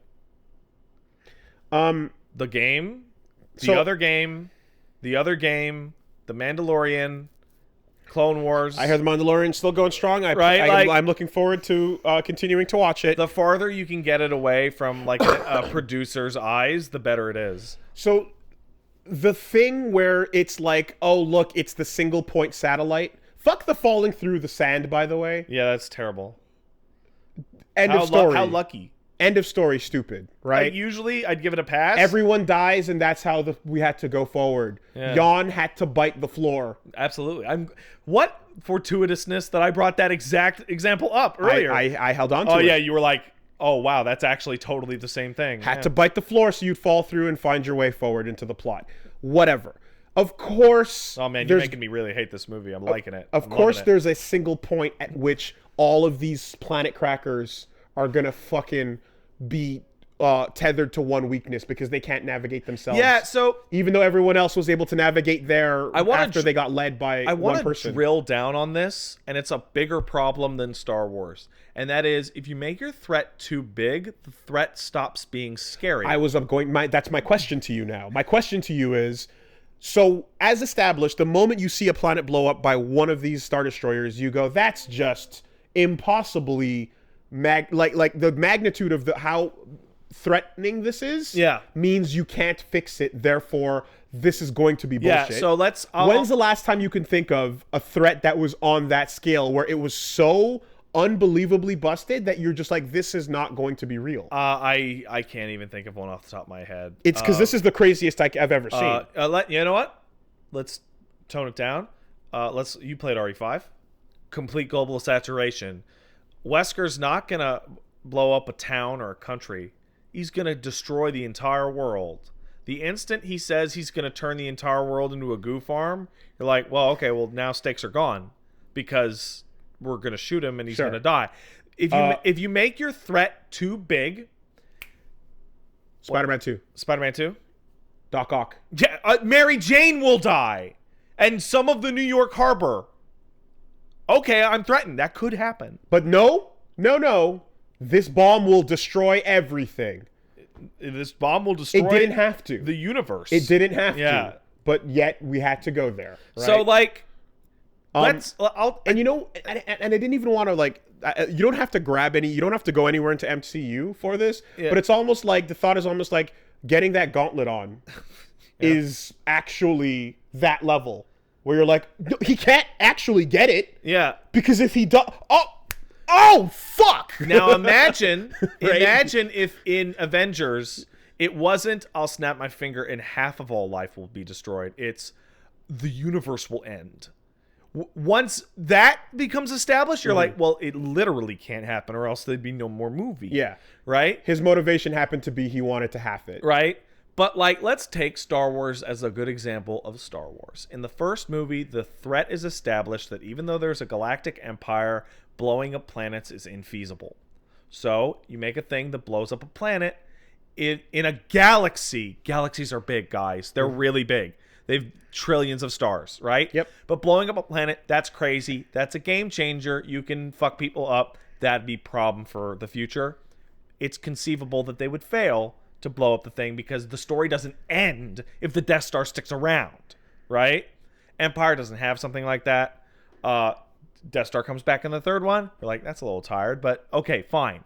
They're able to rebuild these. So that means the Emperor has to go, right? Fine. Starkiller Base, we're edging up against a problem, right? Now we have a Death Star that blows up solar systems. That's a big deal. But you know what no one talks about? It eats suns to do that. Yeah. Why do you even need to shoot it? Yeah. Just put it next to the star. Yeah. Now you're reminding me of the other thing I almost forgot, right? Not like the level of casualness that they throw that out with, right? And here's the problem now. When you're going, all of this battalion has to now, this entire fleet of literal fucking infinity death needs this 1 point, and this 1 point is the only weakness it has, right? We built a fucking movie, Rogue One, around getting those plans out. To blow up the little baby one. Because of how much of a threat that thing was in scale at the time. And there we fly down, and Finn goes, maybe if we shoot him in the cannons. Like, that worked for the Death Star. It just fucking what? Right? And Luke had to go, the Force is helping me navigate to get the right shot into the right thing in A New Hope. So even then they had to rely on the magic bullshit. I would like to... But the scale is so much infinitons higher. I would like to explain... And the solution is so much less nuanced. I would like to give you a piece of Star Wars trivia. I might get a few details wrong, but I can give you the gist of it. Droids become sentient over time in Star Wars. You just wipe them, right? It's fucked up to do, but you just wipe them. They're good, right? That's why C-3PO and R2-D2 have such great personalities. Where'd that come from? Some fucking bullshit. Over time? Yeah, over time. Not right away? No, not right away. Huh. They became more... So you wipe them, right? But some robots, since they're not important, you just don't wipe them ever. Fuck it. Who cares? There's an Imperial droid in the Death Star that is responsible for shielding exhaust ports that gains sentience at some point after the Death Star is built. And on the attack on the Death Star, it discovers that if the Death Star doesn't get destroyed, that it will mean cataclysmic things for the universe. And in an act of grand sacrifice, does not shield the exhaust port that leads to the core, thus allowing Luke to get his torpedoes in it and blow it up. And I hate the AU. I love the AU. I hate the AU. EU. Fuck off. Are you kidding me? I am so serious. That is that's probably worst stupid shit. That's probably been decanonized at this point. Ugh. But that was put into a technical manual at some point. Fuck off. You have to, like, why do I have to read that? Why do I have to hear that?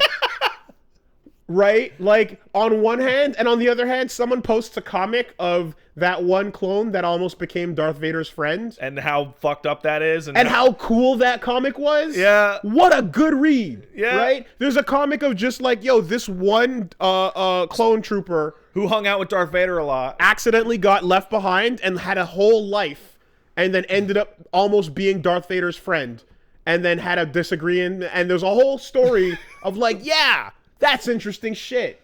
And you're telling me some stupid fucking thing had a change of heart at the same time that Luke needed the Force to guide his missile, and that's why the confluence of events was perfect? Yeah, that's Fuck off. Hey, it was the Force that made that droid sentient. Hey. Remember the Knights of Ren? I do. Remember when they were cool? No. Remember when they were a bunch of guys in suits hanging around wearing armor and you're like, oh, those guys look badass? Everything about the Knights of Ren is hilarious. And then they show up more times and then you see them standing on a rock looking around. And all I can think about is a bunch of dudes in that suit on a rock when it's hot and the camera dolly just spinning around the rock. Fucking of them looking around. Where are they? One of the first promo shots ever for Force Awakens was the Knights of Ren standing around looking fucking dope and being like, this is going to be a new enemy force that hangs out with Kylo. And one of them had a Mando helmet. And you know what they did? They pointed out, hey, we hired a bunch of the actors and martial artists that were out of Indonesia that worked on The Raid. Yep. That worked on all these movies. They're the Knights of Ren. Yep. Get ready. Yep. And then they teased them for the first movie. And we're like, oh man, it's gonna be fucking crazy when the Knights of Ren go ham on the next movie. And then Rian Johnson was like, I don't care about the Knights of Ren. I don't give a shit. And then in this movie, they're like, well, fucking shit. Bring them back. So now they're walking around corners. But now they don't have anyone to fucking fight. So all they're doing is walking around going, it's the Knights of Ren. Here we come. They round the corner. They look around. They peek left as soon as Rey runs right, and they're doing Scooby-Doos. They're Scooby-Dooing. They don't have anyone to fight. And you fucking watch them, like, and also, are they not the order that Ben took with him when he left? Yes! So he fucking had these pseudo-Jedis right? The only ones without lightsabers. Yeah. Because his is all busted because he's not good at building it. Yeah, but and they just went, all right, whatever. They're supposed to be Jedi level. They were Jedi students. And the squad of Jedi students... And then he punks them in like a does nothing the whole time. Like I said, you see the scene where Chewie like walks out and there's one standing there, and then it cuts back and it's not them. It's just a stormtrooper arresting him. Yeah. Like, what the fuck are the Knights of Ren doing? These are also pseudo Jedis being cut from the movie, probably. And then they show up at the end and swing their fucking weapons around and get iced. And they just nothing. Absolutely nothing. Yo, this movie. You know what? I came in here being middling. Yo, this movie sucks. This movie fucking sucks. Dude. Like, the more I talk about it, the more things I'm like, man. I had to start with the list of the good. Yeah. Because the list of the bad is so long. C-3PO's super good in this movie. And here's the final thing, ultimately, right? Is like from reading and checking it out there's a lot of people out there that were like, I enjoyed it, I had fun. And it's like, yeah, I can see the part where you just don't think too hard about that stuff. Yeah. And go, who cares? Well, that's how I was when I walked out of the theater. The really crazy stuff stuck out, but I didn't have some, I talked to Paige about it, but like she didn't write down a bunch of fucking notes. I'm sorry. I had to write them down because I'm glad you fucking did. Because I'm bad at pulling them out in the moment. Yeah. Well, no, good. Because we got to a lot of stupid shit. I'll tell you what, though. This movie's totally worth it. Is it? Yes, because in conclusion, there's one takeaway from this movie that makes it all worth it. I have one takeaway personally. All right. I would actually like to hear yours first, if that's okay. My takeaway is this is what happens when you don't plan a trilogy together. Yeah, it's really funny because Disney handled Marvel, but Marvel handled Marvel. This is what happens when you want to leave enough room to wiggle out of a bad decision. Yeah. And you get scared every time, so you don't write something together or entrust it together. You write each one individually, hoping to build off the last one and land at a conclusion. Yeah, they were like, well, it'll work out fine because this is how the original trilogy was made. All different directors, and a good enough team of writers and directors can build something good off of what we already got. You have to plan. If you don't plan, you're going to fail. Now, guess what? You know who you if you want to pin the blame on any one person. You can actually... Now, a lot of people would like to put that on Rian Johnson for going crazy and doing a weird movie. I'm not going to put it on him. I'm going to shift it over to JJ. Because this happened because when they approached JJ to direct all the movies, he said, I can't do it. I can't handle it. I only want to do the first one. You'll have to give it to somebody else for the second and the third one. And so I'll just sprinkle some ideas. And then he left. He totally could have directed all three movies, and if he did, I bet it would have been fine. Yeah. But he didn't, because and it's not. The promises of the unknown within The Force Awakens were all good enough. They're threads that were interesting enough. They all could have gone that cool they could have gone places, and we had this entire SWAT fake-out movie in between. Oh, my God. Somebody pointed out, and they're right. JJ is just a cursed series of letters in Star Wars, isn't it? Jar Jar ruined the Galactic Republic, and now JJ ruined Star Wars. I mean, but here's when Ryan swerved, right? If JJ decided to, you know what they say on like black ice or whatever, turn into it. Yeah, turn into it. Right? Don't fishtail. If he turned into it, it would have been fine. We could have went somewhere, but he didn't want to. No, and I bet Disney didn't want to either. Perhaps because of the anger, which I get. Yeah, but it still is like. The tired Luke, fuck the Jedi, right? Sure. Is totally a way to go, and I'm not against it. But you then go, nah, never mind. Well, now that movie like this, and you never mind it. So you never mind the new shit so hard that you go back to Palpatine and shove him into the first second of the last movie. Actually, before the first second. Again, Fortnite. Palpatine shows up before the start of the movie in Fortnite. Like, They rewound. They turned against it so hard with no time. They course corrected into a lake. Unbelievable. So my takeaway is that it was all worth it. However, it's all good. Don't worry about it, because in the visual guide to episode 9 art book that got released, there is the name of a bunch of orders of stormtroopers, and I believe it is the third order is the Revan stormtrooper faction. Revan. Which means Revan has been re-canonized. Yep. Which means we could potentially see somebody do a decent Knights of the Old Republic movie, and that would get... You know what's funny about space operas? If you fuck it up too bad, you can just jump to a different galaxy or far enough into the future or into the past, and we can call it Knights of the Old Republic Andromeda, or the Mandalorian, or the Mandalorian, and you can just do the Revan shit and nail it. And on the downside, I don't want them to ever touch Revan, because Revan's awesome. Revan's the coolest. Remember when there was a plan to recreate the Boba Fett effect? Yes. And it didn't work. And then it didn't work again. And then the thing that people actually did latch onto was a fucking random stormtrooper who pulled out a baton and goes, "Traitor!" Oh, you saw that thread. I saw a thread on our subreddit was like, remember when they pimped out Captain Phasma for months, and then this like 10-second shot in a trailer That's of this all generic stormtrooper? I remember. Traitor, TR8. Tior or whatever. Somebody in that thread pointed out that dude should have survived that fight and become Finn's actual antagonist, because it would have been perfect. They made a toy where they gave you his real name, which whatever, fuck it, who cares? It's Traitor. It's not. Oh, it's not? No, the toy has a completely different designation. But it's Stormtrooper designation. Yeah. But we wanted TR8R, right? You know. But yeah, man, that thing is perfectly emblematic, right? It's totally not at all what they saw coming. But everyone latched onto it, and the Phasma push didn't work. And I love Brienne of Tarth. Did you see the deleted scene from Last Jedi? No. The scene that is unbelievable that it was deleted? What? So you know how a thing falls on her in the movie and she just dies?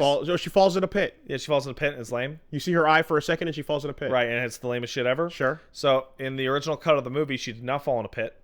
But instead, when Finn is talking to her, he's like, "Hey, bitch, you may be all like, I'm the fucking first order badass, but when I fucking threatened you with a gun, you fucking turned off the shields at Starkiller Base because you're a fucking bitch, traitor, loser, hypocrite."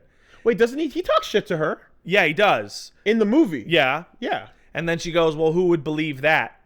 And then the stormtroopers around her go, and then they move to do something, and then she kills all of them. And then fucking Finn takes time of the confusion to run for a gun, at which point she disables him, and she goes, "You were always scum," and he goes, "Yeah, rebel scum," and then he fucking shoots her, and then she dies. Oh. And it's like Finn gets to fucking like get one over on her because because she's a hypocrite. She breaks. Yeah. Oh, and it's like, oh, that's awesome. That would have been so much better. And it's so why was it cut? It's not even like that would have been so much better. Like he actually breaks her on the argument of their stance. Yeah, go look it up. Captain Phasma's death deleted scene. It's really good. When you have the and it even gets like the rebel scum thing in when there. You have the opportunity to have an argument that is goes hand in hand with what's physically happening. Yeah, and you can fucking put them together. That's oh man! You're gonna watch this later, and you're gonna look at it, and you're gonna get super pissed off that it wasn't in the movie. That sucks. And all I can think of is that it got cut because they still wanted the chance to push her in the next movie because she just fell in a pit. Because she's the shiny stormtrooper that sells toys. We won't commit. We need to make sure we can feel that out. We got to feel the wave of where people want to go. Where do people want to go? They don't want Solo. All right, no more Solo. Keep it going. Where do we want to go? They refuse to commit because they were too fucking scared. Well, and also they're writing. People are given movies and they're like, well, you got to leave it open enough for the next guy. Who's the next guy? Oh, Like, Jesus Christ. And it's Star Wars, so the pressure is higher than ever. It's almost, but I think the problem is, because you have impossible expectations, right? And you have impossible expectation fans that are like, this needs to change my world. Yeah. The way it did when it first came out. Yeah. That can never happen. Yeah. But I think The Force Awakens is the level that I was hoping for all of them. Yeah. If they all were exactly that level, they would have been like, it was too safe, but I enjoyed them. There's a fine ass wrap up of the story, and 1, 2, 3 sucked, but hey, this is I'll take this. It's really interesting because you have now 3 sets of movies, and they all represent something totally different, right? Yep. You have the first series, 4, 5, 6, bunch of directors, bunch of writers. George Lucas's wife apparently was responsible for nearly all of the editing decisions and fighting back on Lucas's dumb bullshit and be like, no, he's not going to be a car salesman. No, Han Solo's going to be hot, etc. But you had a bunch of people working on it, and they could do whatever the fuck they wanted. And it was a slapdash bunch of shit, but they had total creative freedom, right? And it was great. Now you get to Lucas, and you get somebody who's bad at it and has 1,000,000% creative freedom. Disaster, right? Because his vision sucked. Now you get a slapdash bunch of talented people, but they have no freedom to do anything. Every word you write on the page, you have the weight of franchise Bob Iger standing over your behind you, and you go, every line that every character says, you have to go, how does this affect the franchise? Mm-hmm. And how do you tell a story that way? And Bob Iger's there looking at you. How do you plan a trilogy out in advance with a complete vision and have any fucking movement? Like, we're talking to about deliver your story. We're talking about a series that when Star Wars came out, it wasn't even a fucking trilogy. The fucking first movie isn't called Episode 4: A New Hope. It's just called fucking Star Wars. Yeah. Right? Like, yeah. So that's it. My final takeaway is, all right, it's all done, and this is a trilogy representing what happens when you don't plan together, right? When you stumble through, and this is the same for any show or series or comic or manga or whatever that we like, where they just bumble their way to the finish line instead of actually writing out what you are going to do. So the One Piece guy, I forget his name, Oda, maybe? He's gone on record. He's got all the big story beats that he wants to hit, and he's got the ending of One Piece in his head. He's written it in his head, and he'll go on little adventures and such, and he wants to. But he has a goal at the end of the road, right? This was a series made with literally no goal at all, other than let's make some Star Wars movies. So it sucks. We spent a lot of money. Let's make it back. Marvel, they did such a fucking grand undertaking with like all these different fucking directors and all these people, but they had to go, we're gonna have a big fucking space thing with this character, this at the end of with Thanos and all that shit. Dude, so everything's got to build towards that. Look, I'm telling you, man, it's gonna be a big slimy alien right in front of the lesbian couple. Yeah, it's gonna be holding a China flag. They're just gonna cut it out. The eyes are gonna be drooping. It's gonna be barfing, and it's gonna be going, and it's celebrating the rebel win, and it's gonna be just big enough. Well, that you can barely see like one of their boots standing from behind him, but it's got a goofy tail that's like slurping spew all over. I think that because we knew Palpatine was in it before you sat down in the movie, a lot of that disappointment was blunted. But I gotta say, in Star Wars, and apologies for the quote gang who don't like him, but the most depressing thing that I could think of was that Palpatine's behind it all ended up being like every plot in Star Wars. Every single movie now is Palpatine's behind it all. Everything. Fucking depressing. Let's follow the Wesker timeline of what he was up to while he was up to it, shall we? Yeah. Terrible. Let's go. Like now his life is like the most fascinating, nonsensical timeline in the world. Because the last thing I want to hear is like... How are you going to have a villain now? Because it's established that literally everything bad that happened in 9 movies was because of this one evil wizard. Are the Sith even real? Yeah. But are they? Yeah. Prove it. That's tough. That's tough to do, Prove actually. It is... Prove that the Sith are not just fucking Darth Sidious. That's really tough, actually, because shit. Wow, you're ruining Star Wars. Go. Show me in the timeline we have right here. Well, in the expanded universe. Yeah, no. I didn't say that. I didn't say that. Show me in the timeline we have. Oh, this sucks. That there is any. We know that there's Jedi. This really sucks. We know that there's multiple good people. The Sith will never return. Mace Windu says that. Show me that the Sith even exist. Show me that any sign of it. That it's not just been Palpatine the whole time throughout all of history. Grabbing a couple of randos, going, "Hey, you red guy. Hey, old man, your lightsaber's crooked. Come hang out with me." Oh, this is spiky head. You want to hang out with me? This sucks. Everyone. Yeah, you're right, because they've established no new Sith ever after Palpatine. Who? What's to say there were no new Sith before Palpatine? Hey, robot, you got a real heart? Yeah, hold these lightsabers. Come work for me. Yeah, that did happen. Yeah, that is real. Wow, it really all comes together when you point it out like that. Prove it! I can't. Well then, fuck. Let's end it there. Okay. I hope you enjoyed the podcast, everybody. Merry Christmas. Merry Christmas and Happy Hanukkah.